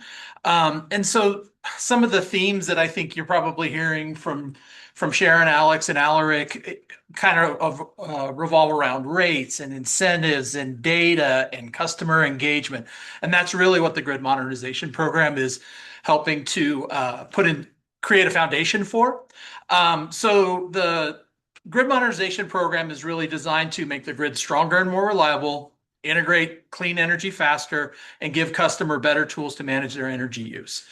The primary technology that touches the subject that we're on today is around the advanced metering, right? So the advanced metering infrastructure, it's a key technology that we're deploying currently. And so what it's going to be able to do is help enhance some of these programs to provide things like flexible rate options, such as our current TOD or our EV rates that we have today. And also be able to use technology such as the communications that goes to the meters, being able to communicate to every premise. Home area networking technology is part of this, as well as edge applications are all capabilities that are within this advanced metering infrastructure.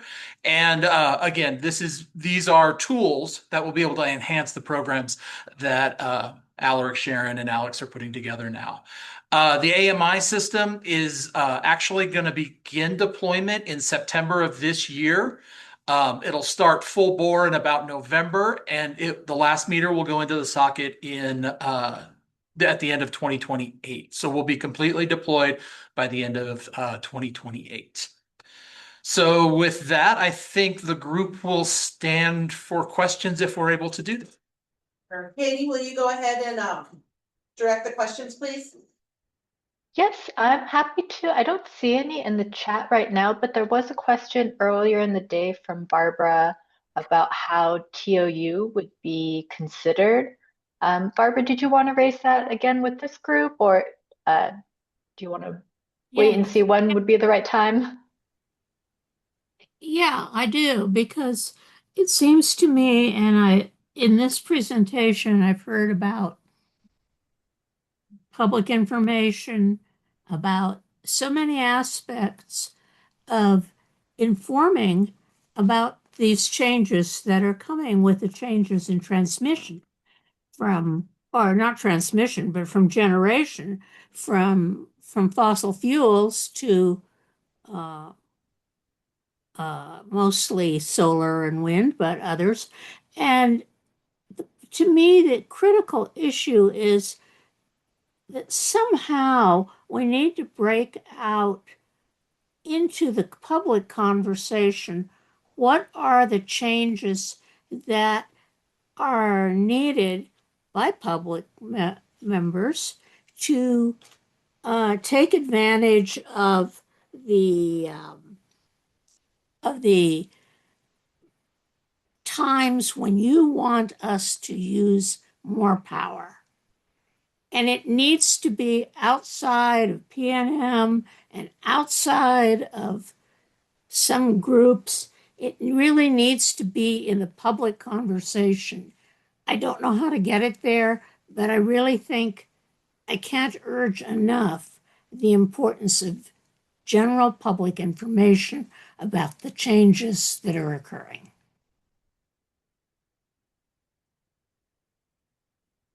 Okay. Well, I guess yeah. So we'll take that as an action item on something that we can see how we can get that into the broader public view. So thank you for the comment. Yeah, so maybe put another way, I guess I'm curious if there are any public, other more public workshops about the IRP process or sort of the clean energy transition that I think is what Barbara is referring to. I got you. I'm going to introduce also Brian Vasquez. He's in our integrated resource planning group, and he can talk about the IRP process and the inputs for that. Hi, good afternoon, everyone. My name is Brian. I just wanted to talk a little bit about the energy efficiency and demand response inputs. We will be talking about that in an upcoming meeting more in detail. I guess for now at a high level, the energy efficiency and load management department or demand response, they're doing a potential study. Based off of what we see on the potential study, we're going to use what we see from there as inputs into the IRP, but we will be talking about that more in our February meeting. Great, thank you. Gwen, I see your hand.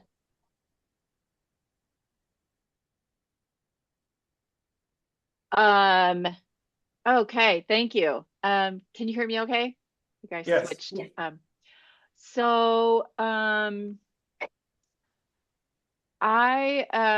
my main question in terms of this type of resource is like considering that I just took a quick look at the load growth that you're looking at for this IRP. It's like mostly large loads. And so like we're kind of in many states, we're shifting from kind of like the ability for residential small customers to make up the difference for these large loads because they just like overwhelm. Like the residential, the amount of flexible load that's available on the residential side, is just not enough to compensate and make up for the very large load growth, the emissions growth that might cause, et cetera, et cetera. So a key element that I think of now in terms of this type of flexible load question is including in the IRP modeling for some capacity amount, let's say megawatts, of flexible capability of the large loads themselves that are interconnecting before they interconnect. And incorporating into that like a assumption of megawatts of proportion of these new large loads that are going to be flexible. And then the capacity value of that flexible load, the performance assumptions of that flexible load, that would be really useful to layer on top of the great work you've already done with these like smaller loads of demand side management and flexible loads on the smaller scale. But now you've got these large loads, they're hungry to interconnect. Given the need for those loads to be flexible, what kind of assumptions can you incorporate into the IRP from the start to better understand the cost of those resources, the impacts on emissions, the impacts on capacity and reliability? Well, I'd say that I think to give you a more accurate response there, we're gonna go ahead and take note of that, and we'll make sure to address this comment.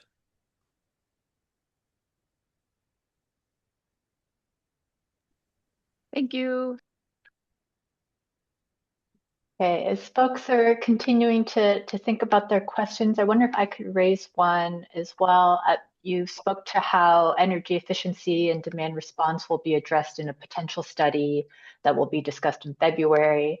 How do the transportation electrification program and community solar programs integrate into the IRP process?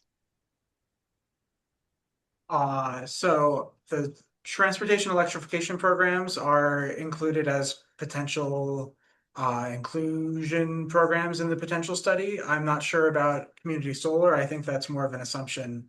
It's included in the IRP. Oh. So the ramp for community solar is resources that will be locked into the IRP. We know they're coming. We know a ramp for them, generally speaking. So it's part of what's about it. And as those are coming in, we set the parameters to let's say by X date we'll have 125 megawatts, and then after that date, then we'll ramp it up to the 310 that we see coming in, that we'll see coming in. Great, thank you. Any other questions from folks in the in the Zoom universe.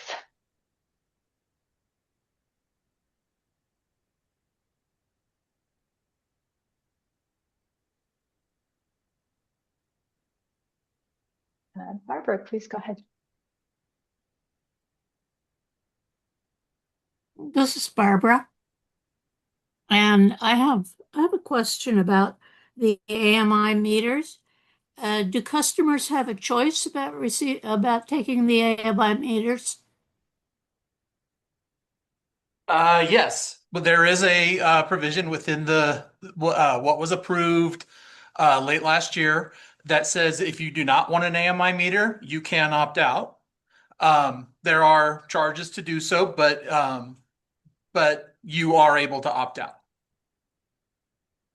And what are those charges? Oh gosh, I don't remember off the top of my head. The monthly charge, I believe, is $10 a month, and then there's an upfront cost.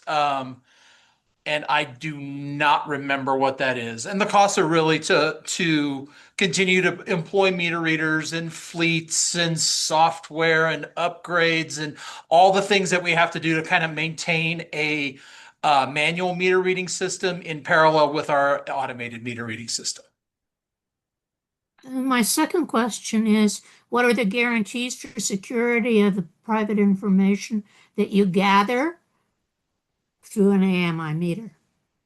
Yes. So for privacy, in terms of how we use the data, we are subscribing. There's a voluntary standard that was put out by the Department of Energy called Data Guard, and we are designing that into our program and into our systems and how we implement our systems and our policies and procedures around it.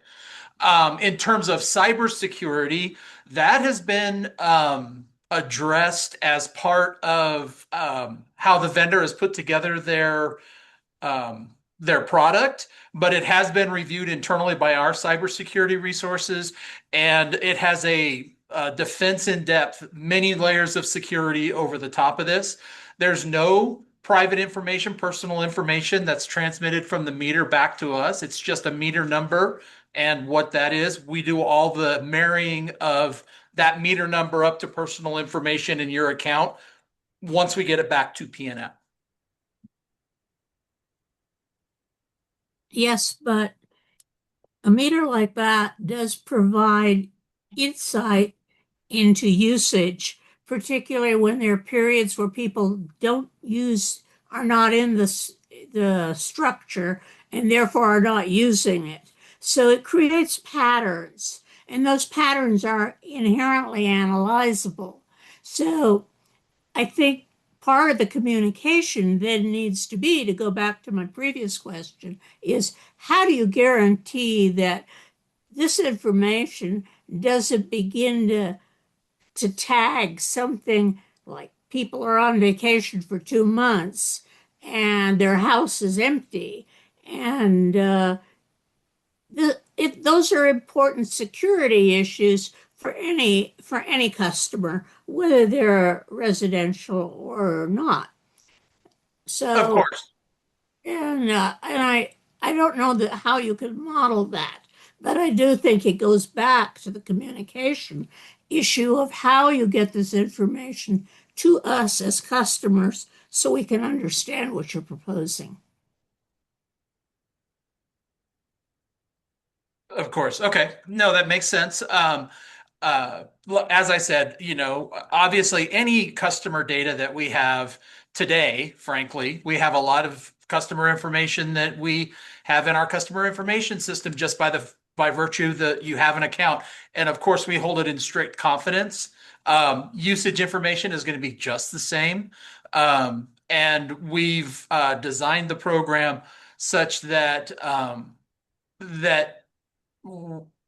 security is a very, very critical part to what we're doing. And it has been, we're not designing it, we're not bolting it on at the end, we're designing it in from the front.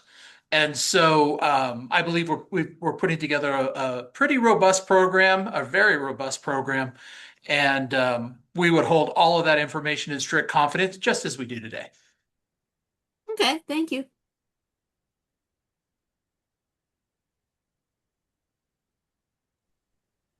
Great. Thank you for the questions and the responses. Are there any other questions from folks about demand side resources?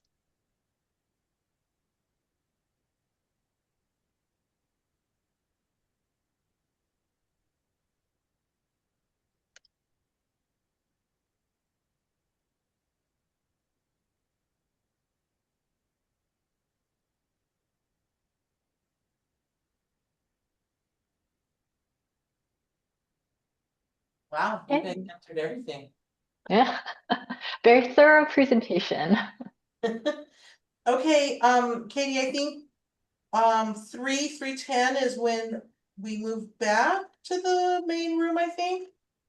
I believe so. I guess folks can get a little much of an extended break. Okay, wonderful. I'll hang out near the Zoom if there is anything that does come up, but folks on Zoom, please feel free to take a break, stretch your legs, and we'll reconvene with the larger group at 3:10, 3:15. Perfect. Thank you. Thank you everyone for the Thank you. questions. Yeah, thanks, Lisa.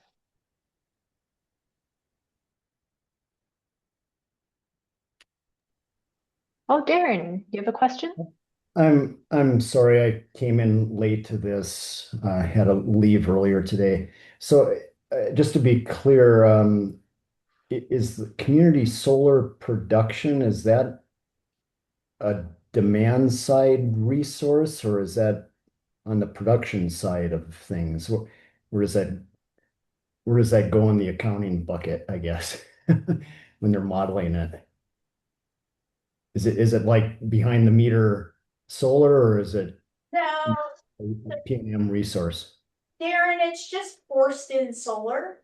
So it is on the supply side, but it's not really being optimized because it is selected for all intents and purposes. So it's not competing with other resources to see if it is cost competitive, unfortunately.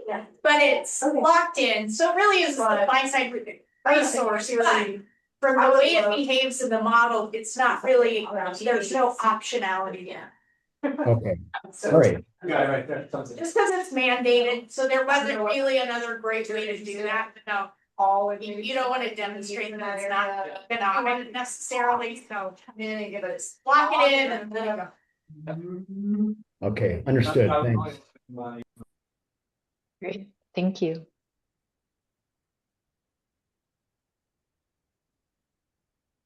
All right, we'll go ahead and take a brief Zoom break. I think they're probably still chatting in the main room. And again, we'll come back at 3:10, 3:15 or so. Thanks, everyone. Thank you, Katie. Yeah, exactly.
Associates of New Mexico wants to remind you of your upcoming appointment on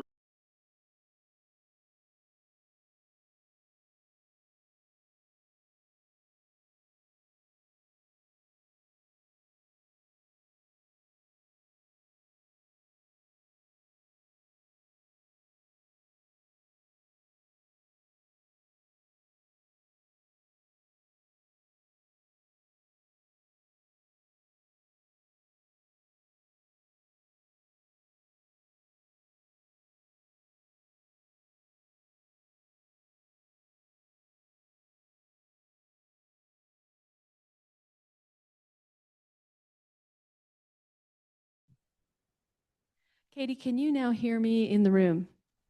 Oh, yes, I hear you now. Okay, sorry. We were.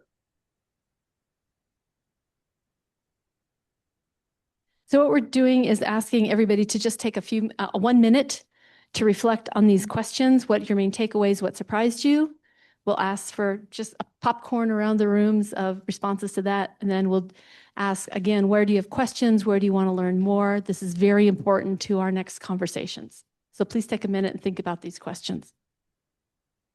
Great. Thanks, Margie.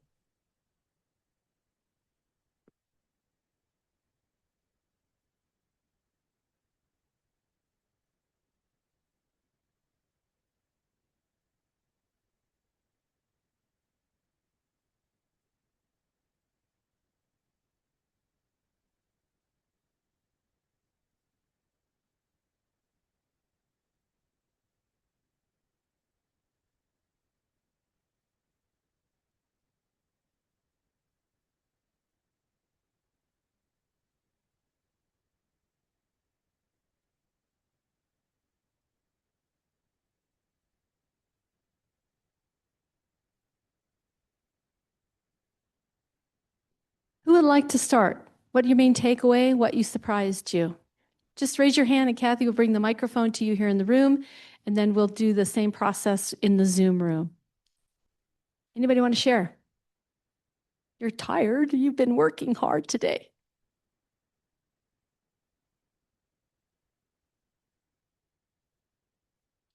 Thanks very much. I'm Eric from Rita. The main takeaway is I really appreciate face-to-face meetings. I think participation by Zoom, I can imagine I would have gotten, you would have heard much less from me, which probably would have been good, but I would have gotten, 15 or 20% of what I got just from being able to talk to people in the room. So the takeaway to me is a face-to-face meeting has real value that I hope isn't lost in future sessions. Thank you, Eric.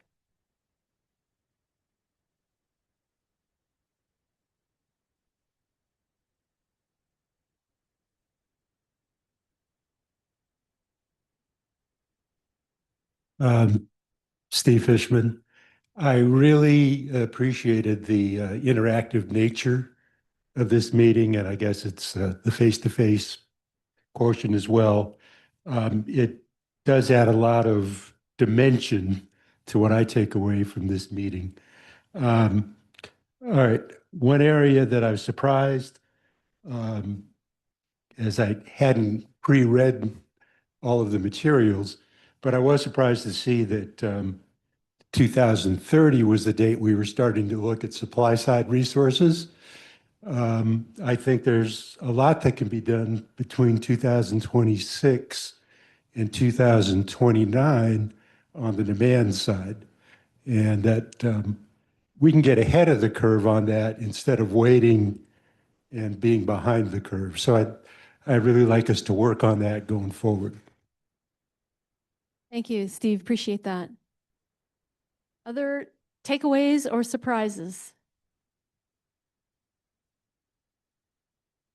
How about those on Zoom? Anything you'd like to share with a main takeaway or a surprise for you from today's workshop?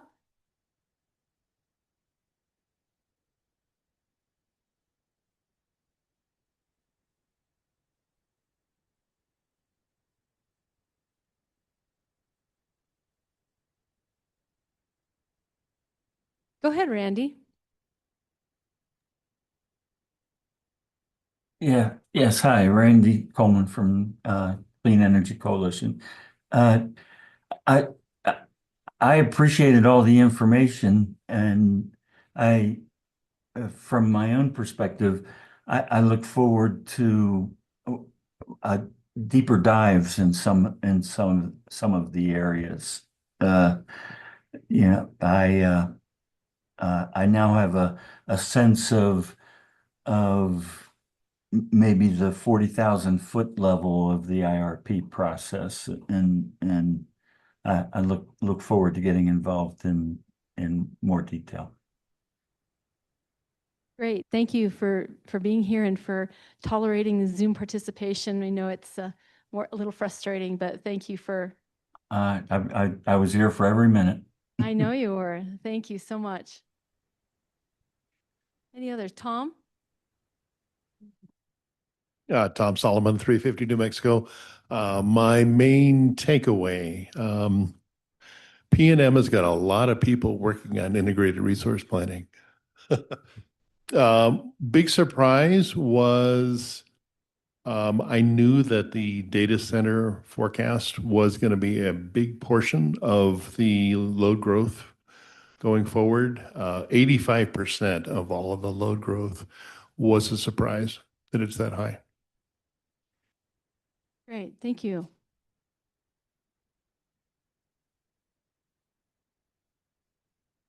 So let's switch to the second two questions then at this point. We have some cards that you turned in from earlier that we haven't completely processed, but we will look at those. But where else do you have questions? Do you want to learn more? Now is a great time. Kathy will capture these on the flip chart. So we integrate this into the next conversations. Anything about exploration of these topics or topics we didn't cover today that you'd like to be sure get addressed? Yes, please, Anne.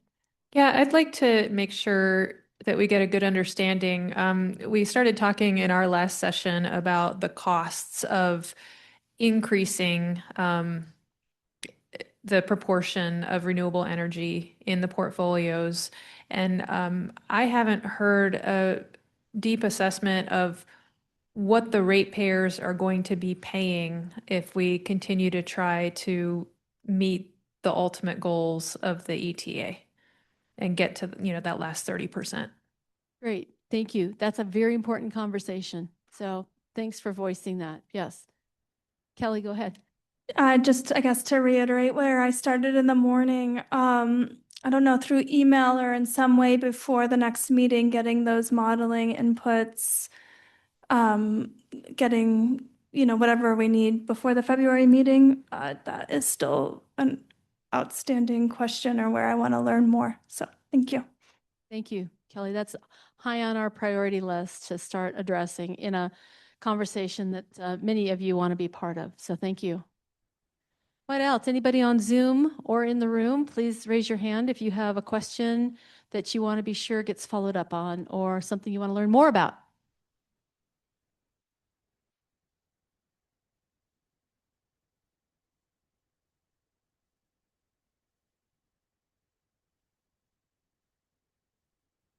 Yes, Tom.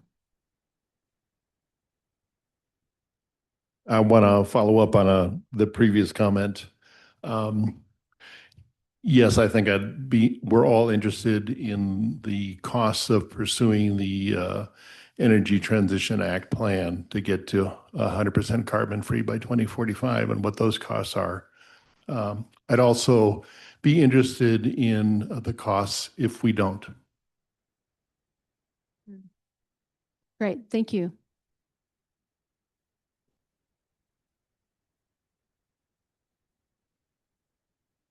Anything else you want to learn more about? Of course, we'll take your input from today as well as the question that you responded to in the survey at the beginning of the workshop so that we make sure we are addressing your interests. All this is important input. Anything else? Yes. Tushar. Tushara from Sandia National Laboratories. This might be a little out of left field, but recognizing that the state also has a 50-year water plan, was curious about the relationship between some of the water assumptions and activities at the state level and how that could be influencing some of the model assumptions for the IRP. Great, thank you. Good comment. This came up in the southern part of the state also in the past year, the questions about water and electricity interdependencies. So thank you for raising that. I'm not sure that's got the bandwidth or the tools for assessment in the IRP, but we'll certainly talk with the team about that. Thank you. Anna Linden Weller with WRA.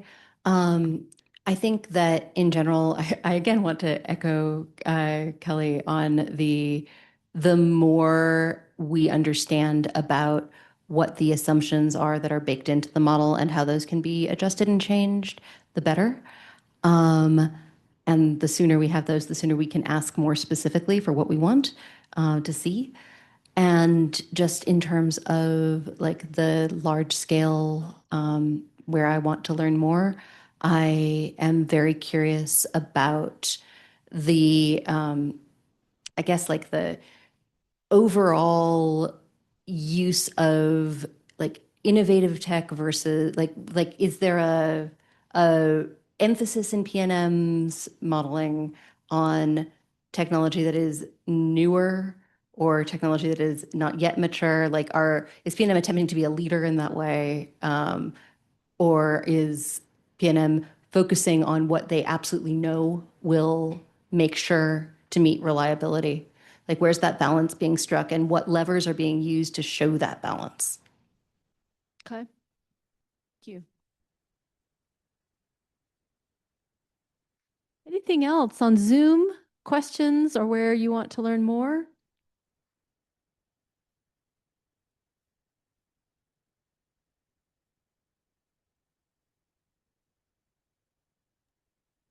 Hi, Margie. From what I've seen in the chat, I think folks are just echoing the desire to dive deeper into the modeling assumptions, and there's some curiosity about the timing of when those will be finalized as well. Perfect. Great. Thank you, Katie. That's high priority for us to address next. All right. Well, then I think let's go on to closing out this workshop and getting ready for the next one. The results from today, we're going to take this framework of what is PNM's resource need to meet the expected demand as our central question. We will put together a written summary from today's workshop and distribute it to all the stakeholders and post it on the GridWorks website.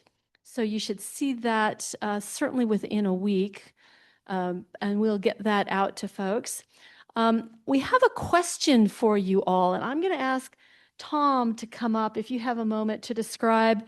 We've kicked around the idea of a site tour of a possible facility in the Albuquerque area. Tom, do you want to describe what you're thinking? What we'd like to do is a show of hands after he describes it as to how many people might be interested in a site tour.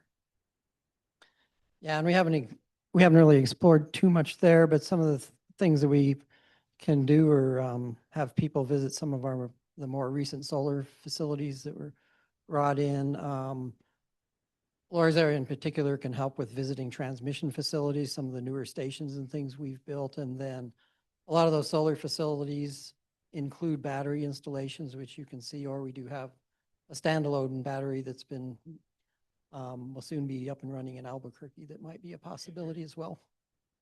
So those are some of the options we would be thinking about if people feel they'd be interested in visiting some of those things, potentially a solar facility. There's some fairly large ones that were built on the west side of Albuquerque. Included with those are some battery installations, and then some of those actually include everything, including the switching stations that are new and more modern and built out there. So on Zoom, if that's something you're interested in, please raise your hand. Anybody in the room, if you're interested in that, we got a few folks that express interest in that. Okay. Great.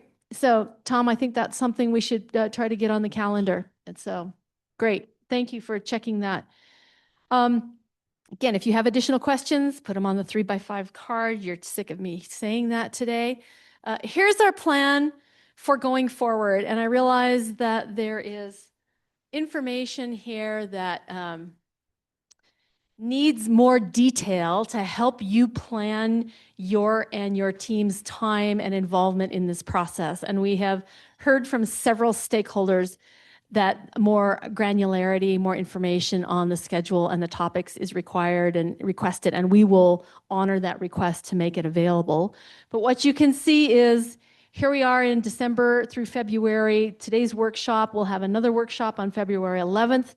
This is all part of phase 1, where we've identified stakeholder priorities. You've heard some system overviews and challenges and opportunities. Just barely started talking about modeling and modeling plans that will be more in depth in February. And then in March, April, May, we're going to dig deep into detailed modeling.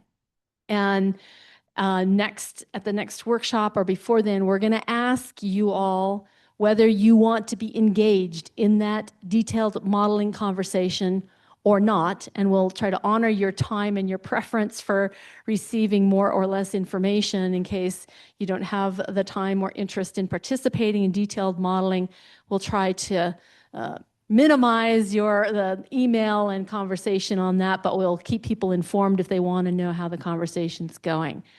So March, April, and May, including 2 hybrid workshops, meaning in person, probably at this venue, in April and May, to really continue the deep discussion on detailed modeling. And then in June through August, the dates and times are here. We'll come back with the full group thinking big picture. We'll talk about results of modeling and what it means for the statement of need and action plan. So that's the schedule going forward. In September, we'll come back to you and ask how this process worked for you, but I don't have that date specifically on this schedule, but we want your assessment at the end of the process in terms of how it worked or didn't for you. So you can look for more information from us about each of these workshops and what our intended topics are going to be for those.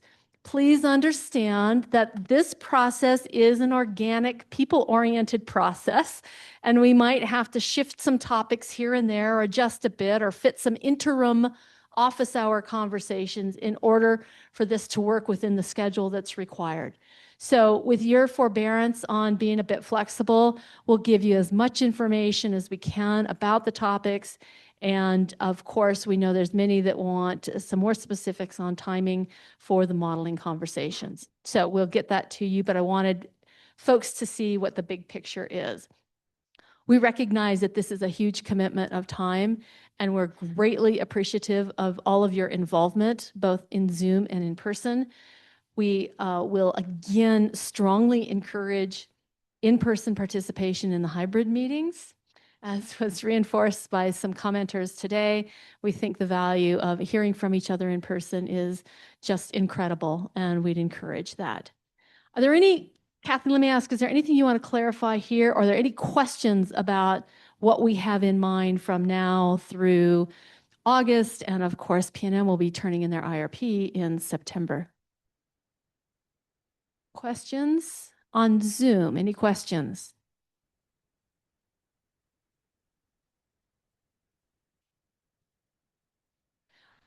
Okay, well, that's what we have planned for next. The workshop in February will be by Zoom, and it will focus on modeling inputs, assumptions, future scenarios, sensitivities, and those modeling plans that PNM will share in more detail. And we're going to take the response that you provided earlier today to ask how much in advance you would like the information, to try to get you as much information as soon as possible. We can't, we'll have to see how to do that, but we certainly want to come up with the process for people who want to request access to data files. And I expect we'll have that worked out before the February 11th workshop. And so February will be the last workshop in the phase 1 big picture part of the process. And we'll encourage anybody with modeling interests to attend that workshop in February. Okay, with that, before we offer our thank you, let me turn it over to Lori and Tom in case you wanted to add any concluding remarks. All right, thanks, Margie. And I want to thank everybody in this room and online for taking the time to be here today. I know it was a really long day.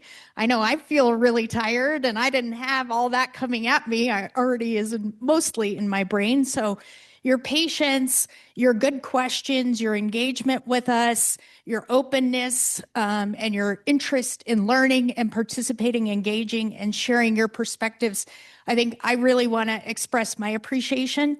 One of the things I'm really excited about and always encouraged by is how many people have the interests of New Mexicans and New Mexico in their mind. I think when I have been in the conversations today and in the recent past, I think everyone is concerned about affordability. Everyone is concerned about the climate and knows it is urgent that we take action. Everyone is concerned about affordability, reliability, and our environment. We also all want the best for New Mexico. We want to bring economic development here. I think we want to make sure that we're doing that responsibly and thinking about that responsibly. So I think when I look around, there's almost nobody that I don't have something in common with in terms of what outcomes I want to see. So I think that is a really great place to start. We can agree to disagree on certain things, but I think the part of this process is going to be, let's show it all. Let's make the data available. Let's all have the same framework from which to draw conclusions, have meaningful discussions. I think you'll see a lot of that in February. I think from today, my takeaway was how much more detail people wanted early on. Our feedback was, don't try to go PhD on day one. Build a learning foundation, because there'll be a lot of different interests and a lot of kind of a broad spectrum of folks coming to this topic. We really want to be able to have people meaningfully share their perspectives. So thank you for the patience. We hear loud and clear. You're ready for the details. You're ready to dive into that PhD level. So we'll do that with you. Very excited to share that information with you. But just mostly want to thank you for your time. It's hard to spend this amount of time away from your other jobs or your other things that I know you have going on, to be able to come and share what your vision is for New Mexico and for PNM, for our customers. So thank you very much for sharing your expertise and your time, and we'll see you guys in February. Thank you.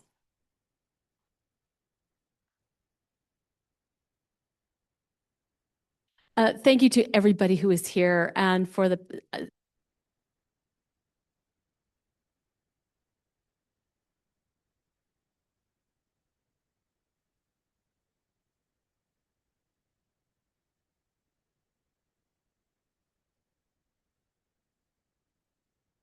a big thanks